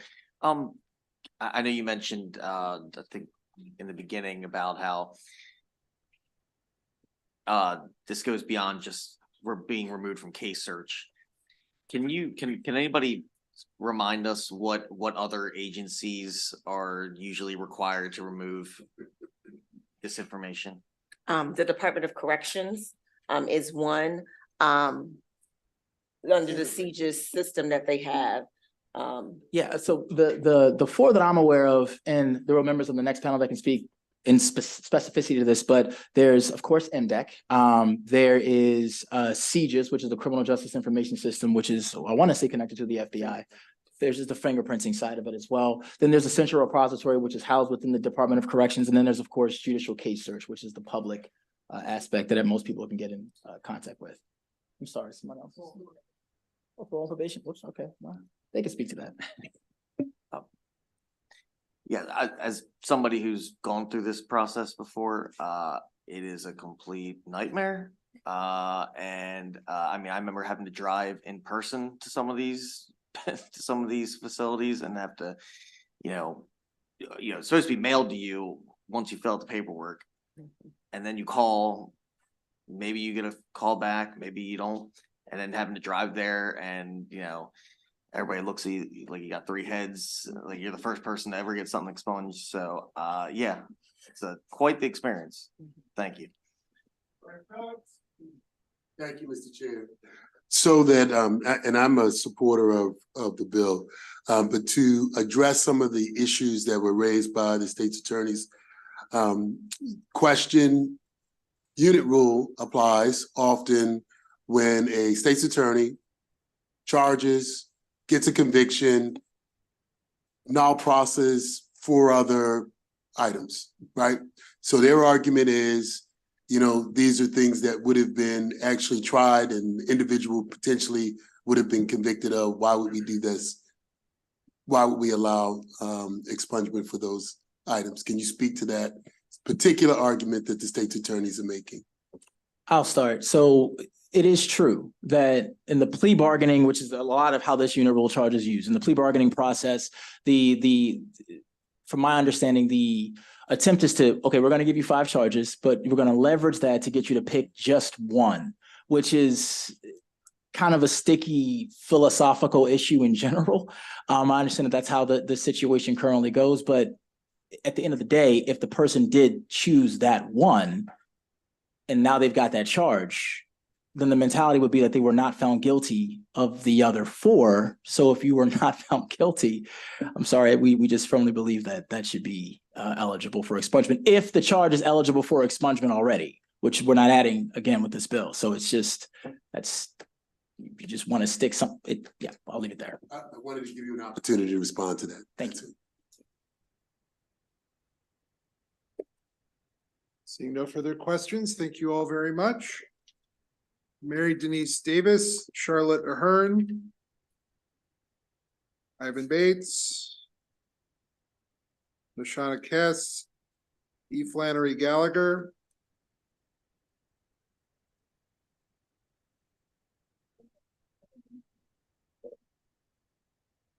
Mr. Bates, if you'd like to go first, please. Yes, thank you. Chairman Clippinger, members of the Judiciary Committee. My name is Ivan Bates. I'm the state's attorney for Baltimore City. I'm here today to express my support in House Bill 0550. Deals with partial expungement. My testimony, I'm gonna deviate a little because normally when you're a prosecutor, people have different roles within the judicial system. And some people may say, well, why are you here today as a prosecutor? I do believe as a prosecutor, you need to look at the total system to see not only about holding people accountable, as you know, I've come and asked for stiffer penalties and other crimes, but also what they've done the positive to earn that opportunity. What can we do in the criminal justice system to give them a helping hand? And to me, that's what this bill does. This bill allows individuals that have done what they're supposed to do to sometime have that stigma, that charge erased so that they can now maybe get housing, they can get a job.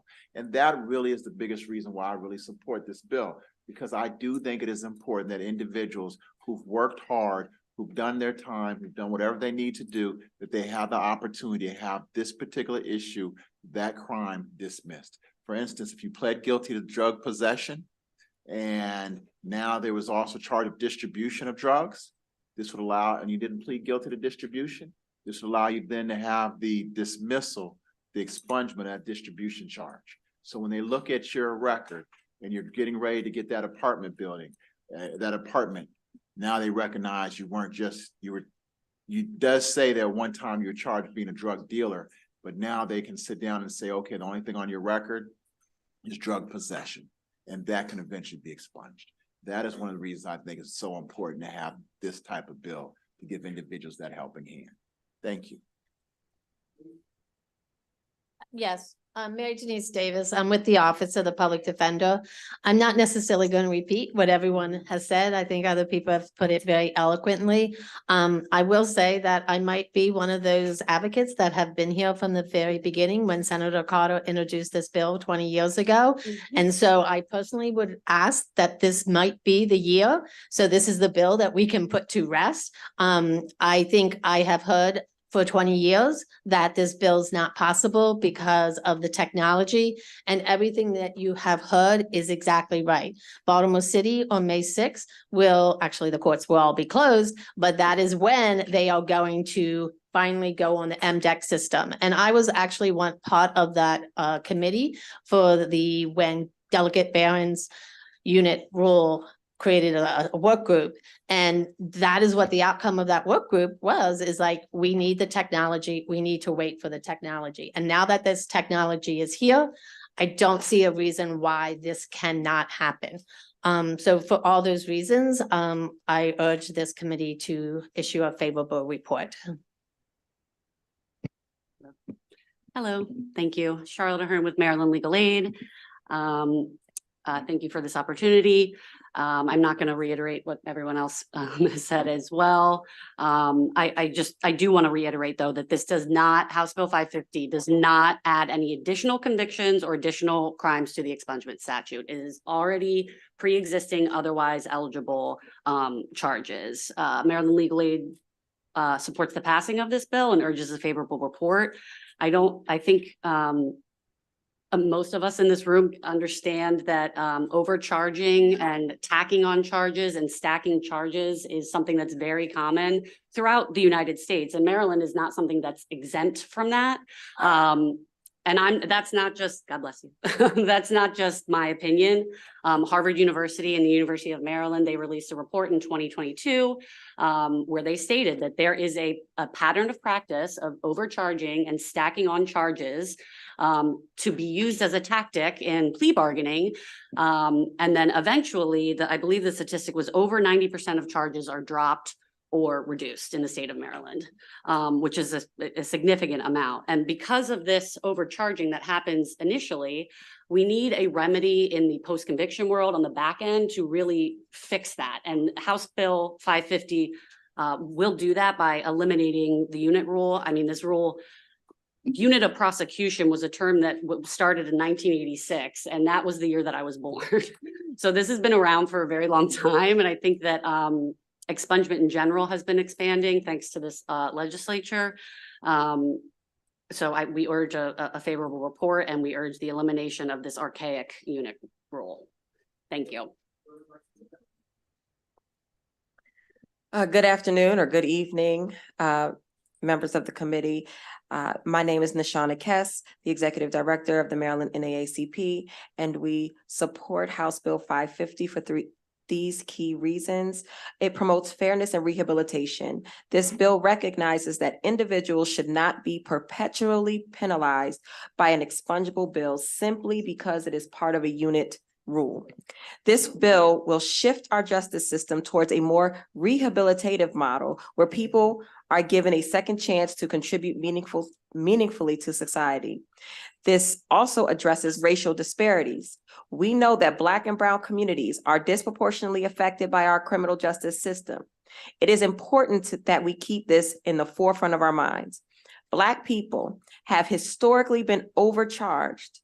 So by facilitating partial expungement, this legislation takes a step towards correcting these long-standing racial disparities, providing individuals from these communities a fairer chance at rebuilding their lives.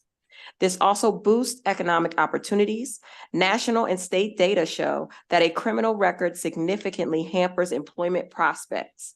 By removing this barrier, House Bill 550 not only helps individuals secure stable employment, but it also benefits our economy by expanding the workforce and reducing recidivism. This is not a legislative measure. It's a crucial step towards justice, equity, and economic prosperity for all Marylanders. It embodies our values of compassion, fairness, and opportunity. I urge a favorable report. Thank you. Good evening. My name is Flannery Gallagher, and I'm a legal fellow at the University of Baltimore School of Law's Center for Criminal Justice Reform. We're grateful for this opportunity to testify in support of House Bill 550. I echo my colleagues' support of this important bill, and I will be brief in my remarks and welcome questions. I'd like to briefly highlight two key reasons that this committee should issue a favorable report on this bill. First, substantial research shows that expanding expungement will reduce the many collateral consequences associated with having a criminal record. And second, by removing barriers to economic viability and promoting human dignity, House Bill 550 will make our community safer.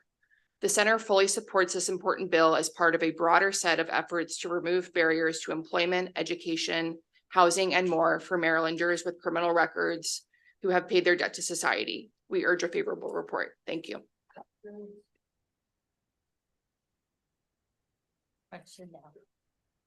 Seeing none, thank you all very much. Thank you. Making sure. Miss Karen Friedman.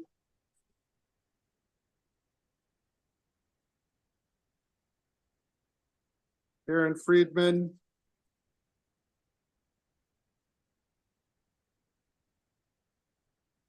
You're the last person to testify in favor of this legislation. Come on up.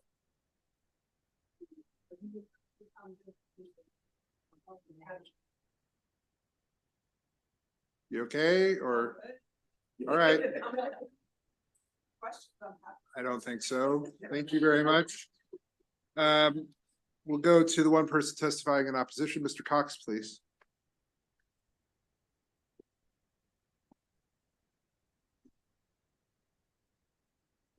Should I check first, make sure there are no amendments?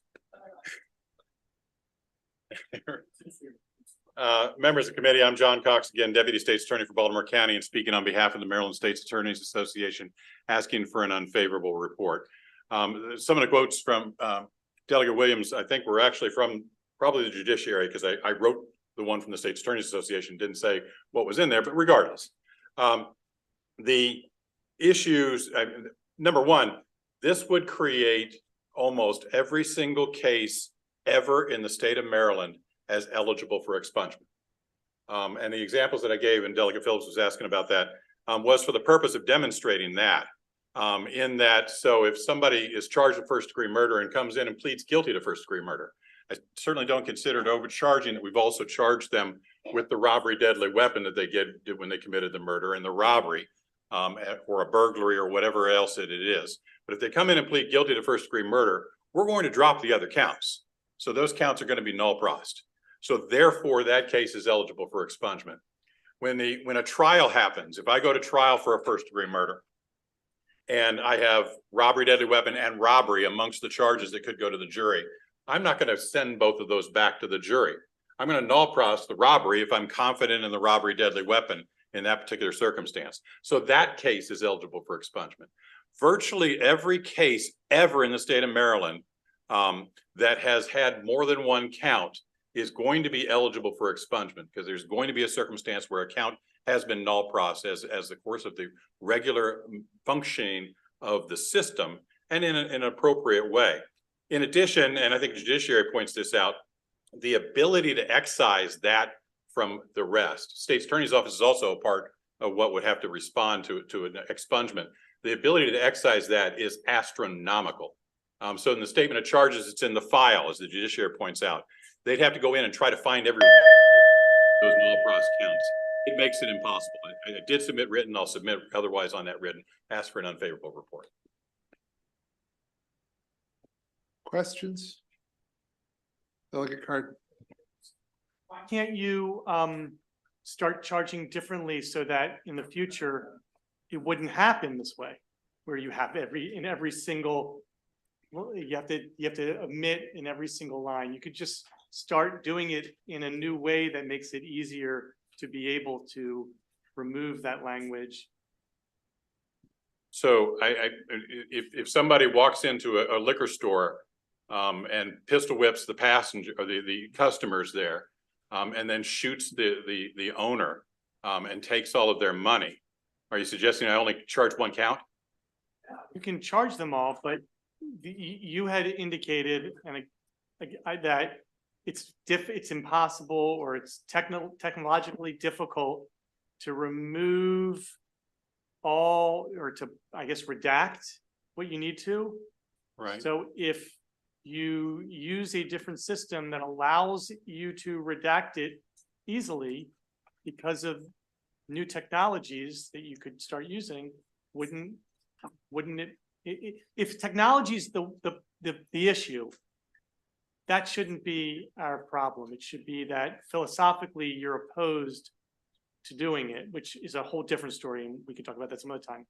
I'm just curious why you guys can't figure out a way to make it technologically capable. Well, I wasn't speaking to the technology part of that. I think it's the judiciary that's pointed that out. The example that I was using was a statement of charges. So when a murder happens, an officer or detective is going to go fill out a statement of charges, and they're going to set out all the facts, and they're going to say in there that, you know, that the person was robbed, that a gun was used, that the individual was killed. And then if an expungement happens and expungement is ordered, then we would be required, the judiciary and the state's attorney's office and anybody else who has that statement of charges would be required to go into that piece of paper, that 5-page document, and find every time there is a reference to the robbery or to the use of the handgun, if those are counts that we null prossed. That's more manual than technology. I don't know how else, absent AI coming up with something that I know we don't want to trust AI. You do this on the computer though. No, I mean, this is written paper, and you have to go in and just use a magic marker and redact it. Yeah, I don't know. We haven't done it yet. But that's logically what would have to happen. Maybe we ought to start keeping our records electronically. Well, the document itself is scanned into an electronic location, but the document still exists. Okay. All right. Thank you, Mr. Chairman.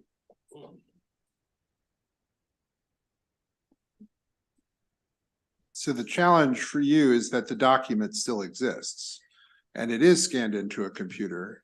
It's not entered into a computer. I mean, it's entered into MDEC, it's entered into presumably state's attorney system, it's entered into a bunch of different places. But in many cases, am I right in understanding that there are pieces of paper that are scanned into a computer that they themselves may be challenging to? Your argument is, I think, that those pieces of paper would be difficult to redact. Yeah, I'm getting a little into the weeds, but I think it would be both. I mean, it's, you know, when we prosecute a case, we get the paper, but we also have it electronically. So I'm not getting rid of the box or the original piece of paper, but then it also will exist electronically. And I guess to the other question that Delegate Cardin was asking, when you have multiple people who are victims of crimes, there are going to be counts for each and every one of those people, and the prosecutor may only go forward on one of those individual counts as opposed to all of the counts for one person. Absolutely. I mean, it's very common that you're going to present all of the facts to a judge when somebody walks in and pleads guilty, but you most commonly only make them plead guilty to one count, or very commonly. Are there further questions? All right, seeing none, Delegate Boucher, go ahead. Chairman, I don't have a question, but I had signed up to testify for the bill. I didn't. It's on the The list. bill sponsor gets to testify. If you've co-sponsored, you don't get to. I mean, I signed up as oral testimony on the bill. It's generally. Okay. We don't do that. Yeah. All right. Any further questions? Seeing none, thank you very much. Thank you. Concludes the testimony for House Bill 550. We're going now to House Bill 658. Delegate Moon, please. Eric Galley, Nan Gibson, Brandon Hatton, Zach Alberts, Laura Chafee,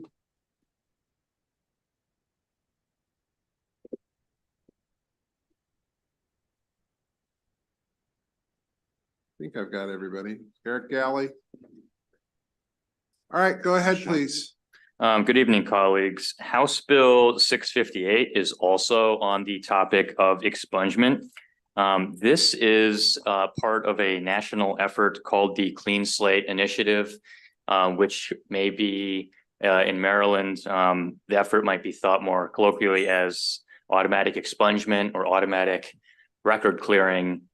And what this bill seeks to do is to take all of those charges which are currently eligible for expungement for one who submits a application and attempts to make that an automated process where we will do that for you without need for the application with all of the other conditions met. You wait the requisite number of years, you've completed your sentence, and there's an opportunity for the state's attorneys to object.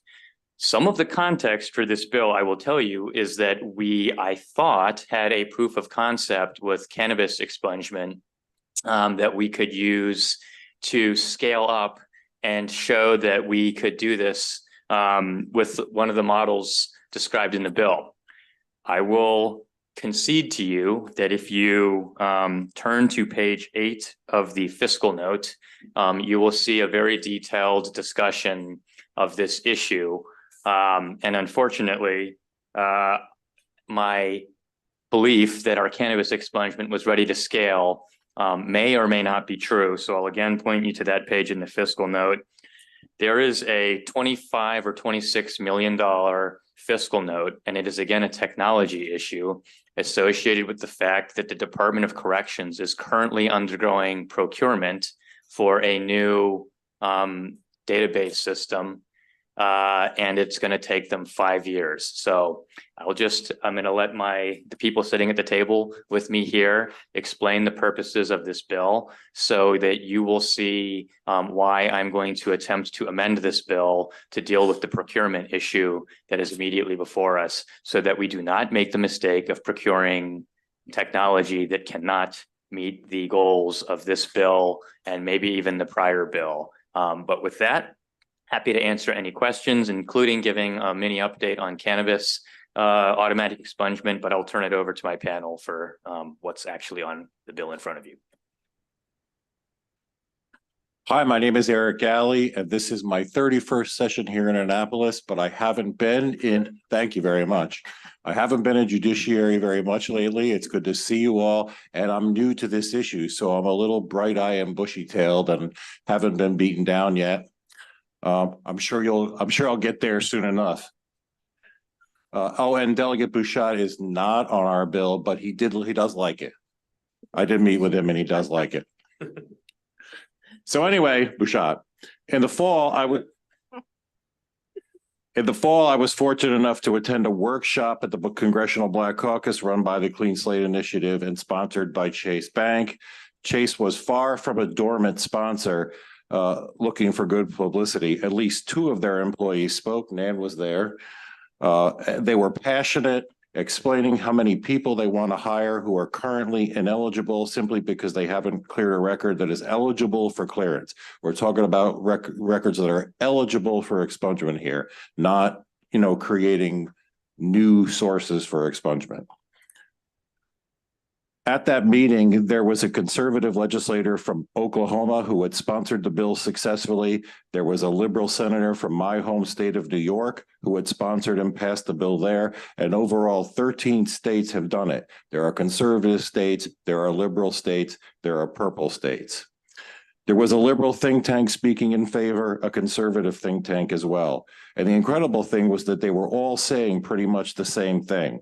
It was stunning, and it was a wonderful day of bipartisan support for an issue that can make a huge practical difference in thousands of Marylanders' lives. So we went and found ourselves a conservative sponsor, Senator McKay in the Senate, and this guy who's a little bit left of center, as you know. And both of them jumped at the chance to make this bill. Oh, we urge a favorable report. Thank you. Welcome back to Judiciary. Who would like to go next? Yeah, hi, Chairman Clippinger, Vice Chair Bartlett, members of the committee. My name is Nan Gibson. I'm Executive Director at the JP Morgan Chase Policy Center. Thank you for the opportunity to provide a statement in support of Maryland Clean Slate Automatic Record Clearing HB 658. 1 in 3 Americans, roughly 80 million people, face barriers to employment due to an arrest or conviction record. This represents a large waiting workforce, if you will.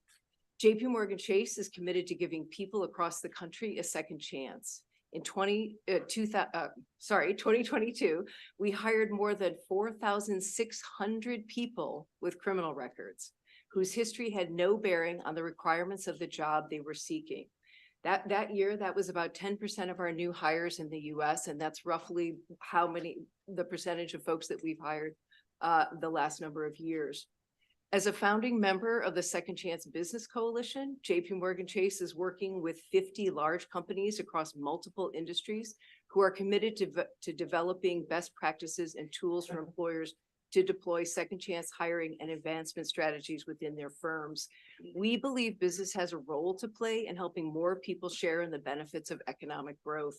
But to achieve systemic change, we need improved public policy, including common sense measures like clean slate automatic record clearing for eligible offenses.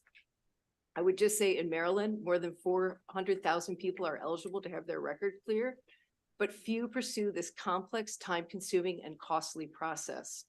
To provide relief in the communities we serve, our pro bono legal team also hosts expungement clinics with community partners.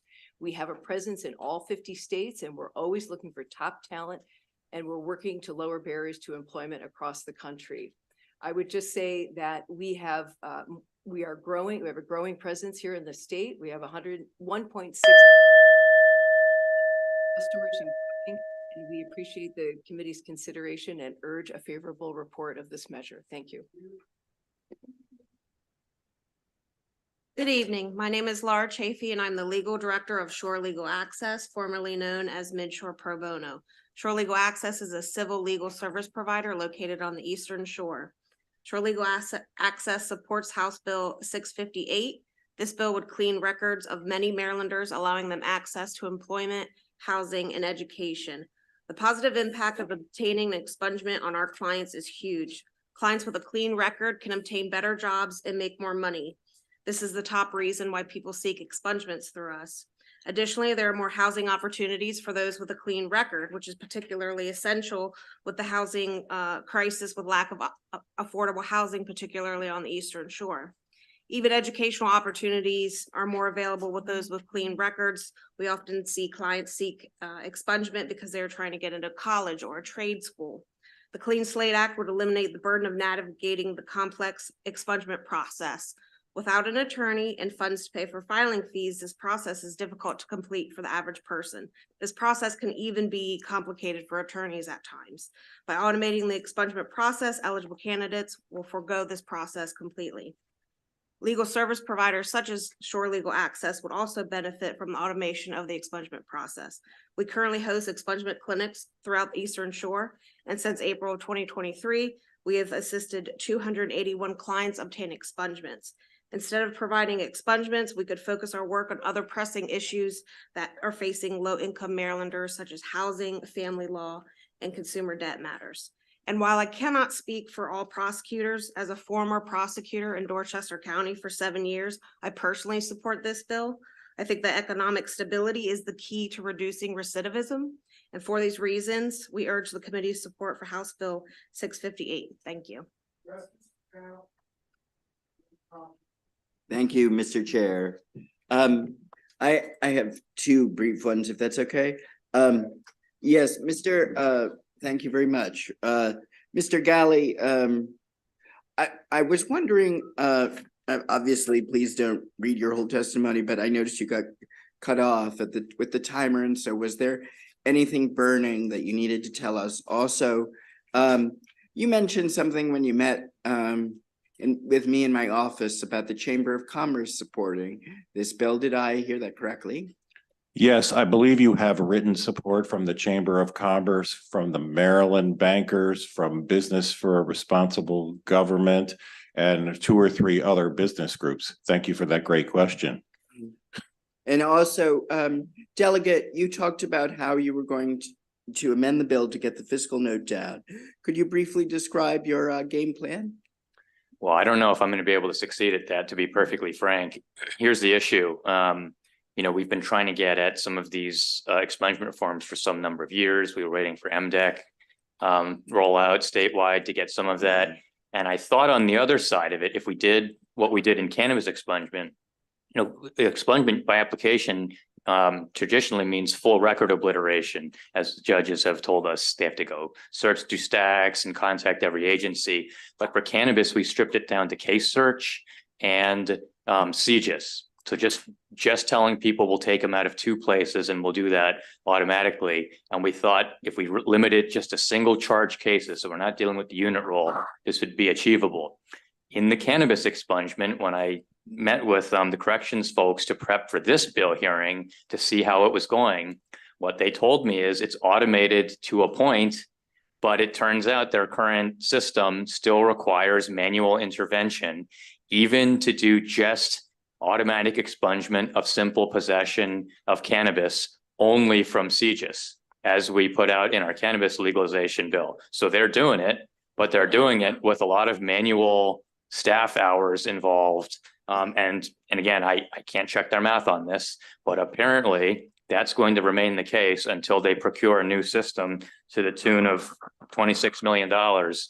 But they're already in that procurement right now, and it's not going to conclude for 5 years. So again, somehow we need to stop the train and stop them from procuring a system that can't do the things that we've been asking to do for years. So unfortunately, the MDEC courts database question is being replicated in the corrections arena now with an entirely different system that links up to CJIS. And so hopefully we can get behind that to stop a future fiscal note from ballooning too far. So it's mind-boggling how labor-intensive we still are in 2024, but I thank you, Mr. Chair. Chair, just real brief, I generally support these bills, but we spoke over the interim about an issue we have in the criminal world where there's automatic expungements of specifically of undocumented immigrants or other people dealing with immigration issues who then are unable to complete their legal immigration issues because they can't access the forms that they're required, the records that they're required to, because they've automatically been expunged. This would address that in 2 ways. One, again, the traditional definition in Maryland law is multiple expungement definitions in the code, unfortunately. But the one that we've been using talks about record obliteration, which means in the scenario you're describing, if you're the immigrant, that record's gone. It's been obliterated. In the scenario we're talking about under this bill and what's contemplated for cannabis expungement, we're not obliterating the records. We're simply removing them from the 2 public places you care about, the rap sheet and the publicly available case search. And if we so wanted, we could handle that immigration issue on the side.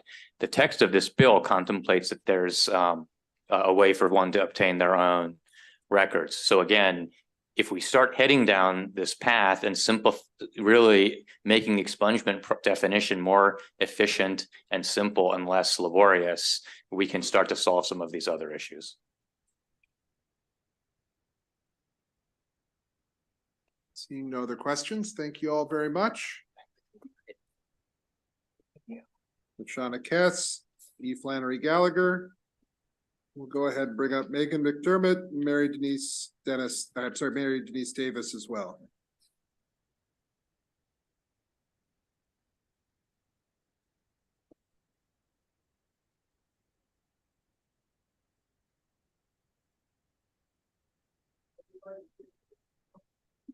Good evening, Flannery Gallagher, legal fellow at the University of Baltimore School of Law Center for Criminal Justice Reform.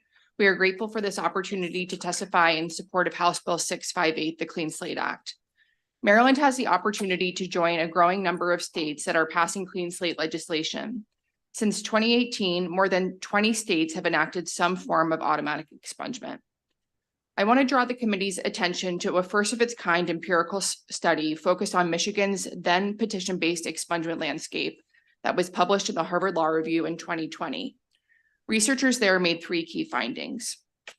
First, under petition-based systems, which Maryland system is primarily petition-based with the exception of cannabis, very few people actually obtained expungement. Even among those who did qualify under the then operative rules, researchers found that only 6.5% received expungements within 5 years of becoming eligible. Michigan's low uptake rates are consistent with academic findings across the country. Another national analysis found estimated uptake rates ranged across states from 0.2% to 11% for expungement of conviction records. Second, people who obtain expungements virtually all stay crime-free thereafter. And third, expungements appear to substantially expand recipients' job opportunities. Within a year after expungement, average wages increased by about 23% after controlling for the same individual's prior wage trends. Without House Bill 658, the broad public policy benefits of expungement will not be fully realized. House Bill 658 will ensure that people are no longer defined by their criminal records, have the opportunity to contribute to their communities, and get a fair chance to work, seek an education, and achieve their full potential. We urge a favorable report.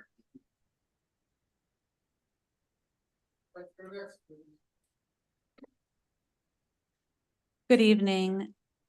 Megan McDermott, Chief Attorney at Maryland Legal Aid. Maryland Legal Aid is in support of House Bill 658 with amendments.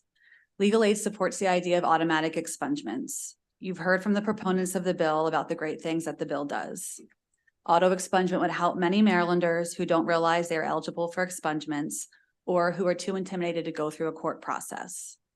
It would also help alleviate the already strapped resources of many legal service providers in the courts. We also, of course, support the bill provisions regarding probation violations and codifying protections against discrimination on state license and education applications. However, we do have concerns with 3 provisions in the bill. First, we recommend that the bill not limit or change the definition of expungement to only include the central repository and case search. This is not expungement, it's shielding. Auto expungement should result in complete expungement of criminal records, which is the standard in Maryland under the current expungement statute. Second, we recommend that the bill eliminate the provision allowing the state's attorney to object. An objection process makes no practical sense in an automatic expungement bill. If an objection can occur, then calling this bill an auto expungement bill is a misnomer. It adds yet another barrier for legal aid clients and will be incredibly confusing to the general public. We are also concerned that the state can object to expungement based on a belief that an individual is engaging in criminal activity, even if that individual has not been charged with a crime. And if an objection happens, there's not an opportunity for a hearing. Third, and finally, we are concerned with the creation of yet another database that houses clients' criminal records. Thank you again for the opportunity to testify, and we support the bill with amendments.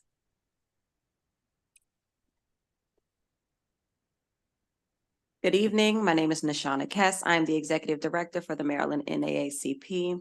We are in support of House Bill 658 and certainly like the amendments that were presented as well. We support for 3 reasons. It's a reduction of recidivism through increased opportunities. The alteration of waiting periods for filing expungement petitions directly impact the ability of individuals to move forward with their lives after completing their sentences. By allowing earlier expungement for eligible charges, individuals are afforded the chance to secure employment, housing, and education opportunities without the overbearing shadow of past convictions. This is especially crucial for communities of color, which are disproportionately affected by criminal records due to systemic biases in our justice system. By facilitating a faster reintegration process, we are not only improving individual lives, but also enhancing the overall safety and health of our communities by reducing recidivism. Second, automated expungement process is a step towards systemic equity. Automation in the expungement process ensures that eligible individuals can have their records cleared without navigating complex legal hurdles. Sorry. My phone conked out on me.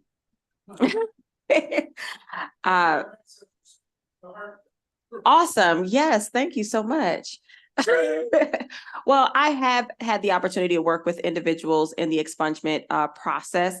And most certainly, we have a lot of individuals who have charges that did not know they were able to be expunged. And had this automated process be in place, they would have had that completed earlier, which would have opened them up for much more opportunities. So of course, as the NAACP, we are in favor of the favorable report. Good evening, Mary Denise Davis with the Office of the Public Defender, and we do support this legislation, but with amendments. I will not repeat Megan's comments from legal aid, but they pretty much have captured what we would like to see as to the amendments. What I think that the reason why our office supports this is the same reason when there was the conversation about automatic expungement for favorable dispositions. That took several years for the legislature to pass, but it is now in effect under 10-105.1. And what that means is we do have the capability of doing automatic expungement. We do have the capability to remove it from case search, from all the different criminal justice organizations, all those things. So what I think is important with automatic expungement is that it is automatic. It avoids the clients from having to do a paper filing. And this is just a bill that I think can move the conversation forward when it comes to our clients, so they do not have to file the petition with something that the legislators have already deemed is something that should be eligible to be expunged otherwise. So for those reasons, we ask that you issue favorable, but with the amendments. No questions. Thanks.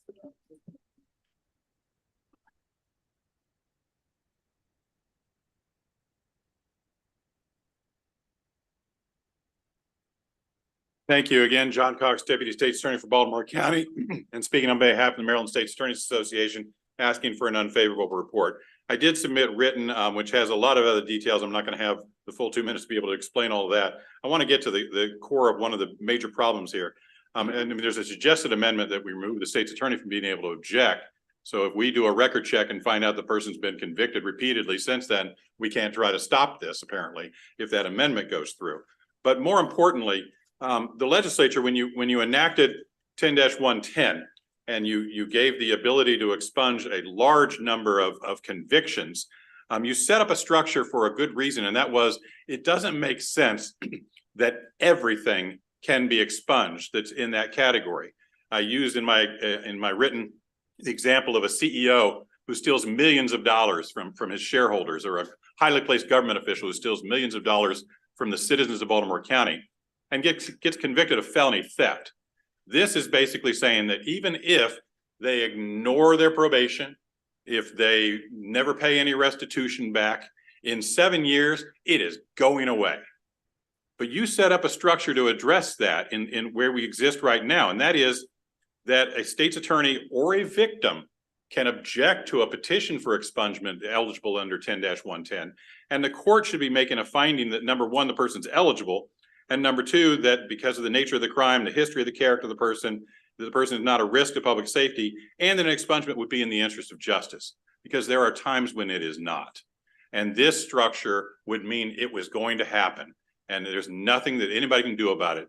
You have completely cut the victim out of any input in this proposed structure also. It is not a good idea. We'd ask for an unfavorable report.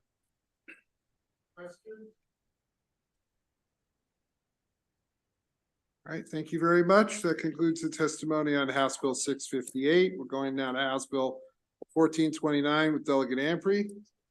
You bring up your panel, please. Yep.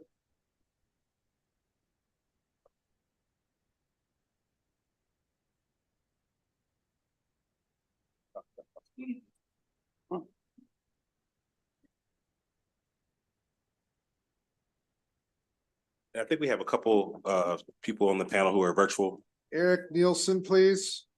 And Mr. Phipps. You have those. If we could bring them on, that's fine.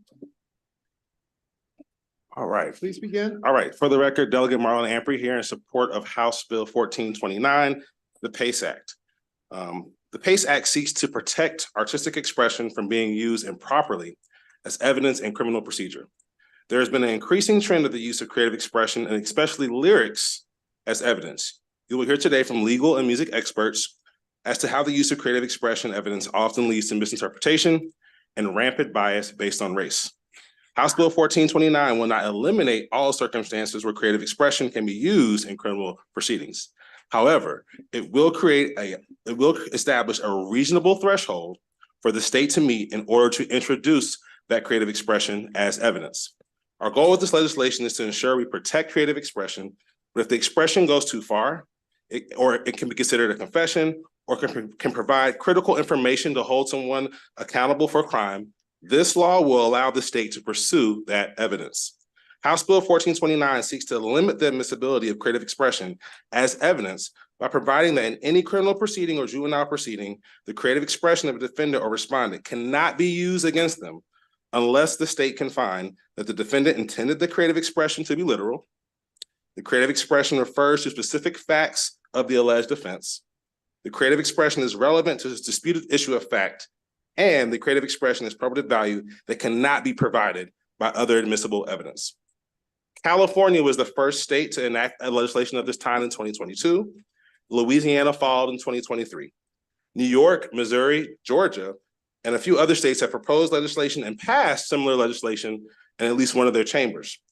Congress has also introduced similar legislation to address this issue.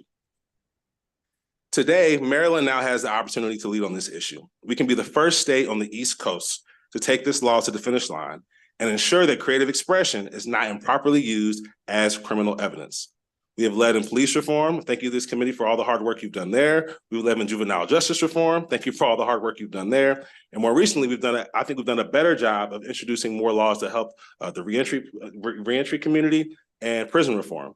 Now it's an opportunity for us to lead on ensuring that creative expression is not used in a harmful way against those who are looking to just put art into the world.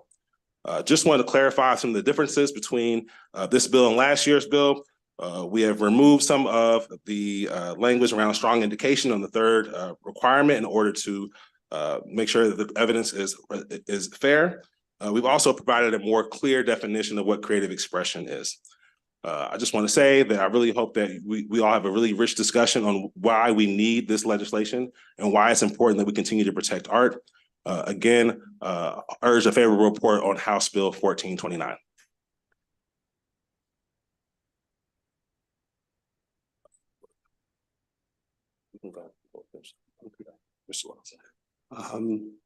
Good afternoon, Chairman Clippinger, Vice Chair Barlett, members of the Judiciary Committee.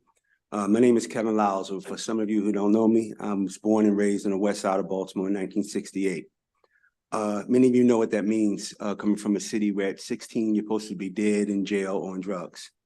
I went to Rosemont Elementary School, went to Woodlawn High School, and to Morgan State University on an electrical engineering scholarship. And then I went to intern for Def Jam Records and became the president before the age of 30.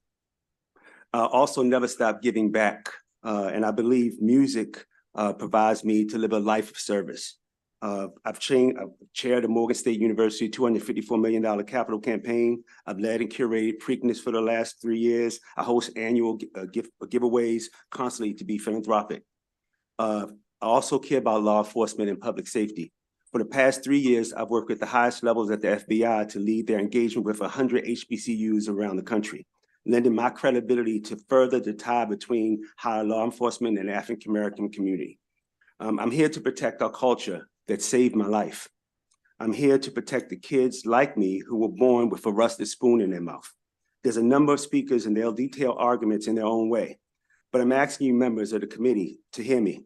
I have no problem with you criticizing me, criticizing my culture, criticizing my art, but I have a big problem with you allowing people to criminalize it. So with that being said, I'd like to say it's happening here. In 2019, the Attorney General's office admitted a warrant premised on creative expression overreached so much that they called it sloppy and negligent. In 2022, Baltimore had to cut a check to a local rapper for $300,000 for false imprisonment and harassment based on his music. When you got kids who have nothing but dreams and then the bad options, you need to give them actually express themselves. And in closing, I say the kids who this bill impacts most are those who we sometimes look away from. Hip hop actually saved my life. And I'm here to say thank you guys for letting us hear it, and hopefully you'll pass the bill. Thank you. Thank you, Chairman, members of the committee. My name is Lucius Outlaw, and I'm an associate professor at Howard Law School, where I teach criminal law courses. Before I was at Howard Law, I practiced as an assistant federal public defender in Maryland for over 8 years. I'm testifying today in support of Maryland House Bill 1429. My testimony today supports 1429 by addressing and rebutting 2 objections commonly raised by those opposing the bill, which are that the bill will prevent prosecutors from using relevant and probative evidence at trial, and the current rules of evidence provide sufficient protections, and therefore HB 1429 is unnecessary. I will address each of these in turn. 1429 will not prevent prosecutors from using valuable evidence to prosecute crimes. It is plain and undisputable that 1429 contains no blanket prohibition barring the evidentiary use of rap lyrics or any artistic expression. The bill's prohibition is limited and narrow. HB 1429 bars the evidentiary use of artistic expression only when the government cannot sufficiently demonstrate that the artistic expression is directly relevant to and probative of the facts and issues of a defendant's case. This is far from a blanket prohibition. Second, HB 1429 is needed and is not duplicative of other laws. First, Maryland rules of evidence set a low bar for relevancy and do not adequately account for the inherent inflammatory and divisive nature of rap lyrics. Second, Maryland's rules of evidence are full of seemingly duplicative rules governing the admission of evidence that clears the low relevancy bar set by Maryland's rules of evidence. HB 1429 recognizes that artistic expression, especially rap expression, is peculiar enough and inflammatory enough to warrant added evidentiary guidance and protections. Thank you for your time and consideration, and I urge you to report this bill favorably. Thank you. Can we go to Mr. Phipps, if possible? Mr. Phipps, please, for 2 minutes. You can hear me? Yes, go ahead, please. All right. Good afternoon. My name is McKinley Phipps, and I live in New Orleans, but I want to share with you about why I think the PACE Act is so necessary. I come from a family of musicians in New Orleans, and as a young man in the late 1990s, I was signed to No Limit, which was the most popular record label at the time in the South. After a performance one night, someone was shot and later died. Hours later, I was arrested and charged for second-degree murder.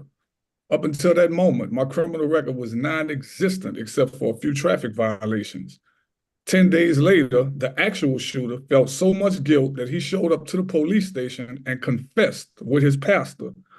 The police sent him home, however, and said that a witness had already named me as the shooter. I was not granted a bond before trial. When the trial came, the first words out of the prosecutor's mouth in his opening statement were song lyrics from songs that I'd recorded 3 years prior. Specifically, he combined lyrics from 2 songs to read like one statement. He also changed the words of the songs from third person to first person so that it read like a confession. Some lyrics he used were even about my father's time and experience in Vietnam. There was no weapon, and they only had one witness and my song lyrics. I was convicted and eventually sentenced to 30 years for manslaughter. Years later, both the district attorney and the sheriff were convicted for corruption along with a bunch of other charges. Then the witness came forward and recanted her statement, saying that she was pressured and threatened by the investigators to point me out as the shooter. And despite all of this, I spent 21 years in prison until in 2021, the governor of Louisiana then granted me clemency. Since then, I worked for a community organization helping young people. In closing, I just want to say that behind every wrongful conviction is a person like me who have people that they love and people who love them. Thank you. Mr. Nielsen. Mr. Nielsen, please. Chairman and members of the committee, my name is Eric Nielsen, and I'm a professor at the University of Richmond and co-author of the book Rap on Trial. I'm joining you today to express my strong support for this bill. If signed into law, it would provide long overdue protections for creative expression, particularly rap music, which has been targeted and punished by the criminal justice system for decades. Reform is urgently needed. In courtrooms in Maryland and across the country, prosecutors are increasingly introducing rap lyrics as evidence in criminal proceedings. This tactic effectively denies rap music the status of art and in the process gives prosecutors a dangerous advantage in the courtroom. By presenting rap lyrics as rhymed confessions of illegal behavior, they are often able to obtain convictions even when other evidence may be lacking. No other fictional form, musical or otherwise, is misused like this in the courts. And it should come as no surprise that the overwhelming majority of artists in these cases are young Black and Latino men. Our research has identified close to 700 cases where rap music has been used as evidence, but we know the number is far higher and growing with no sign of slowing without the kind of legal intervention proposed in this bill. And research has demonstrated that rap music has the potential to be highly prejudicial. One study, for example, divided subjects into two groups and provided them with identical violent lyrics. One group was told they came from a country song, the other group a rap song. The people who believed the lyrics came from a rap song were significantly more likely to view them as threatening, literal, and in need of regulation than those who believed they were country lyrics. As this and other studies suggest, weaponizing rap music against its creators is racially and culturally discriminatory. It's also an affront to the First Amendment protections that everyone in this country should be entitled to. I strongly urge you to pass this legislation to help ensure it becomes law in Maryland. Thank you, and I welcome any questions you might have. Good afternoon, Mr. Chair, members of the committee. My name is Skylar Johnson, and I am a student attorney in the University of Maryland Carey Law Criminal Defense Clinic, here to testify in support of House Bill 1429.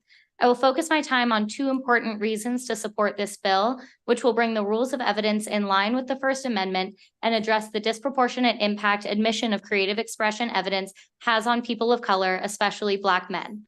First, HB 1429 furthers the purpose of the Maryland Rules of Evidence.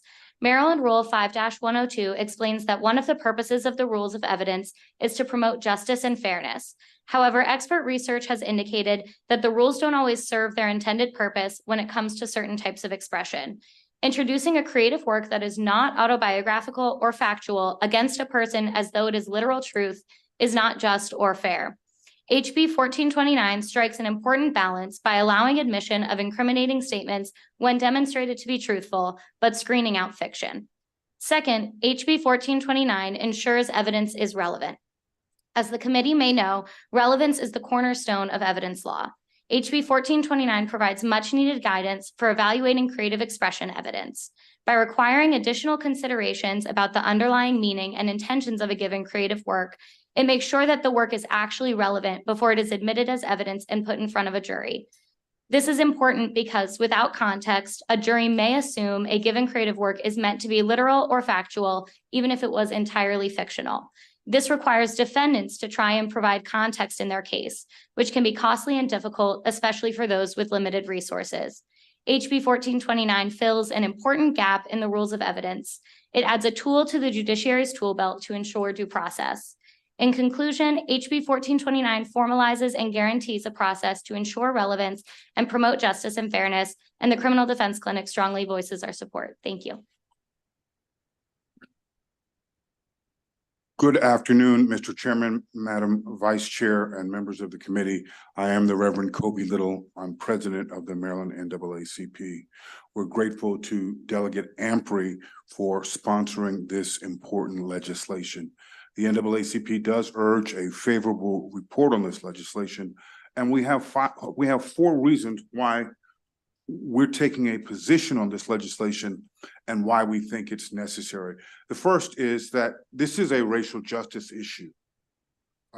Disproportionately, these prosecutions based on art or lyrics are directed at Black artists. And for that reason, we're appealing to the committee to pass this legislation favorably, because we should live in an America where the criminal justice system is free of racial bias and inequity. The second reason that we support this legislation is that we see it as an important protection for the expression of art. And in the absence of this legislation, we are afraid that Black artists will be stifled and discouraged from producing Black art. And we know the value of the many contributions that Black artists have made to here in the United States and abroad. But also this is an economic justice issue because of the disparities in opportunities for wealth creation.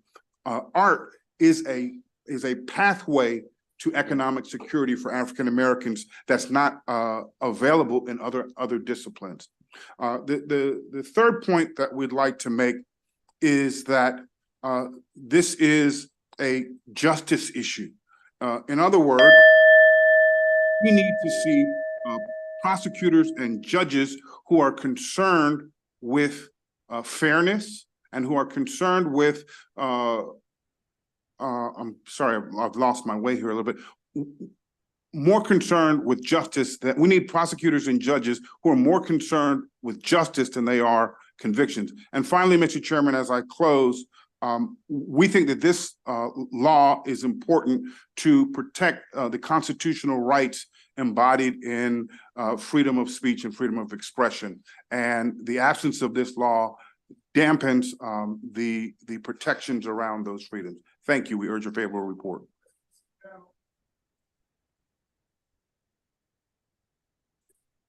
Briefly. Thank you, Mr. Chair, and thank you, Delegate, for the bill.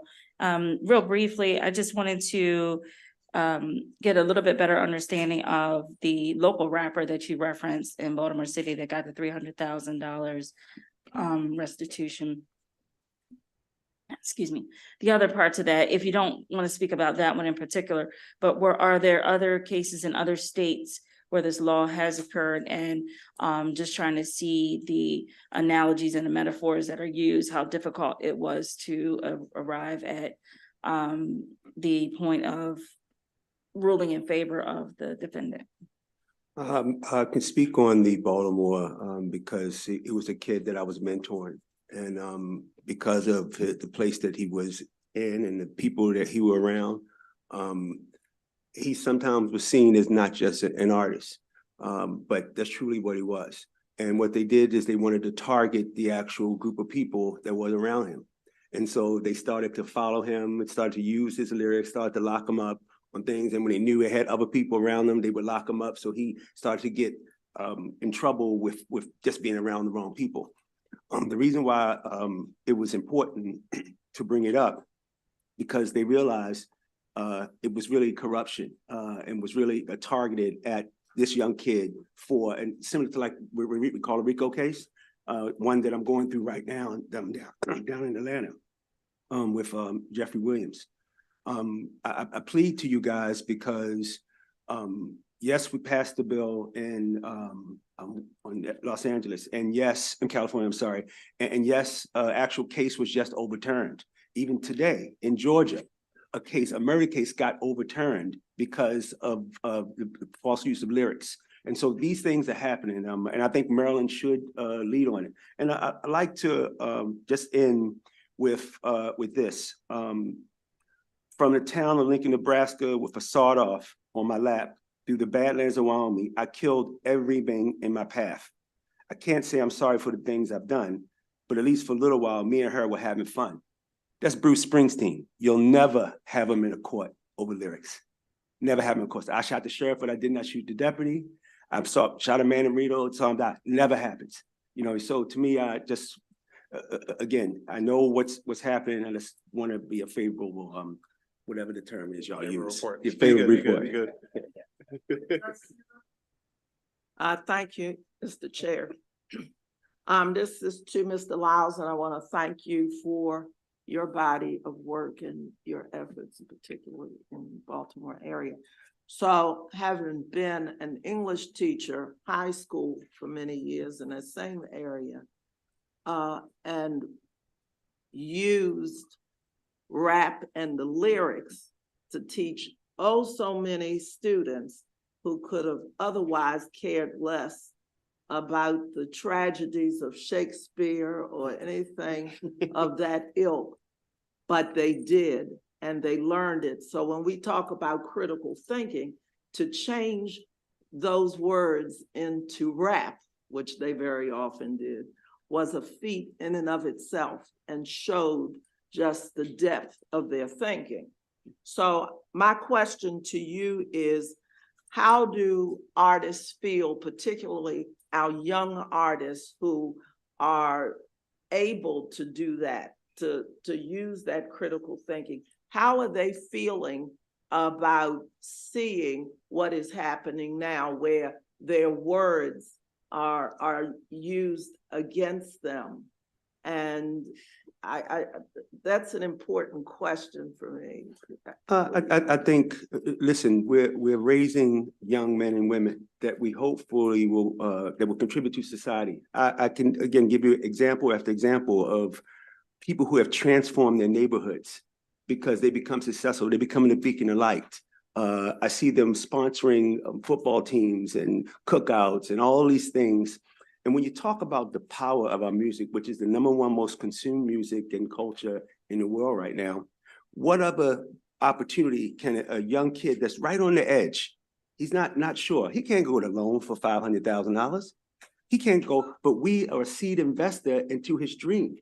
And sometimes we're the only thing that he can do because he doesn't have the capital to get into any other business. Mother don't have a father, don't have a mother, might be actually just working a job, and we let them dream in a way. And so to me, I talked to many schools and I talked to many kids, and without hip hop in their life, what do you think they'll do? What do you think they have access to? Access to more than anything else. And so teachers like you have made it a blessing for us, and I thank you for your service also. Throw out Zane Hubbard, who just won an Emmy, and he swore he was never going to read any of that and do any of that, but he did, and now he has an Emmy, and we could have lost him. Yeah, hip hop saved his life. Yeah, it did. Thank you. Thank you, Mr. Chair. I want to thank you for being here again. Definitely in support of this. As you can see, I'm #2 on the bill. Delegate Ampry twisting my arm. No, I'm kidding. It's a good bill. So I have a question. Feel like I'm back in law school. I highlighted all these notes from Professor Outlaw. So I have a question for you. In Maryland, we have the rules of evidence, and we have the rule of relevancy. So why do we need this 4-part test to admit evidence? I think it's just important to kind of delve into that for the record. Why is that important? Thank you for your question. Thank you for your question. As I tried to state in my testimony, the relevancy bar is a very, very low bar. It's very easy to meet that bar. And the rule of evidence has many other rules about specific types of evidence that imposes more guidelines and standards, understanding that there's a low relevancy bar. But I would point to the Maryland Court of Appeals, how they see it in a case called Montague versus State, which is a 2020 case that dealt with rap lyrics. And to quote, I'm reading from the actual opinion. These are the words of the Maryland Court of Appeals. Quote, "It's undeniable that decisions like Skinner and Chesborough, these are prior cases, demonstrate the inherent risk of unfair prejudice that accompanies admitting a defendant's rap lyrics as substantive evidence of their guilt. No matter how easily the state may meet the low relevancy threshold when offering a defendant's rap lyrics as evidence, the admission of a defendant's inflammatory rap verses risks poisoning the jury against the defendant." And so the Maryland Court of Appeals, in that case, they actually affirmed the use of the rap lyrics because the government was able to show that the rap lyrics had a direct nexus to the facts of the case. They reflected the facts of the case and the defendant's conduct. It wasn't a fictional account that the government then tried to spin into something else. And so the Maryland Court of Appeals, they recognized two important points. One, there is a low relevancy bar set by the rules of evidence. And two, that rap lyrics can clear that bar, but rap lyrics are inherently inflammatory because of the language that is used, the issues that it deals with, the imagery that is associated with it. And they understood that that is inherently inflammatory, and there needs to be more guardrails to ensure that prosecutors are not using rap lyrics for an unjust purpose. Thank you. Thank you, Mr. Chair. Thank you, Mr. Chair.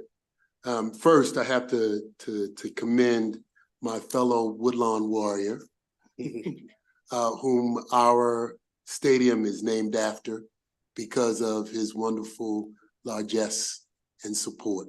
And so I know of what you speak when you talk about giving back, and I appreciate you.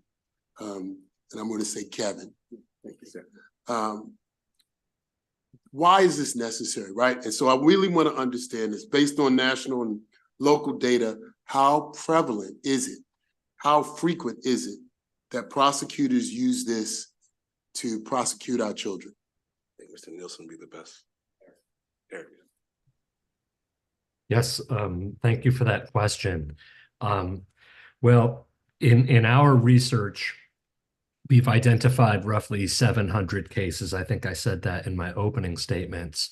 It's probably worth noting that the New York Times fairly recently did a deep dive into case law and looked for other examples of fictional expression that were used this way, going back to 1950. And in that nearly 75-year period, they found exactly 4.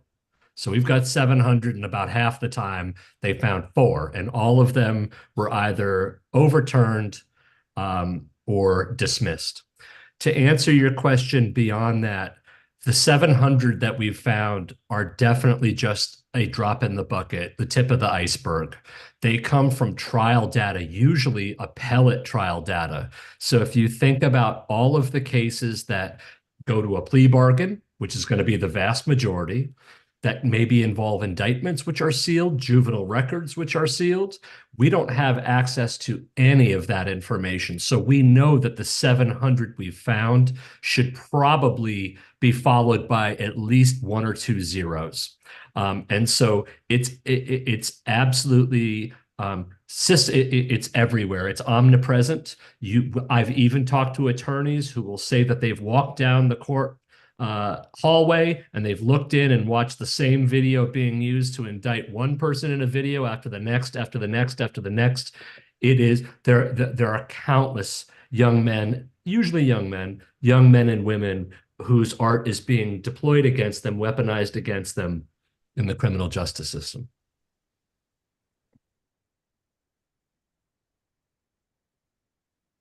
Okay. Seeing no other questions for this panel, we thank you all very much. Thank you. Sarah Thank you. Wendell, Davon Love, Gregory Brown.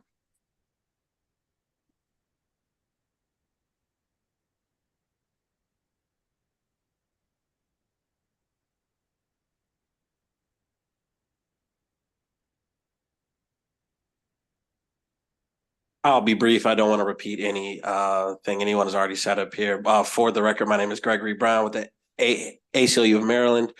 With just an enthusiastic me too, with everything that's been said, and just the need to put guardrails around relevancy and the probative value of these lyrics that are being used against largely Black and brown communities to stifle their art, but also convict them of crimes. So thank you. And good evening, Mr. Chair, Ms. Co-Chair. Thank you all for having me. My name is Sarah Wendell. I'm an assistant public defender here in Anne Arundel County. The Office of the Public Defender in Maryland does support this bill. We respectfully request this committee issue a favorable report on this bill. From a practitioner's perspective, it is really important to have clear frameworks built into our statutes. As the professor referenced earlier, we did have a Supreme Court case then called the Court of Appeals in Maryland, Montague versus State, where the Court of Appeals took up this issue and they came up with a test, but the test is rather amorphous. It's based upon a close nexus idea. And so it really would be helpful for courts and practitioners to have a clear framework spelled out within a statute to look to that parses out the inquiries that judges need to make before evidence of this nature can come in a criminal or juvenile proceeding. We're looking for this to be more consistent, not to be judge by judge or case by case. We want it to be consistent across the board so that individuals' rights are protected. The First Amendment rights here are at play, and a lot of our young people and young artists do take a risk in engaging in music and expression of this kind. So we just want to make sure that their expression is not chilled and that it is as protected as it can be. And if it is going to meet the standards laid out in the statute, then it can be used. But we just want to make sure it's very clear and very consistent. And for those just looking at the rules of evidence, I'm happy to answer further questions about this, but this is something that is not accounted for yet in our party opponent rules and our rules of relevancy or prejudice, which is pretty much why or what the Maryland Court of Appeals was taking up in Montague versus State, and they fashioned a test, but we need a clearer rule, and this bill does that. For those reasons, we urge a favorable report. Thank you both very much. That concludes the testimony on House Bill 1429. We now have three bills from Delegate Grammer, beginning with House Bill 268. Asked to come forward, Delegate Grammer, Matthew Ellis, Roland Harris, Mark Penack, Mary Denise Davis, and then virtually Nicholas Tatello. This is 268. Mr. Penack, come on up.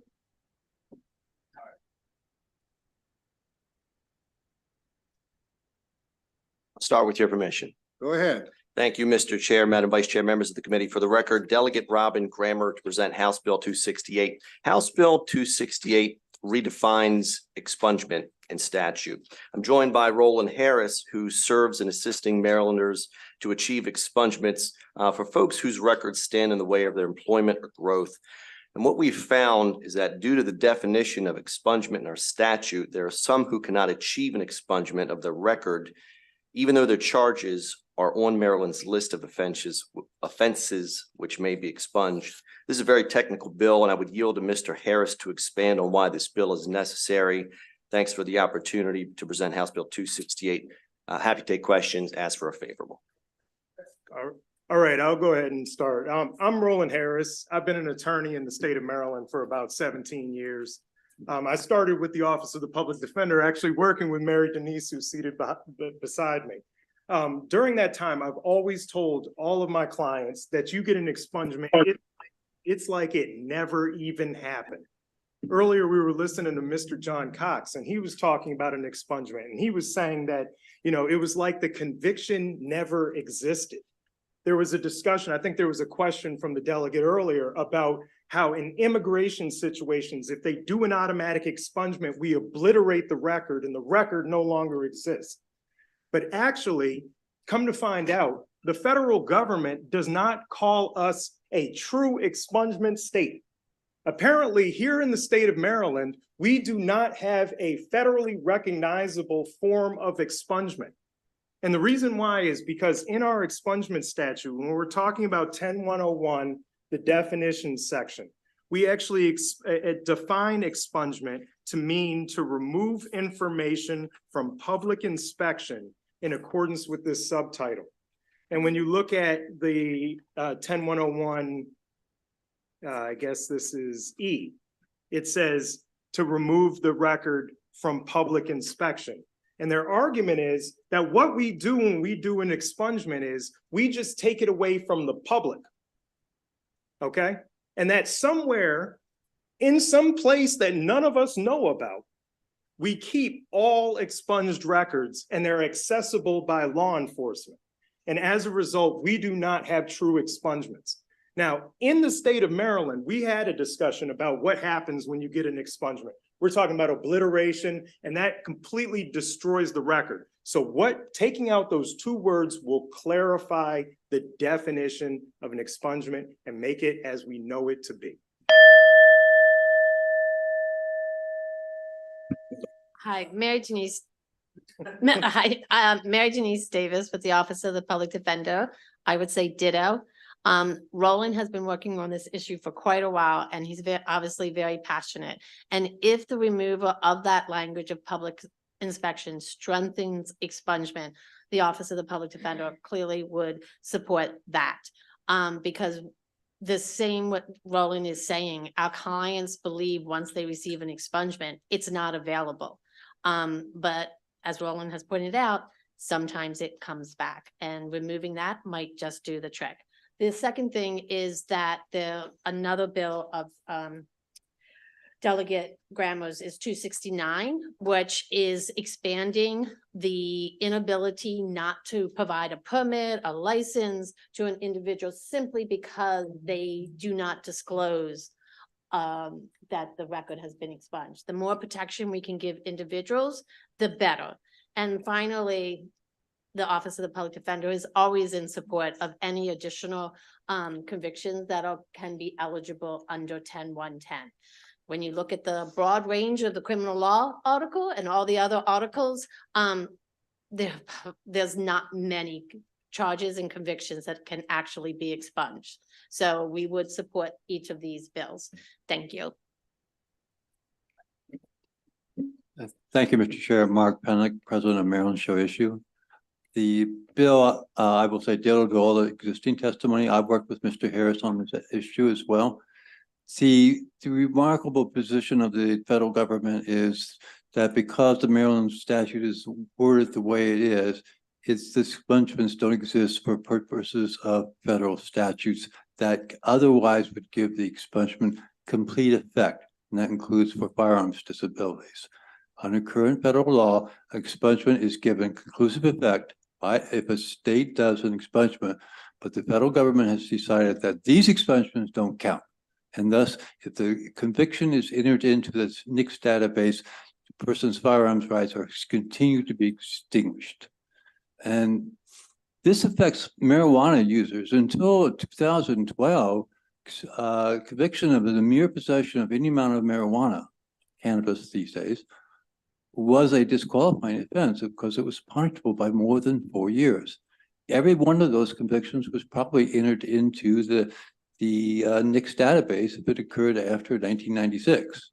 So we're talking about hundreds and hundreds and possibly of thousands of people who are disqualified, and because of the federal government's interpretation of Maryland law, which you can fix very easily without a single bureaucrat or an office having to expend a dime or a minute of time, simply by changing the definition to meet the federal government's objection. That alone will be sufficient. And there's no earthly reason to do that. It doesn't expand the definition of expungement. It affects people like marijuana users where the crime is now no longer in existence under state law. It is simply restores these people to the rights that should never have been deprived of. I urge a favorable report.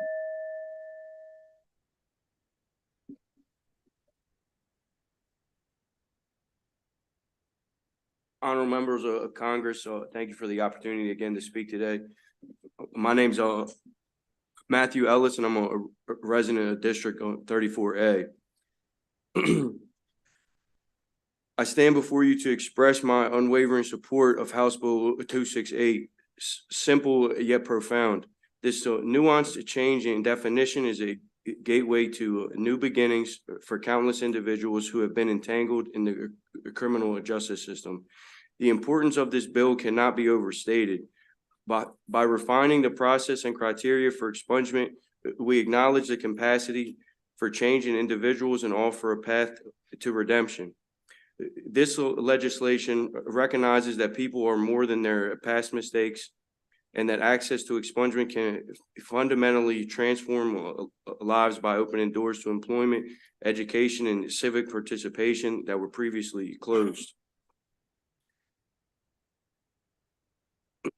I have personally ran into issues and lack of knowledge on the wording of this bill. I have reached out to FBI liaisons, the Maryland State Police, Maryland DNR, several attorneys, several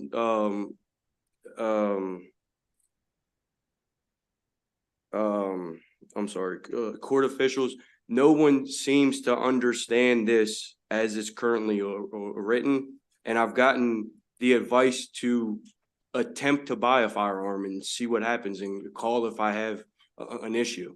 And that seems like terrible advice to me. And I feel like I'm in a pretty good position to be able to argue that I would not be a danger to the community. However, I know there are many people who aren't in that position as well as I am. And I urge you to pass this bill.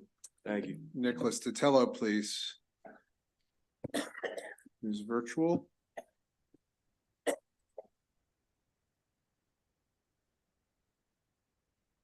Mr. Tatello. Hi, can you hear me? Yes, go ahead, please. 2 minutes. Hi. Well, I'd like to thank you all for your time. I know it seems like it's been a very long day, so appreciate being able to have my voice heard. I'm Nick Tatello. I'm a software engineer as well as a returning student at UMBC. I currently am specializing in legislative software, and I have looked at this bill thoroughly. I'll keep it brief. I think that this is good faith legislation. It's a very, very small change, but the impact on your constituents and how they're able to live their lives in the state is great. You're not changing the scope of what an expungement is. You're just simply honoring the promise of this thing is expunged. It's not, you have a second chance. That's all it does. That's all we're asking for. And just personally, this impacts me because I have had family and friends who have been through the justice system and the prison system. I think we don't think too often about how we have a pipeline directly into the prison system, and we have so many people going through it. Giving the people that have gone through that system every opportunity to be able to live like a regular voting like citizen who has all of their rights, we should be doing that. It helps everyone, not just one political party or religion or skin color. This helps everyone. So for those reasons, I do think that and urge for a favorable report on this bill. Thank you.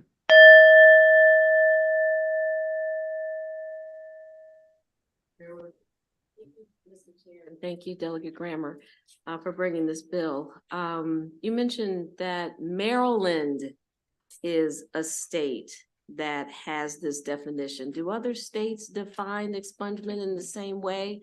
And if they did, but decided to make a change, the same change, removing public inspection, did they run into any unintended consequences when they did remove that piece of the definition? Well, none in Maryland would be no unintentional consequences because the standard operating procedure in Maryland is expungement by obliteration. So that's gone, but those options are still unaffected by this bill entirely. So if you wanted to keep them for around, it's up to the judge. So that's still an option, but the standard is obliteration. And the irony is that the obliteration is not given effect by the federal government. So you're basically destroying the very records that the federal government still has within its databases, which are then used to disqualify. And that's a miscarriage of justice. And as to other states, I mean, expungement law vary from state to state. Federal law, and I cited in my written testimony, specifies whatever state's expungement statute is to be given effect as judged by the state rules. So if this state has within its power under federal law to specify the scope of its expungements. And simply by removing those 3 words or 4 words out of this statute, you can accomplish that very objective of expungement, which everybody seems to agree is desirable. May I? Just building on. Very briefly, yes. All right, just building on Mr. Pennick's statements. You know, when you go nationwide, we don't use the same, expungement language. There's things called set-asides that are used in some places. There's restoration of rights that's used in other states. So it's really hard to come up with like a consensus when there's so many different variations of it. The main goal under the federal law, what they require is that it removes the effects of the conviction, which is exactly what we've been talking about all day today in regard to expungements. And we would all agree that that's exactly what an obliteration does to the record, is that it removes the effects of the conviction and removes all the records. So by taking out the language of public inspection, I think what we're actually doing is we're clarifying the law. And the reason why is because when you look at section 1, it says obliteration. We all know what that means. When you look at section 2 and 3, both of those inherently carry with them the record retention function. They specifically say the records are moved to a secure area, right? Or they say that the records are kept, but that the bridge to get to those records are destroyed. So therefore, the issue of whether or not it's prevented from public inspection but stored somewhere is obviously already in there in the definition section. So it makes a more sleek, a cleaner version of the law to remove that public inspection language from what I would call the preamble to the section, and then allow the definitions to speak for themselves. Seeing no further questions, thank you all very much. One person in opposition, Mr. Cox, please.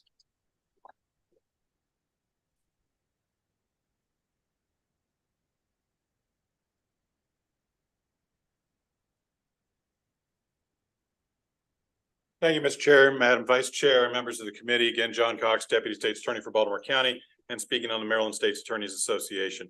I was trying to listen carefully to figure out what it is they feel this bill does. I thought until the last comments that the intention was that the records are obliterated and therefore not reachable by anybody anytime. I mean, it gets to Delegate Cardin's question earlier about the individuals present in the country need to get back to those records and can't. It would remove that. They would never have the ability to do that if they were preserved in some way. I can best address this by examples. The individual who's charged with an offense, we decide there's not enough to go against them, so we null pros the case, and then they expunge that case. It appears that what this says is we have to obliterate the entire record of everything. And then let's say exactly that crime happens again, and then again. And therefore, what we're saying is we can't go back and look at that first one and realize he really did do these, and then have a case prosecutable against all those individuals. The best and the most compelling example is, let's say somebody's charged, identified by the victim, say, for example, say that's the guy that did this crime to me. We charge him, and he either we decide we don't have enough evidence or he's acquitted. And then it gets an expungement. So then that record is obliterated. Well, let's say we figure out who the person was that actually did it. I have an ethical obligation to tell the next attorney that the victim identified somebody else. I can't do that because we've just obliterated all the records. There is a valid purpose for having records maintained. I actually watched civil attorneys who were suing an apartment complex over a rape, and they were filing to get expunged records opened back up because it was vital to their case. The same would be true for us. There are times when that information is vital for some future endeavor allowed, and the structure exists for us to apply to have those expunged records brought back out. Questions? So your issues not with the concept of the federal government, just seeing our state differently. Is there a fix you can think of that we could make so that we don't have the problem that we're having at the federal level, but we still maintain your issue? I remember being here last year and that came up, that the firearm permits were being denied, or if my memory serves, because of information the federal government had, and I had no idea how they had that. Okay. And I honestly can't address that. I don't know how to deal with that. So if we find a fix for it, you would be fine with that? Oh, I've got no problem with fixing that part of it with the federal access. Okay. It's my concern is our ability to continue with cases. Okay, thank you. Questions? Seeing none, thank you very much. That concludes the testimony on 268. We're going to 269 now. Delegate Grammer, Matthew Ellis, Megan McDermott, Mark Penack, Mary Denise Davis, I'll get started with your permission. and go right ahead. Nicholas Titello again virtually. Thank you, Mr. Chair. Madam Vice Chair, members of the committee, for the record, Delegate Robin Grammer to present House Bill 269. House Bill 269 clarifies that refusal by a person to disclose information about criminal charges that have been expunged may not be the sole reason for a unit, an official, or an employee of the state or political subdivision of the state to deny a person's application for a license, permit, registration, or governmental service, or for an educational institution to expel or refuse to admit the person. Federal and state law allows for the restoration of rights by expungement. However, the FBI has informed the state that it does not recognize expungements in Maryland as real expungements. State agencies are denying permits and other services due to this. This bill addresses this problem by specifying that a unit, official, or employee of a state or political subdivision of the state may not deny a person's application for license, permit, registration, or governmental service solely based on a refusal to disclose information about a criminal charge that has been expunged. Civil access to local, state permitting and licensing schemes should be granted to those who have legitimate expungements. For that reason, we should pass this legislation. Thanks for the opportunity to present House Bill 269. I'd be happy to take questions and ask for a favorable.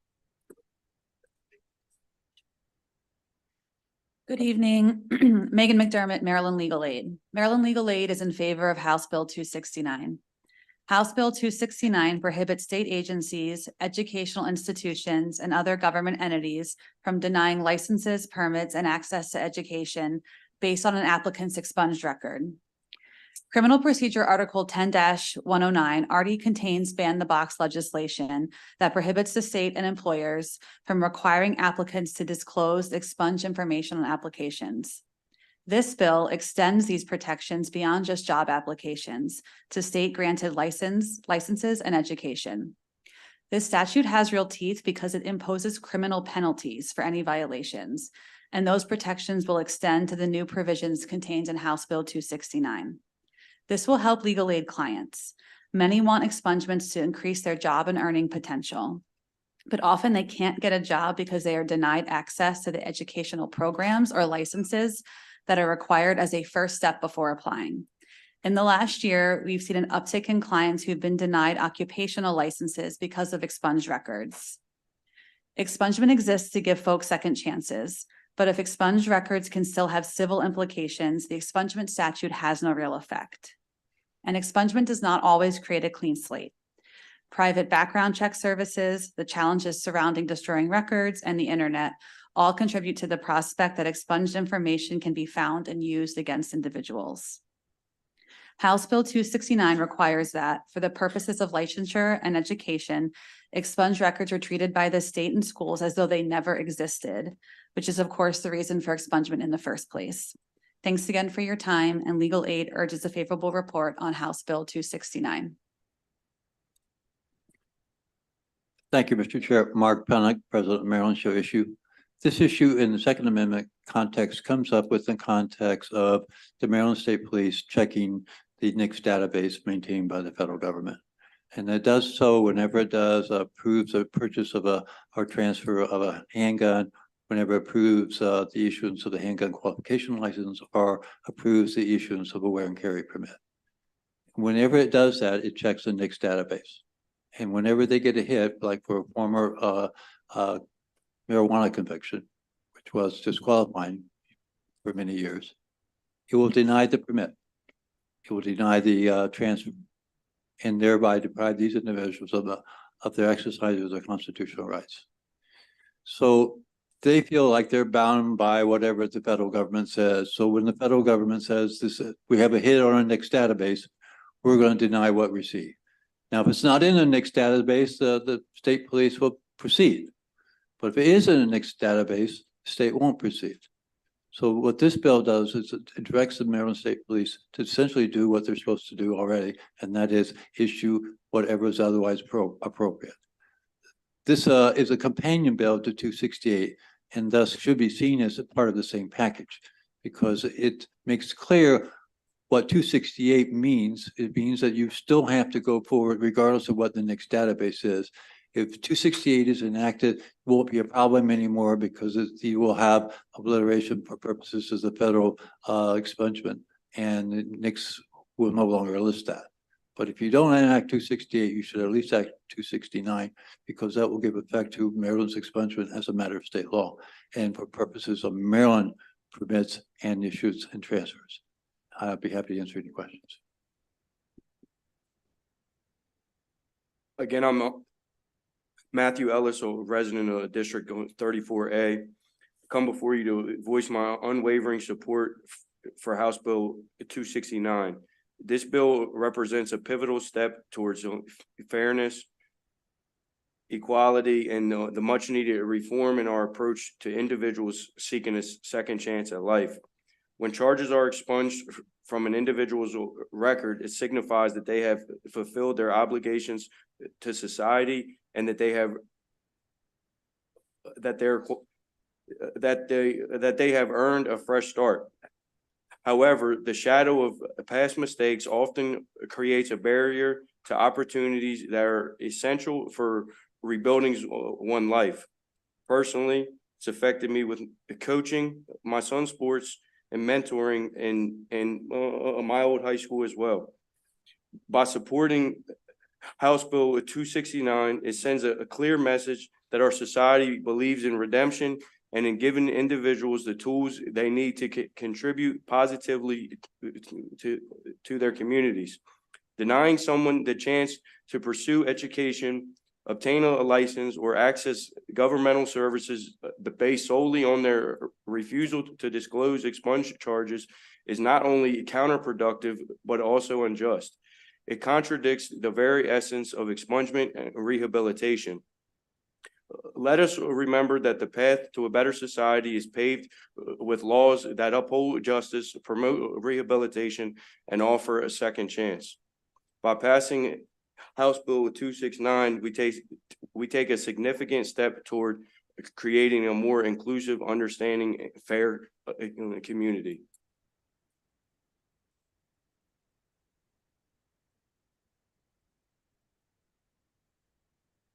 One more to testify, Mr. Vitello, please.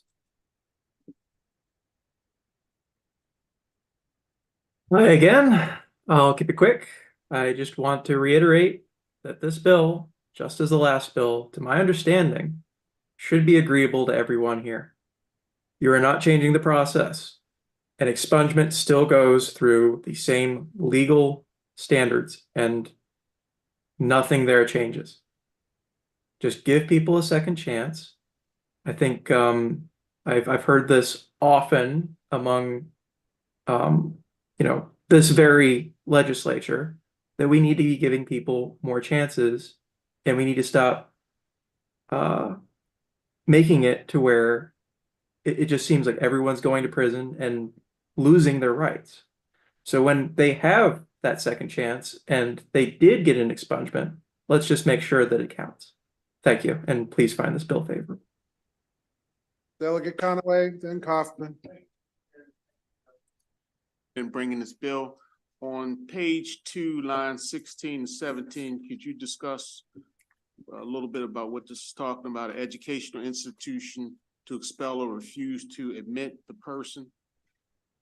Well, the general thought is to not deny people access to civil institutions, and that's why that's why this is part of the bill. So this is actually, we've heard versions of this bill for a few years now. This bill went to the criminal subcommittee in a different form, and there was some discussions about that bill, and this language was the result of discussions that happened several years ago as a way to tackle this issue, as opposed to looking specifically at gun rights, but in a bigger holistic way about access to civil services. So that was included, frankly, because people see a lot of people tend to be judged and excluded from educational opportunities. Educational opportunities, are you talking about? College specifically. Okay, but not necessarily gun teaching or anything. Correct. Like, okay, thank you very much. Yes, very briefly, Delegate Grammer, thank you for bringing the bill. And I commend you for having in the public defender on your panel for numerous things today. My question is this, my question is the chiefs and sheriffs are opposed to your legislation. They say that there are things for like security guards and private detectives where a full record of someone's full record needs to be viewed before making hiring decisions. So I was just wondering if you had a response to the chiefs and sheriff. Well, I mean, this comes down to the idea of what is a civil right. You know, if you've had an expungement, don't you get the same access to civil resources that any other person does? And I mean, for me, it's pretty clear this is a nonpartisan issue, and the answer to that question is yes. So look, if there's an amendment to address these kind of issues, I'm certainly open to that. But the same message you've heard from almost every person up here today is if a person's had an expungement, they should have an expungement and be treated like any other member of society. I'm with you. I agree with you, but I'm just saying you may want to reach out to Andrea Mansfield. Sounds good. Seeing no further questions, thank you very much. That concludes the testimony on 269. Now 270, please. I think Wes McNeil is the only other person Wesley testifying. McNeil, Mary Denise Davis. But okay. Go ahead. Thank you, Mr. Chair, Madam Vice Chair, members of the committee. For the record, Delegate Robin Grammer to present House Bill 270. House Bill 270 adds failure to obey a court order to report to confinement to the list of crimes available for expungement. I'm joined today by Mr. Wes McNeil, who's a resident of my district. Mr. McNeil went to purchase a firearm and had several charges expunged from his record in order to do so. One charge could not be removed. Failure to obey a court order to report to confinement, as it is not on the list of charges available for expungement via state law. In his youth, Mr. McNeil reported late to a court date.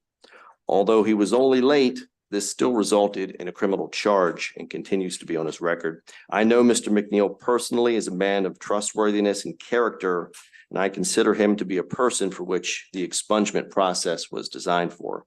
For that reason, I think we should add failure to obey a court order to report to confinement to the list of crimes available for expungement. And with that, I'll yield to Mr. McNeil and he could tell his story. Good evening, Mr. Chair, committee. My name is Wesley McNeil, 46 years old. I'm a longshoreman at the Port of Baltimore for 23 years. I have 4 children, all teenagers, which one I have with me has been here all day with me. She's 14, bless her heart. She's tired. I've tried to do everything right possibly to get my record clean. I stemmed back from when I was 18 years old for one charge. I had a misdemeanor conspiracy theft charge, which me and a couple buddies, we were out drinking. We rode by a field, seen some tractors, so we decided to hop on them and take them for a ride around the yard. Well, wasn't so funny. They sentenced me for 2 weekends of confinement, which I failed to report by an hour, and they gave me a 2nd-degree escape charge. That charge is the only charge that is on my record, and it's not an unexpungible charge, and that's the only thing that's stopping me right now. I have property in West Virginia. I love to hunt. My children love to hunt. I went as far to getting everything done. I got my HQLs. I got my wear and carry permit issued to me last year with this charge still on my record. Thinking that since the regular charge was expunged, that would be too. However, after I had purchased my first firearm to go hunting with my children, which they took their hunting safety courses as well, I go to buy my 17-year-old a shotgun so we could go do some squirrel hunting on our property. Well, I get a denial back saying that my HQL and my wear and carry permit has been revoked. So I contact the offices to where they for registration of firearms. They said, Mr. McNeil, the state has overlooked a charge on your record. I was like, please explain. I've did my fingerprinting. I've did all my HQL background checks. I've did the federal mandated firearm classes. Everything was granted to me. I still have my cards to this day. They told me, well, what we can say is get this expunged, come back, you won't have to take no classes no more, and we'll reinstate you. So I honorably asked for it in favorable of House Bill 270. Questions for the panel? Seeing none, thank you very much. That concludes the testimony for 270. Now Delegate, the Vice Chair is right there for 73, please. Vice Chair, Megan McDermott, Christopher Dews, Harold Coleman, Karen Friedman.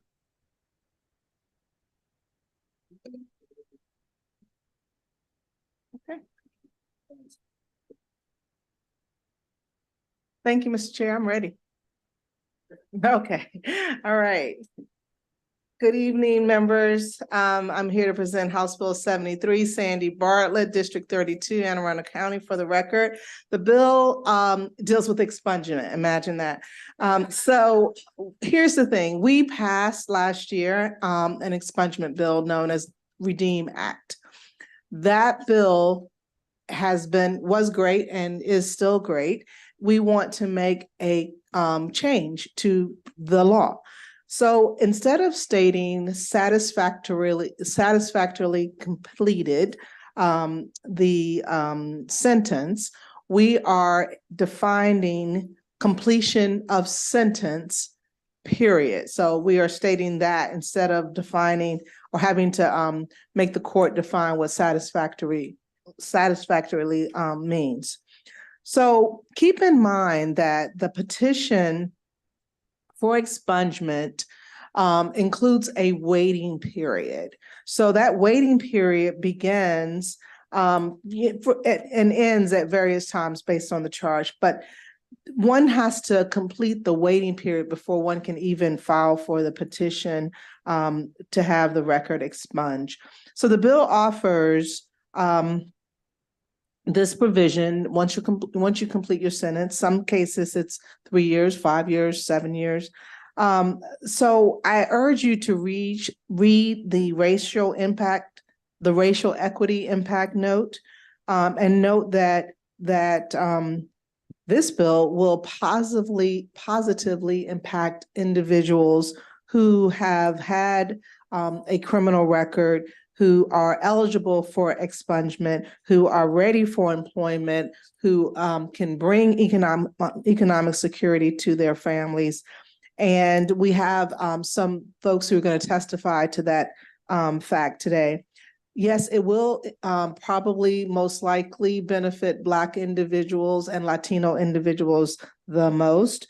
And keep in mind that the expungible offenses covered under the bill include things like possession with intent to distribute cannabis, certain battery, traffic, breaking and entering, and civil offenses. So we are ready. We just need to make that little change to make it completion of the sentence, and folks can go on with their lives and become higher taxpayers. Thank you very much. I'll go next. Christopher Dews, representing the Center for Urban Families. Just gonna kind of quickly lay the groundwork here. So this bill was a result of what was known as the Abhishek case. For those of you who are not familiar with what happened in this specific case, as a gentleman in 2008 had a theft charge under $500, was given 1 year of probation, and within 6 months he had a violation of probation because he had cannabis. That's simple. I think it was, no, that was it. That was the violation. 10 years later, after he waited the waiting period, and for the record, he did have to pay for that violation. He violated, got 4 days in jail, and then he was closed unsatisfactory. After 10 years of waiting, he went to go get his record expunged. They basically told him, you cannot get that record expunged because you did not satisfactorily complete you did not satisfactorily complete your probation, therefore you do not qualify for the expungement. And that led to basically a torrent since 2022 of individuals not being able to get their records expunged because of a violation that may have happened a decade ago or longer. So all we're simply saying with this piece of legislation is not necessarily, I want to be clear, that a violation just means it doesn't matter, which I think you're going to hear from the state attorney's office. We're simply saying that it needs to go back in the hands of the courts, as we've probably heard us say a lot tonight, that the court should be making that final decision. And that is highly the purpose of this bill, so that the court, basically these things are handled on a case-by-case basis. I also want to say we've had some conversations about the issue of restitution. We are open to having that conversation. We do understand that that is a key issue. We do want to ensure that every victim is taken care of. And I want to also just say this before I close, that we're talking about expungements that are happening decades later. So it's not as if people are getting off because they got a violation. They have already submitted a lot of time. They've waited the waiting period. This is only for charges that are currently eligible for expungement. And we're simply saying that on a case-by-case basis, if a violation did occur, that should not bar permanently access to expungement. Thank you for your time. Hi, Judge Karen Friedman again. I have to say that I am here in my personal capacity, not representing my current employer. But I am here as an individual who sat in the expungement court for Baltimore City for many, many years. When I was a sitting judge, I prided myself on my ability to be realistic. Just because on Monday, an individual took a plea in front of me and was put on probation did not mean that on Tuesday, he would be a perfect person. He would never miss an appointment, he would never test dirty, and never break the law again. That is ridiculously unrealistic and frankly unfair. If on Monday, none of the underlying conditions that brought him to the criminal justice system in the first place, which range from addiction, mental health issues, homelessness, lack of education, lack of a job, etc., have been addressed yet by probation, and he has not been serviced by the community resources that he hopefully will be referred to, how can he be perfect by Tuesday?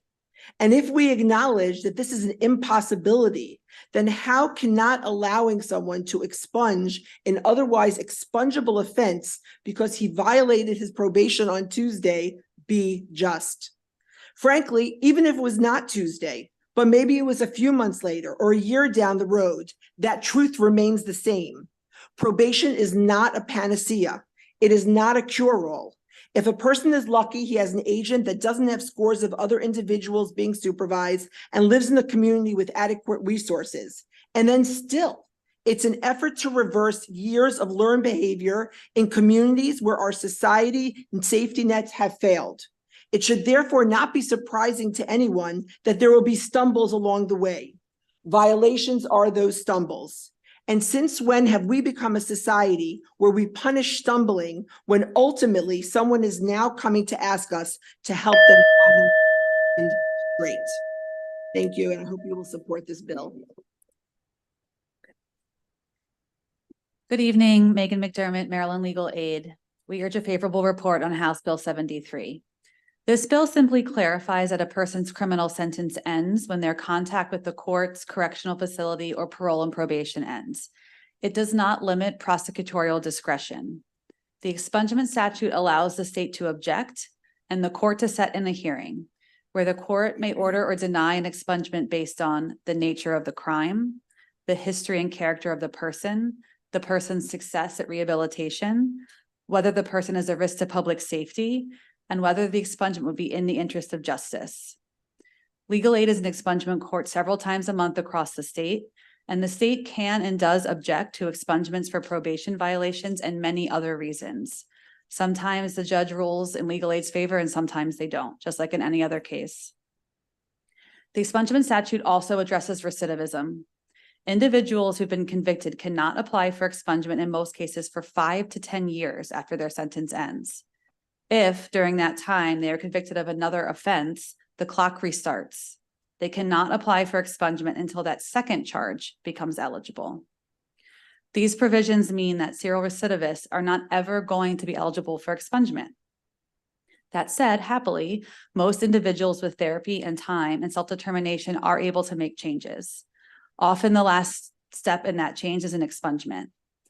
With House Bill 73, we are simply asking this body to recognize that individuals may not be ready to change their lives a year after a criminal charge, but they shouldn't be punished 10, 20, and 30 years on. Thank you.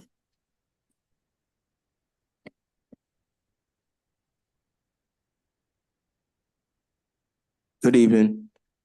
Thanks again for me being able to come up here and testify. So my journey started in 1988. I spoke on that earlier, and I caught another offense like 10 years after that. And I sat down and I said to myself, I'm just gonna have to, play by the rules. And, I'm at this point, I've waited 15 years for the waiting periods. And they came out with this new rule, adversarial ruling, which tied me into not be able to get the expungement that I feel like I'm entitled to. And that was last year, you know, the members of the committee passed the Redeem Act and all, and it's just, you know, we need to move on. The recidivism and the amount of time that people have to wait is just, it's not working, and it's tough. It's mentally tough on me, and you know, I've been coming down here since the JRA and fighting for better, and I want to see better, you know, and I think we still got a lot of work to do. So I urge a favorable report on this bill.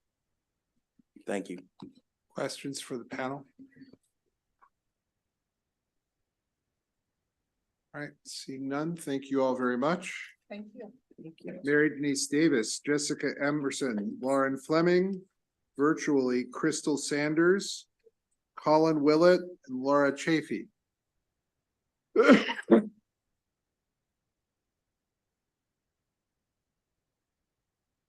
Okay, the table is full, so we'll start to my right, please, and we'll head across. Okay. Please, go ahead. Be me. Yes. Thank you. Good evening. My name again is Mary Denise Davis, and I'm with the Office of the Public Defender, and we strongly support House Bill 73. This decision that everyone has referred to, the Abhishek decision, has basically turned the whole world of expungement upside down. Previous to this decision, what we would advise our clients is that you can still file for the expungement, but any type of violation would be considered at the hearing. It wasn't slamming the door to even filing the petition. And that's basically what Abhishek said. It doesn't matter if 5, 10, 15 years, 25 years, it doesn't matter. You can never file for expungement of that otherwise conviction. And it doesn't really matter what the violation may be. It could be a minor violation. It could be a serious violation. It could be a violation as now, you know, under the JRA since 2016. In addition, some of our clients that are filing these expungements, the cases are very old. Mr. Coleman, I don't want to point him out, but he talks about that he's tried to find out more about his case, has gone down to the circuit court, and has been told that his records are destroyed. So now we have clients who are trying to get something expunged. They don't have the information, and they're not even sure if they should file because we can't make the determination of what type of violation it is. And that's why it's so important to allow individuals after the period of their rehabilitation, when they can go in front of the judge and say, this is why I need this expunged, and the judge can make that determination, and all the factors that the judge will consider, all the objections that the state will raise, if the witness is notified and they're present, all those things will happen at the hearing, but we should allow the hearing to happen. So individuals like Mr. Coleman can get the record expunged after 20, 30 plus years. For all those reasons, the public defender wishes for a favorable report. Thank you. I wrote good afternoon. We'll just throw that right out the window. Good evening, Chair Clippinger and members of the committee. My name is Jessica Emerson, and I direct the Human Trafficking Prevention Project, which seeks to reduce the collateral consequences of criminal legal involvement for sex workers and survivors of human trafficking. I am also here in very strong support of HB 73. In addition to the points my colleagues have already made, I wanted to share some additional information on an issue that's come up repeatedly throughout our sometimes spirited debates on expungement, which is whether or not greater access to expungement has an impact on recidivism. And the reality is that it does, but in a good way. So there's a legal memorandum produced by the Heritage Foundation, which I doubt anyone would call a bastion of bleeding heartism.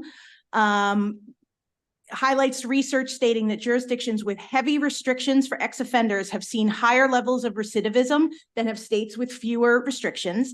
And the report goes on to warn that existing research strongly suggests that imposing greater restrictions on economic opportunities for ex-offenders undermines both the efforts to promote public safety as well as to administer a cost-efficient criminal legal system. There's also a study published in the Harvard Law Review in 2020, which presents findings that those who do obtain expungements have extremely low recidivism rates. And in particular, the study highlights that recidivism-related benefits of expungement are likely due to their positive effects on employment, and wage levels, given that poverty and unemployment are strong predictors of recidivism. In layperson's terms, increasing, or in the case of HB 73, restoring access to expungement would actually benefit public safety through decreased recidivism. Because of this and all the other reasons that my colleagues have shared, the Human Trafficking Prevention Project supports HB 73 and respectfully urges a favorable report. Thanks. Good evening. My name is Lauren Fleming. I'm an attorney in private practice, and while I generally practice government contracting, I volunteer pro bono hours to assist the underserved seeking post-conviction relief, including expungements. I'm here to testify in support of House Bill 73. I'll avoid doing what attorneys do and dissecting every single word of this bill. So instead, I'll explain the impact of a BSHIC and the impact it's had on me, as well as one of my pro bono clients, and the importance of this bill. In 2000, when my client was 19 years old, they pled guilty to possession with intent to distribute after being found to be in possession of a small amount of marijuana. Ultimately, they were put on 5-year supervised probation, which was set to be complete in 2005. In 2002, they pled guilty to violating probation, but before they had pled guilty, they had already completed several terms and conditions of their probation, including completing substance abuse programs, obtaining their GED, completing several community service hours, and paying certain fines and costs. Since then, my client has completed their probationary period. So we filed for expungement, and just last week, the court denied the request simply because of a BSHIC and the court's understanding of that ruling.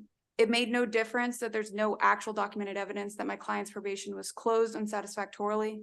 It made absolutely no difference that it has been 24 years since my client's conviction or 22 years since my client's violation. And it made no difference that my client's actions were not violent in nature, that my client has committed no other crimes, and that my client has been denied jobs and access to federal job sites simply because of their record. All that mattered was the Abisha case, and my hands were tied. Members of the Judiciary Committee, justice is not served by continuing to punish those who have proven rehabilitation, proven to be upstanding and contributing members of society, particularly when the expungement laws were designed to address and combat that exact phenomenon. My client has since turned 43, and they and their family continue to experience disproportionate consequences because of something that happened almost 24 years ago. Disproportionate consequences that the expungement laws were designed to alleviate. With this, I urge you to support House Bill 73. Thank you. My name is Colin Willett, and I'm actually a victim of, what's that? I'm sorry. My name is Colin Willett, and I'm a victim of the 1005 and 10/110. This is my first time ever testifying for the House bill. My case goes back 23 years for B&E and DWI. And I was just recently denied for an expungement last year of May. And I'm just looking, I'm having trouble finding reasonable employment. I don't currently have a job now, which I am still currently looking for, but I'm just trying to get my life back together. That's it. You came down here from Hagerstown today? Yes, sir. Thank you for coming down here and being with us. Thank you. All right. Thank you all. Pass the microphone, though. People might have questions for you. I promise most of them will be hard. All right, go ahead. Good evening. Again, my name is Laura Chafee, and I'm the legal director of Shore Legal Access, formerly known as Midshore Pro Bono. Again, we're a civil legal service provider located on the Eastern Shore. Shore Legal Access supports House Bill 73. Many of our clients would benefit from the passage of this bill. This bill would essentially remove the requirement that probation be completed satisfactory to receive an expungement. A violation of probation, no matter how small, currently prevents somebody from getting a record expunged. Violations of probation can range from failing to pay restitution, failing to report to your probation agent, or failing to take a drug test or to fail a drug test.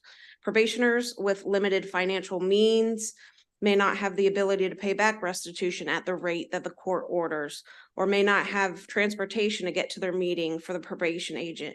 These technical violations of probation should not forever prohibit somebody from receiving an expungement where they would otherwise be eligible. For example, we had a client who was 18 years old seeking an expungement. However, he had a violation of probation because he failed to pay court fees and drug testing fees. So he's now not eligible for expungement. This bill would allow clients such as this one to obtain expungement. Additionally, prior to the legalization in Maryland, the use of cannabis contributed to a significant number of violations of probation, whether due to new possession charges or testing positive during drug tests. Someone who received a violation of probation for the use of cannabis, which is now legal, still cannot receive expungement in that case. So while their possession conviction can be expunged, the case with the violation of probation for the exact same behavior is ineligible for expungement under the current law. This result is simply unjust. And for these reasons, we ask that you support House Bill 73. Thank you. Crystal Sanders, there we are. Crystal Sanders, please go ahead for 2 minutes.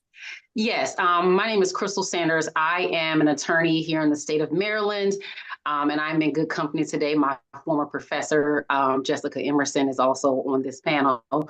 I'm also a volunteer pro bono attorney for Maryland Legal Aid and the Maryland Volunteer Legal Services.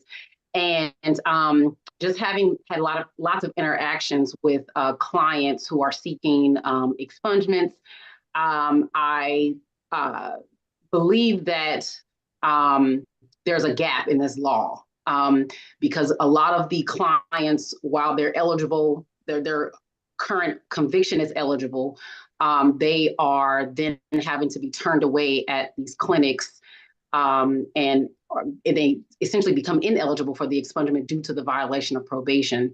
I can attest to my colleague that spoke about one of the clients that she worked with. I also worked with a client at one of the Maryland Legal Aid clinics who was 65 years old and was seeking to get his first apartment that he's ever had on his own. And he was turned away because we were unable to petition, draft a petition for him because he had a violation of probation from a conviction that happened 25 plus years ago.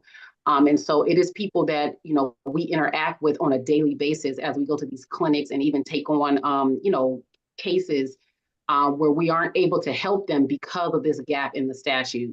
And so I'm here today, just like I said, on behalf of a volunteer pro bono attorney with Maryland Legal Aid and the legal system in itself.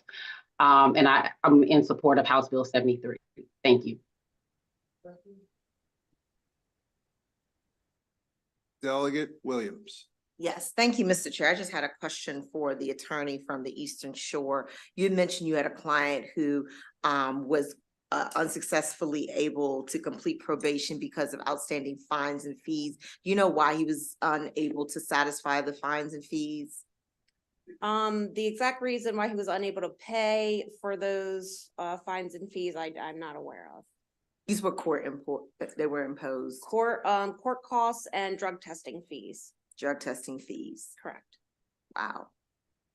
Okay, thank you. Further questions? Seeing none, thank you all very much. Thank you. Christopher Sweeney, Allison Stilling-Hagan, Nishana Kess, Carlos Battle, E. Flannery Gallagher, Antoine Quarles. We need to add chair, we will, but I don't think we do. All right, whoever would like to begin, please. You want to go first? Good evening. I'm Flannery Gallagher. I'm a legal fellow at the University of Baltimore School of Law's Center for Criminal Justice Reform. I'd like to make 3 brief points in support of House Bill 73. First, House Bill 73 is a technical fix to correct the current interpretation of Maryland law, which permanently excludes otherwise eligible citizens from having offenses expunged when those individuals have violated probation in any manner years in the past. This bill is about expanding opportunity, not dictating results. Second, expanding expungement through House Bill 73 will reduce the substantial collateral consequences associated with having a criminal record. The research shows that expungement recipients exhibit much better employment outcomes. Third, House Bill 73 will make our community safer. There is ample research that demonstrates the criminogenic effects associated with the collateral consequences of having a criminal record. It follows that alleviating those burdens would reduce illegal behavior among expungement recipients. The Center fully supports this important bill as a broader set of efforts to remove barriers to employment, education, housing, and more for Marylanders with criminal records. For these reasons, we urge a favorable report. Thank you, Mr. Chair and members of the committee. My name is Allison Stilling-Hagan, and I am a staff attorney at the Human Trafficking Prevention Project. At the HTPP, we work with clients who have histories of human trafficking and survival sex work, almost always fueled by a lifetime of complex trauma, homelessness, poverty, and substance use.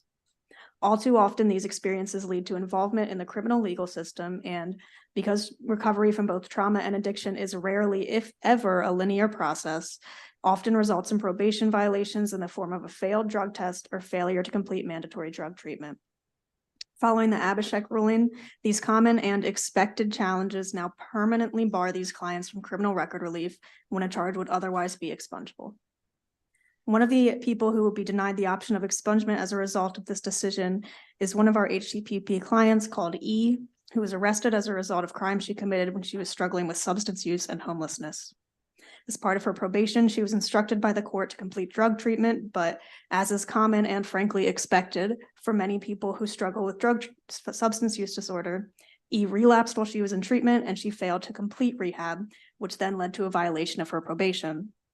As a result of the Abhishek ruling, E is now completely and permanently barred from expunging this conviction, which in turn blocks her from expunging 6 additional convictions that would otherwise be eligible for expungement. Today, E is sober and continuing the long road toward recovery, but she feels trapped by her criminal record. She describes feeling caged by her record, which prevents her from obtaining anything other than minimum wage employment. She finds herself thinking, what am I supposed to do now? She struggles with motivation to take additional steps to better her life, since she knows that her record will always continue to be a barrier. Completely barring E from expunging her criminal record due to a mistake that took place nearly a decade ago does nothing but confirm her greatest fear, which is that she is not worthy of redemption. E deserves better. For these reasons, the HTPP supports House Bill 73 and respectfully urges a favorable report. Good evening once again to the members of the committee. I'm truly grateful for the opportunity to speak to you this evening. I'm Chris Sweeney, staff attorney with Maryland Volunteer Lawyer Service. And for the past almost 8 years, I've been assisting job trainees with criminal record expungements. I've represented around 700 people with filing them.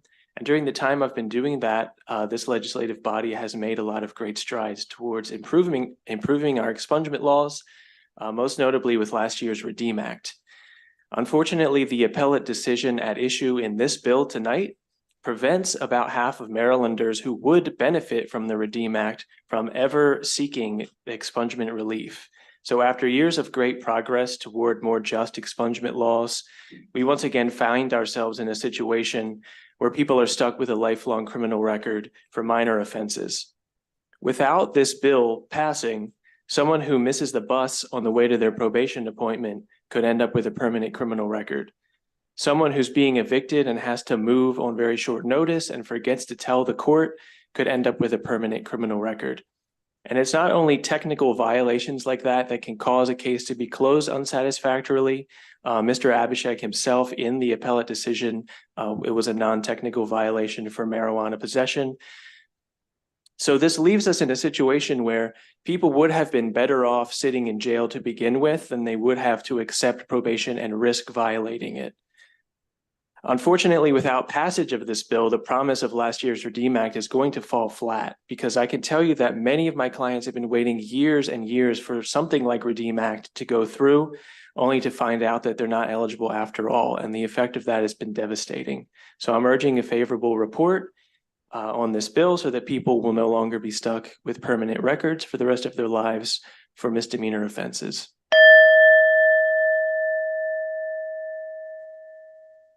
Questions? Seeing none, thank you very much. That concludes the testimony. In favor of the legislation, Mr. Cox, please.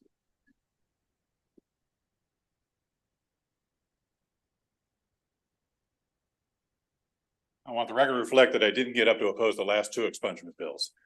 I am John Cox, Deputy State's Attorney for Baltimore County, and on behalf of the Maryland State's Attorneys Association. I'll get right to the point. I did submit written. The main concern and the reason that we are opposed, it deals primarily with the issue of restitution and fees and costs. That basically somebody could theoretically ignore their responsibility to pay restitution to a victim and then come and get their case expunged. And in doing so, assuming that it's granted, then that judgment of restitution that the judge may have filed in that file is gone too. So the victim has not only not gotten his or her restitution, but then they've lost their ability to use the judgment to try to collect on that at some point, assuming that they have any ability to do so. It was, I think, 3 years ago that I came to the General Assembly with proposed legislation that would have proposed that an expungement could not be granted if an individual had not paid their costs or fees or restitution, assuming that there's a finding that they had the ability to do so, or if they were on the sex offender registry. It's an unusual circumstance that somebody could get a PBJ for a 4th-degree sex offense and be ordered in the discretion of the judge to be on the sex offender registry. And we actually had somebody then get their conviction expunged. And so then he said, take me off the registry, which doesn't make any bit of sense. Unfortunately, I was unsuccessful in my efforts to try to do that. And that's where the concern lies, primarily directed at restitution, that this is unfair to the victim, that if somebody just chooses not to pay, assuming again that they had the financial ability to do so, that they should not be allowed to have their conviction expunged and therefore totally disregard the victim. So it asks for an unfavorable report in the situation that it's in right now. Yes, and let me preface this question by saying I admire your stamina, Mr. Cox, for being with us all day. And when I press this question, it's only my 2nd session. I'm not trying to be a smart aleck. I'm just trying to learn.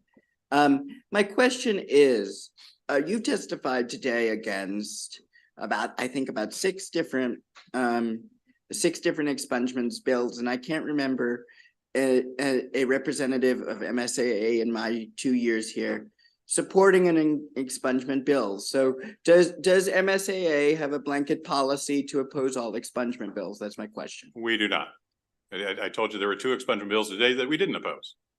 But you, as I recall from, and I could be wrong, but I don't believe that you guys have ever testified in favor of a bill. So that's why expungement bill. So that's why I asked. So thanks for the education. Certainly. Yes, thank you, Mr. Cox, for being here, and thank you for mentioning a hypothetical bill that it seems like MSAA would be in support of, but even that hypothetical bill, I still have some concerns with. So you're stating that someone who has been mandated by the court to receive drug testing, who has no job and is unable to pay for the drug testing, should not receive an expungement because they have court-ordered mandated drug testing that they can't afford to pay. I actually had not addressed that. No, I was talking about restitution or court costs. Oh, restitution and court costs. Yes. Okay, the restitution, I sort of get the restitution. The court costs, though, I guess, what when you say court costs, what are these court costs? Well, it's common, probably in every case in which somebody is either convicted or gets a PBJ, they're directed to pay court costs. Like just a general filing fee? Well, it's probably more than that. My last experience was, I think I heard somebody was ordered to pay $226 in court costs. 226. Yeah, it's just the number I remember from last time I heard it. Okay. And because of the 226, they shouldn't get the record expunged? Well, no, what I was saying is, and obviously a key part to that is financially able to do so. But what if they're financially unable to do so? Well, then I'm not proposing, at least my hypothetical legislation that you're referring to, I wasn't proposing that they not be a permitted expungement if they're financially unable to do so. So if they are, then they should not be granted an expungement. Okay. Okay. All right. I'm just trying to wrap my head around something you all may one day, hypothetically speaking, be supportive of. That's all. Well, I brought it to the General Assembly. You turned it down. All right. Thank you. Mr. Cox, so let me go down a couple pathways here. First, it strikes me that someone who, going back to the example of someone who is completing drug treatment, and as people on both sides of the fence know, that people will relapse, they'll bounce back. This happens all the time. It's part of drug treatment generally. I guess my question is, we in the JRA established technical violations of probation versus non-technical violations of probation. tell me which, if any, I mean, I guess restitution would fall in it would fall in the technical violations of probation as it stands right now under the law. Would you Yes. remind me? All right. Are there other technical violations of probation that you would want that matter more in this context to you than not? Then restitution? Than restitution? No. I mean, honestly, part of my inspiration for trying to show some pathway here is I've been down here ever since JRA also about the expungement bills. I've become I think Mr. Coleman, I don't know if he's still in here. I think he'd actually agree we've become friends over this time. And I feel sorry for Mr. Coleman. And I think it's a good idea to find a path for Mr. Coleman. What my concern is for victims. And that's where the restitution factor comes in. And obviously I mentioned, and this is a corollary because it's not directly related to this bill, the sex offender registry. It was something that I think that ought to prevent. But not, that's outside the scope of this because It they absolutely can't be is. expunged and, okay. Yes. So if it was something where you were dealing with technical violations of probation, but you carved out somehow restitution, non-technical violations of probation, I think is also part of the issue here because sometimes we had the gentleman from Hagerstown here who was I think maybe on the previous bill, I can't remember now. But we had a gentleman from Hagerstown who was an hour late showing up. I guess my question is there somewhere where is there somewhere in the middle, I guess, that says we have to look at what happened in these specific cases so that we're not completely foreclosing the idea of expungement going forward.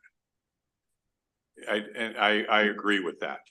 I mean, it is, I mean, showing up an hour late wouldn't be a non-technical violation. No, it wouldn't be a non-technical violation. I guess the question in my mind becomes, and I don't know if you have an answer right now, but I'll give you, I'm sure we'll end up taking this offline. I guess my broader question is, how do you balance that? Because I think the law as it was written sought to go to situations where, for example, you had a second degree assault and then the person went right back out and had contact or committed another second degree assault against a person. You can see this coming up in the domestic violence situation over and over again. But it strikes me that is very, very different from basically a failure to pay what part of the CICF they had to pay. Would you agree with that? Oh, I absolutely agree with that. And in that exacerbated situation, then frankly, I hope that we can fall back on the interest of justice factors that a judge can also consider when they're considering expungement from a conviction. So that could be addressed. But Mr. Coleman's example, and I know from speaking to him, is those convictions were so separated by years that I don't see that as a compelling reason to deny him relief. And I'm not asking for that. Right. As I said, my concern is for the victims. Okay. Further questions? Seeing none, thank you very much. That concludes the testimony on House Bill 73. And we're now going to Delegate Embry for House Bill 943.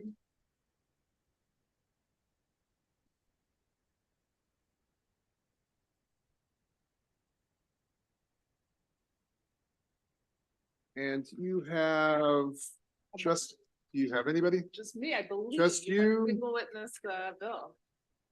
Okay, 3 minutes, please. Thank you. I'm here, Chair and my wonderful hired committee members. Oh, thank you. For House Bill 943, this relates to expungement, but is a very different side of it. We have done such incredible work in this body, expanding expungement, including the automatic expungement of cases that are null pros or result in not guilty. But one, I think, unintended consequence is that the judiciary interprets our expungement law to prohibit any case information from being given out for research or any kind of data analysis. So their interpretation of the expungement law is as if it is contained in an expunged file, a data point. It cannot be shared with the public. So this bill proposes, and it's supported by advocates who are pro-expungement, and Public Justice Center was planning to testify but wasn't able to stay this late. This would allow de-identified data, aggregated, not aggregated in the sense of totals, but sort of spreadsheet data to be provided so that the expungement laws would not prohibit that. It would allow that if a researcher or a journalist or a member of the public wanted to know about the Public Justice Center was interested in the length of time that someone would sit pre-trial on a certain category of cases. That is now unknowable for the cases that don't result in a conviction or a stat. And the cases that result in a sort of an expungible category can be up to 30–40% of cases. So it's like we're missing the denominator if we want to actually understand the full sort of criminal justice picture. So that's the purpose of the bill. It's to allow de-identified data with no information about the defendant to be provided, and the court could assess what that means, making sure that obviously no name or address, but also they could decide if additional information had to be redacted to satisfy that. So the judiciary has a letter, I just want to respond to that, in which they take issue with the use of the term court record. They also don't like case record. I'm happy to use whatever term they would like me to use. I would welcome their advice. I did try to get the best language from them and obviously didn't succeed. So whatever amended language they prefer, I will happily use. But the goal is just to allow data and research to take place with all of our rich and informative criminal justice data. Thank you. Thank you. You said that you had spoken to the judiciary about the terminology that you should use. I had an early informal conversation to get feedback. I thought I followed their feedback. I obviously failed, so I welcome additional feedback and I will adjust accordingly. Delegate, you just have to continue to strive for perfection, I guess, with it. Correct. Good luck with that. Thank you. Any further questions? Seeing none, God bless you in the judiciary. All right. Thank you. Thank you. All right. Hey, look, everybody, we're down to 3 bills. 3. Delegate Alston. There she is. Delegate Alston, 867. All right. Jessica Emerson, Mary Denise Dennis, Thomas Higdon, Arch Klunk. Donna Bruce. Hey, how are you? We'll take come on up. Take any and all people I just said. I'll do it again. Jessica Emerson, Mary Denise Davis, Thomas Higdon, Arch Klunk, or Donna Bruce. Delegate, please go ahead. Thank you, Mr. Chair, and thank you, Judiciary Committee. My committee just finished, and I hope that you all will be on your way. I will tell you at the start that you all passed this bill last year. So this bill is a version of it. That's better. Okay, you all passed a version of this bill last year. This is the Senate's third reader bill of the expungement for DUIs and DWIs. I'm bringing it back so that hopefully it does not get caught behind the older bill this year and that you all can pass it out. Here's the thing. People who commit DUIs and DWIs are typically law-abiding citizens. This is usually the only crime they've committed. And by having this DUI or DWI on their record, it prevents them from engaging in certain types of lawful employment. It's a stain on their good name and record. And we need to be able to give them a fresh start. We need to give them an opportunity to have their record expunged, just like we do for others. We're expunging cannabis. We're expunging other low-level crimes, and this should not be treated any differently.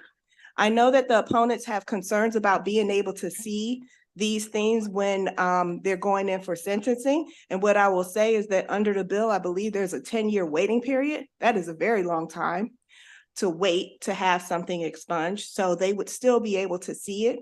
I believe the Senate has shielding after a certain period of time. And if it's in the wisdom of this committee, I believe you all added interlock last year to this bill. So I don't know if you will decide to revisit that provision or not in this year's version. But what I do know is this, that people make mistakes in life. And we should not be judged based on the content of our worst moment or our worst day. We all deserve the right to rehabilitate our character, rehabilitate our reputation, and to go through life with a clean slate. And that's why I'm asking that this crime be added to the list of crimes that can be expunged, whether it's a 10-year waiting period or a 15-year waiting period, or whether it's shielding. I think that the people who have engaged in this activity deserve to have their records cleared. And what we'll hear from the opposition is what they will say on most bills. There are provisions that will allow the courts to see when necessary, but at some point we have to forgive and let go. And the question for this committee should be after how much time, not whether or not we should or shouldn't do it. So I thank you. I thank my good colleague for co-sponsoring this bill, and I ask for your favorable report, and I'm happy to answer any questions.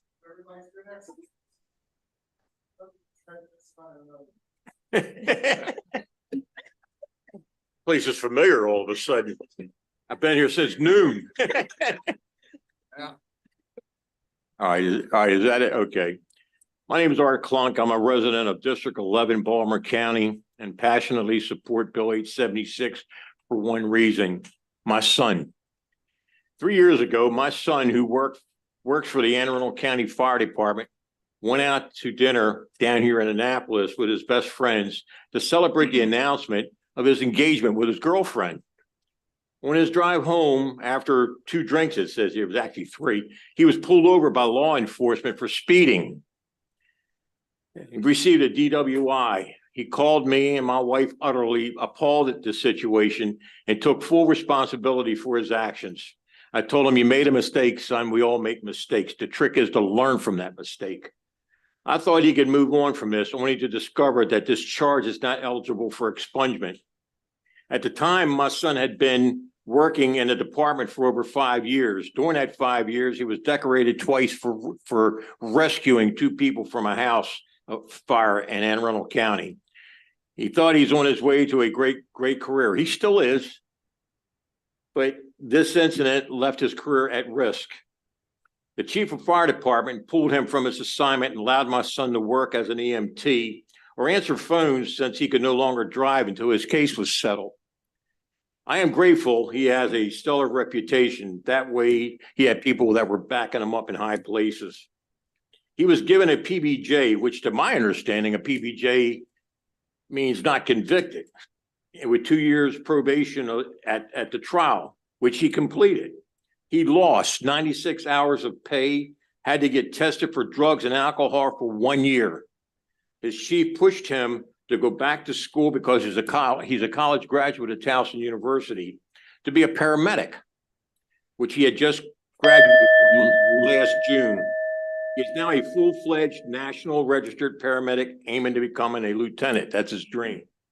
I support this bill to allow my son to overcome his mistake. We all make mistakes. Everybody here has made mistakes in their life. It should not be held against him for the rest of his life. I know that multiple bills are considering a fix to this, and I support them all, whether it is the 10-year waiting period with a 5-year shield or good cause expungement. Either would do wonders for my family and my son. No one should have to live with such a crippling mistake all their life. My son is highly remorseful of his actions, and as his father, it hurts me. I mean, it hurts me to see him go through this.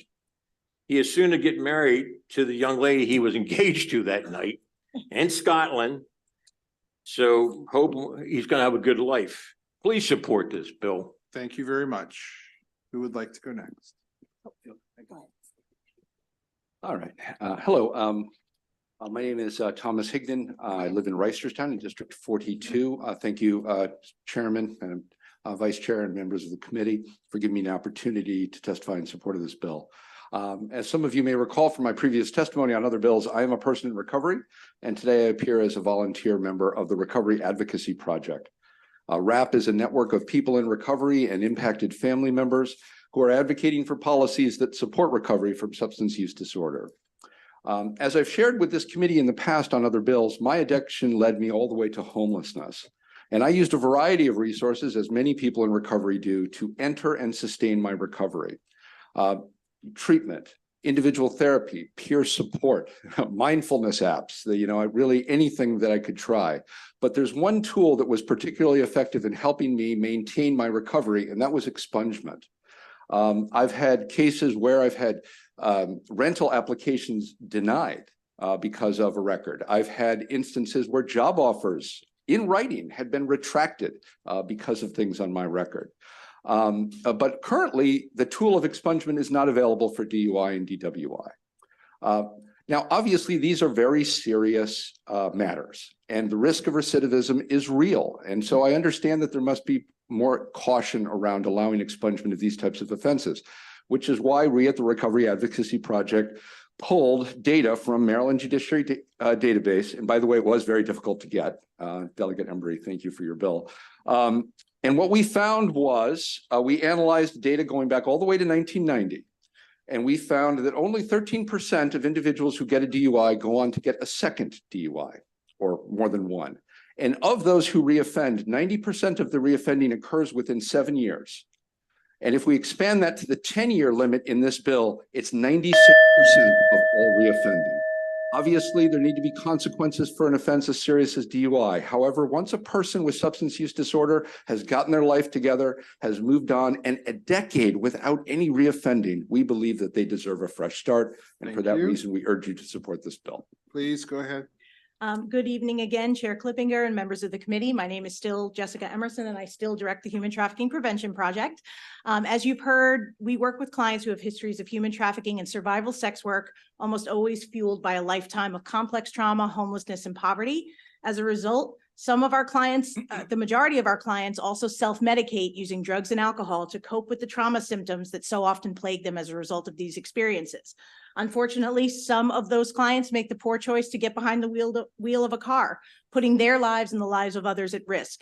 As a result, it is understandable to want to treat PBJs for DUI as far more serious than your average PBJ, given the grave safety risks involved in impaired driving. However, it is also important to reflect on the humanity of those struggling with substance use disorder and recognize that they too deserve an opportunity for repair and restoration. Although Maryland has consistently recognized the right of former criminal defendants to expunge PBJs from their records subject to a subsequent prohibition and a 3-year waiting period, as you know, expunging a PBJ for DUI is currently prohibited. Prohibiting someone from ever expunging a PBJ is not consistent with the ameliorative intent of expungement, especially considering how many of those struggling with substance use disorders are using drugs and alcohol to cope with histories of trauma. In addition to the subsequent conviction prohibition, HB 867 would also require that an individual seeking to expunge wait 10 years before becoming eligible. This significant waiting period, coupled with the limitations prohibiting the court from entering another PBJ if within the preceding 10 years, the person has a conviction for DUI or has received a previous PBJ for DUI, ensures that HB 867 strikes the appropriate balance of recognizing the seriousness of driving under the influence, while also allowing people who have committed to their recovery with the opportunity to move on with their lives. For these reasons, the Human Trafficking Prevention Project supports House Bill 867 and respectfully urges a favorable report. Thanks. Delegate Williams. Thank you, Mr. Chair. Just really quickly for the sponsor, I apologize. You probably mentioned that this bill passed out of this committee and out of the House. No, she didn't. Okay. A version of it. A version of this passed last year out of this committee and out of the House. And out of the Senate and out of this committee, it didn't make it back over to the Senate on sine die for them to confirm in the amendments that you all made. Okay, yeah, and I think we did some amendments. If we did those same amendments again this year, is that something that you would be opposed to? The bill belongs to you all. I will be happy with whatever you pass. All right, thank you, Delegate Alston. Anything? All right. Thank you all very much. That concludes that panel. I think that's those people testifying in favorable on the bill. Mr. Cox, please, in opposition to the bill. Here we go.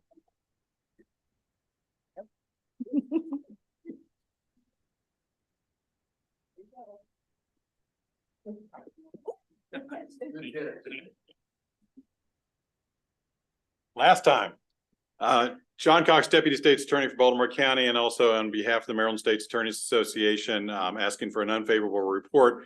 Last year I was here and I brought you an example of an individual with 4 prior DUIs. They were all separated by 11 or 12 years. So it happens. I agree, DUI is unusual when you're looking at most crimes because often is a law-abiding person otherwise. But it is a reality that there are repeat offenders out there, and it is important that the judicial system know about the individual's prior offenses. Last year, I did not bring you the example that I'm going to bring you today, and that was an incident that occurred in February of last year, 2023, where an individual, an elementary school teacher, was coming home from his anniversary dinner with his wife and sitting at an intersection, or actually crossing the intersection on a green light. He was hit by a car at 106 miles per hour by a person that was drunk. Also, that person had his 11-year-old child in his car. The school teacher was killed. His wife was immensely injured and was in shock trauma for an appreciable period of time. That individual had a PBJ for a DUI 11 years earlier. And that's what I'm talking about when we're talking about situations like this. We have another pending case where an individual ran over and killed a Goucher student as she was standing on the sidewalk as she'd been jogging, waiting to cross. He went off the road and killed her. He had a prior conviction in 1986 and also had a conviction that had just happened.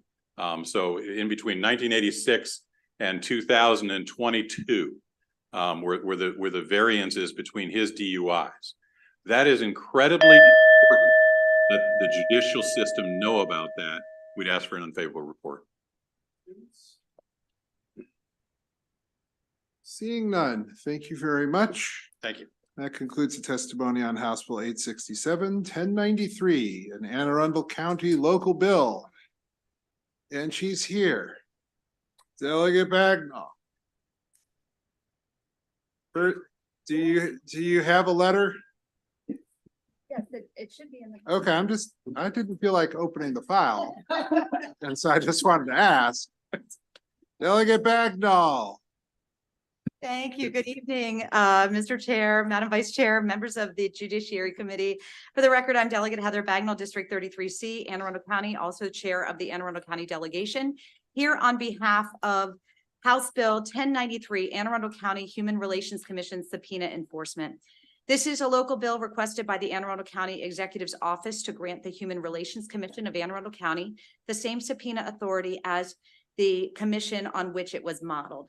Currently, the county's Human Relations Commission, which was established by charter amendment, is empowered to receive, mediate, and adjudicate complaints of discrimination in housing and initiate and investigate matters relating to discrimination in housing. The county is currently seeking to expand their scope beyond housing to address other forms of discrimination. As amended, the bill would allow the Human Relations Commission to seek enforcement of a subpoena at the circuit court in the same manner as the state commission. So what's the problem we're trying to solve? Well, currently the commission has explicit subpoena authority, but implied enforcement authority, which may or may not hold up to scrutiny if challenged. By ensuring subpoena enforcement authority at the county level, complaints can be more readily and efficiently adjudicated, and corrective action can be completed in a timely manner.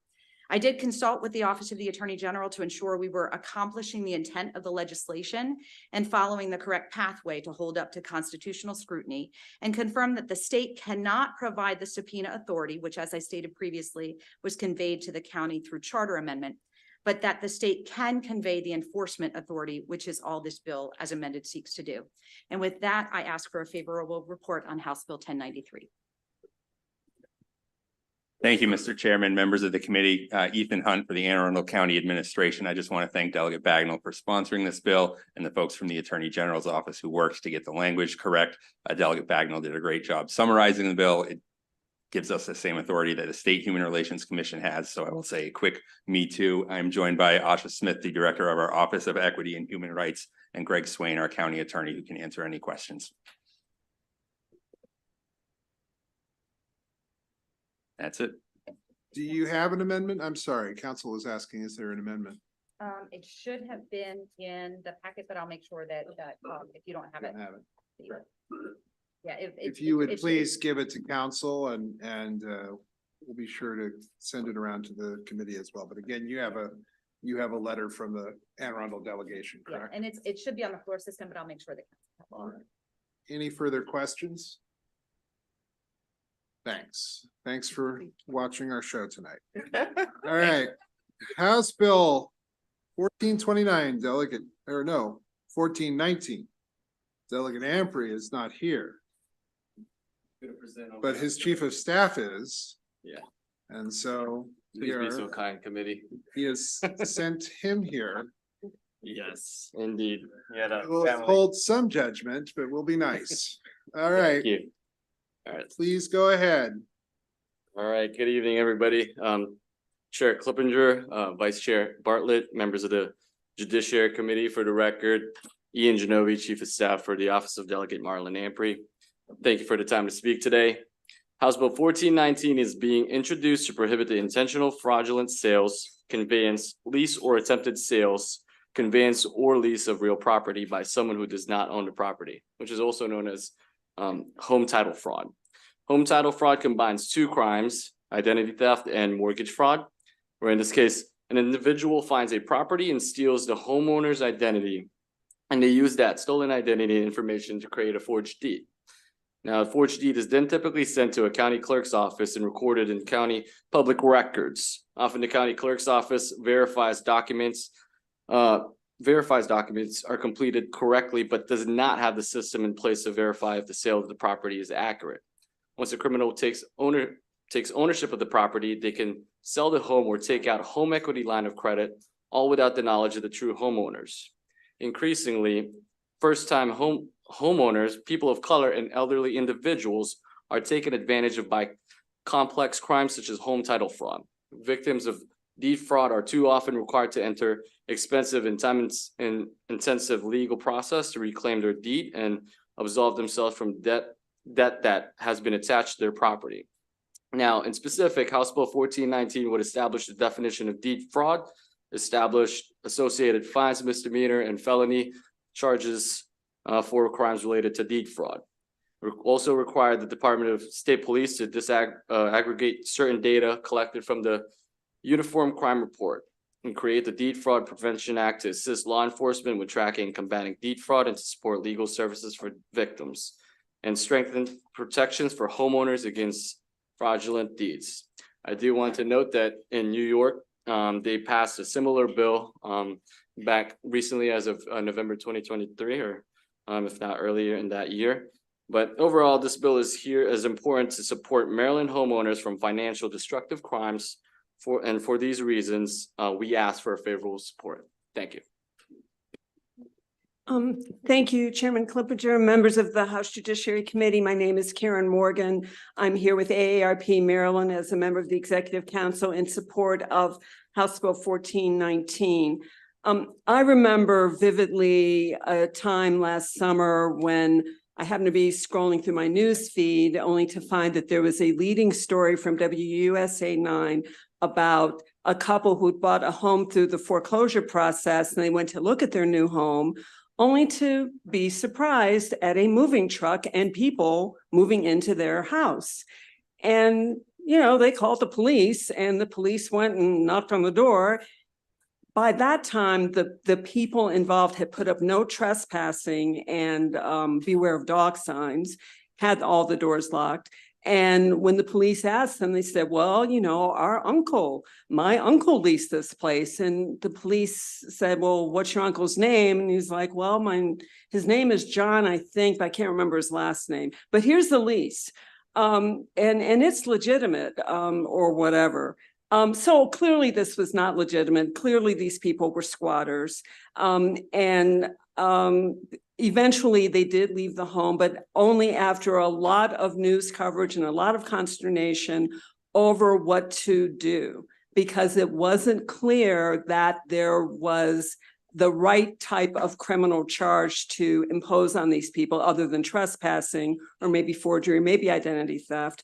But what was really needed is what's in this bill, House Bill 1419, clearly states without ambiguity that if you do this, if you with fraudulent intent, take somebody's home or try to lease the home, you're committing a crime and you are subject to serious jail time. This will help people who are older homeowners who right, and we're asking for a favorable report.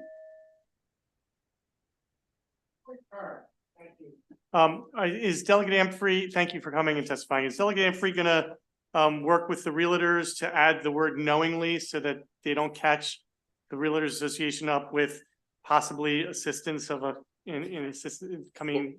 Well, we haven't spoken yet with Bill Costello or the realtors and so forth, but we are open to amending the bill. Yeah, I mean, it's just to add a word to make them happy.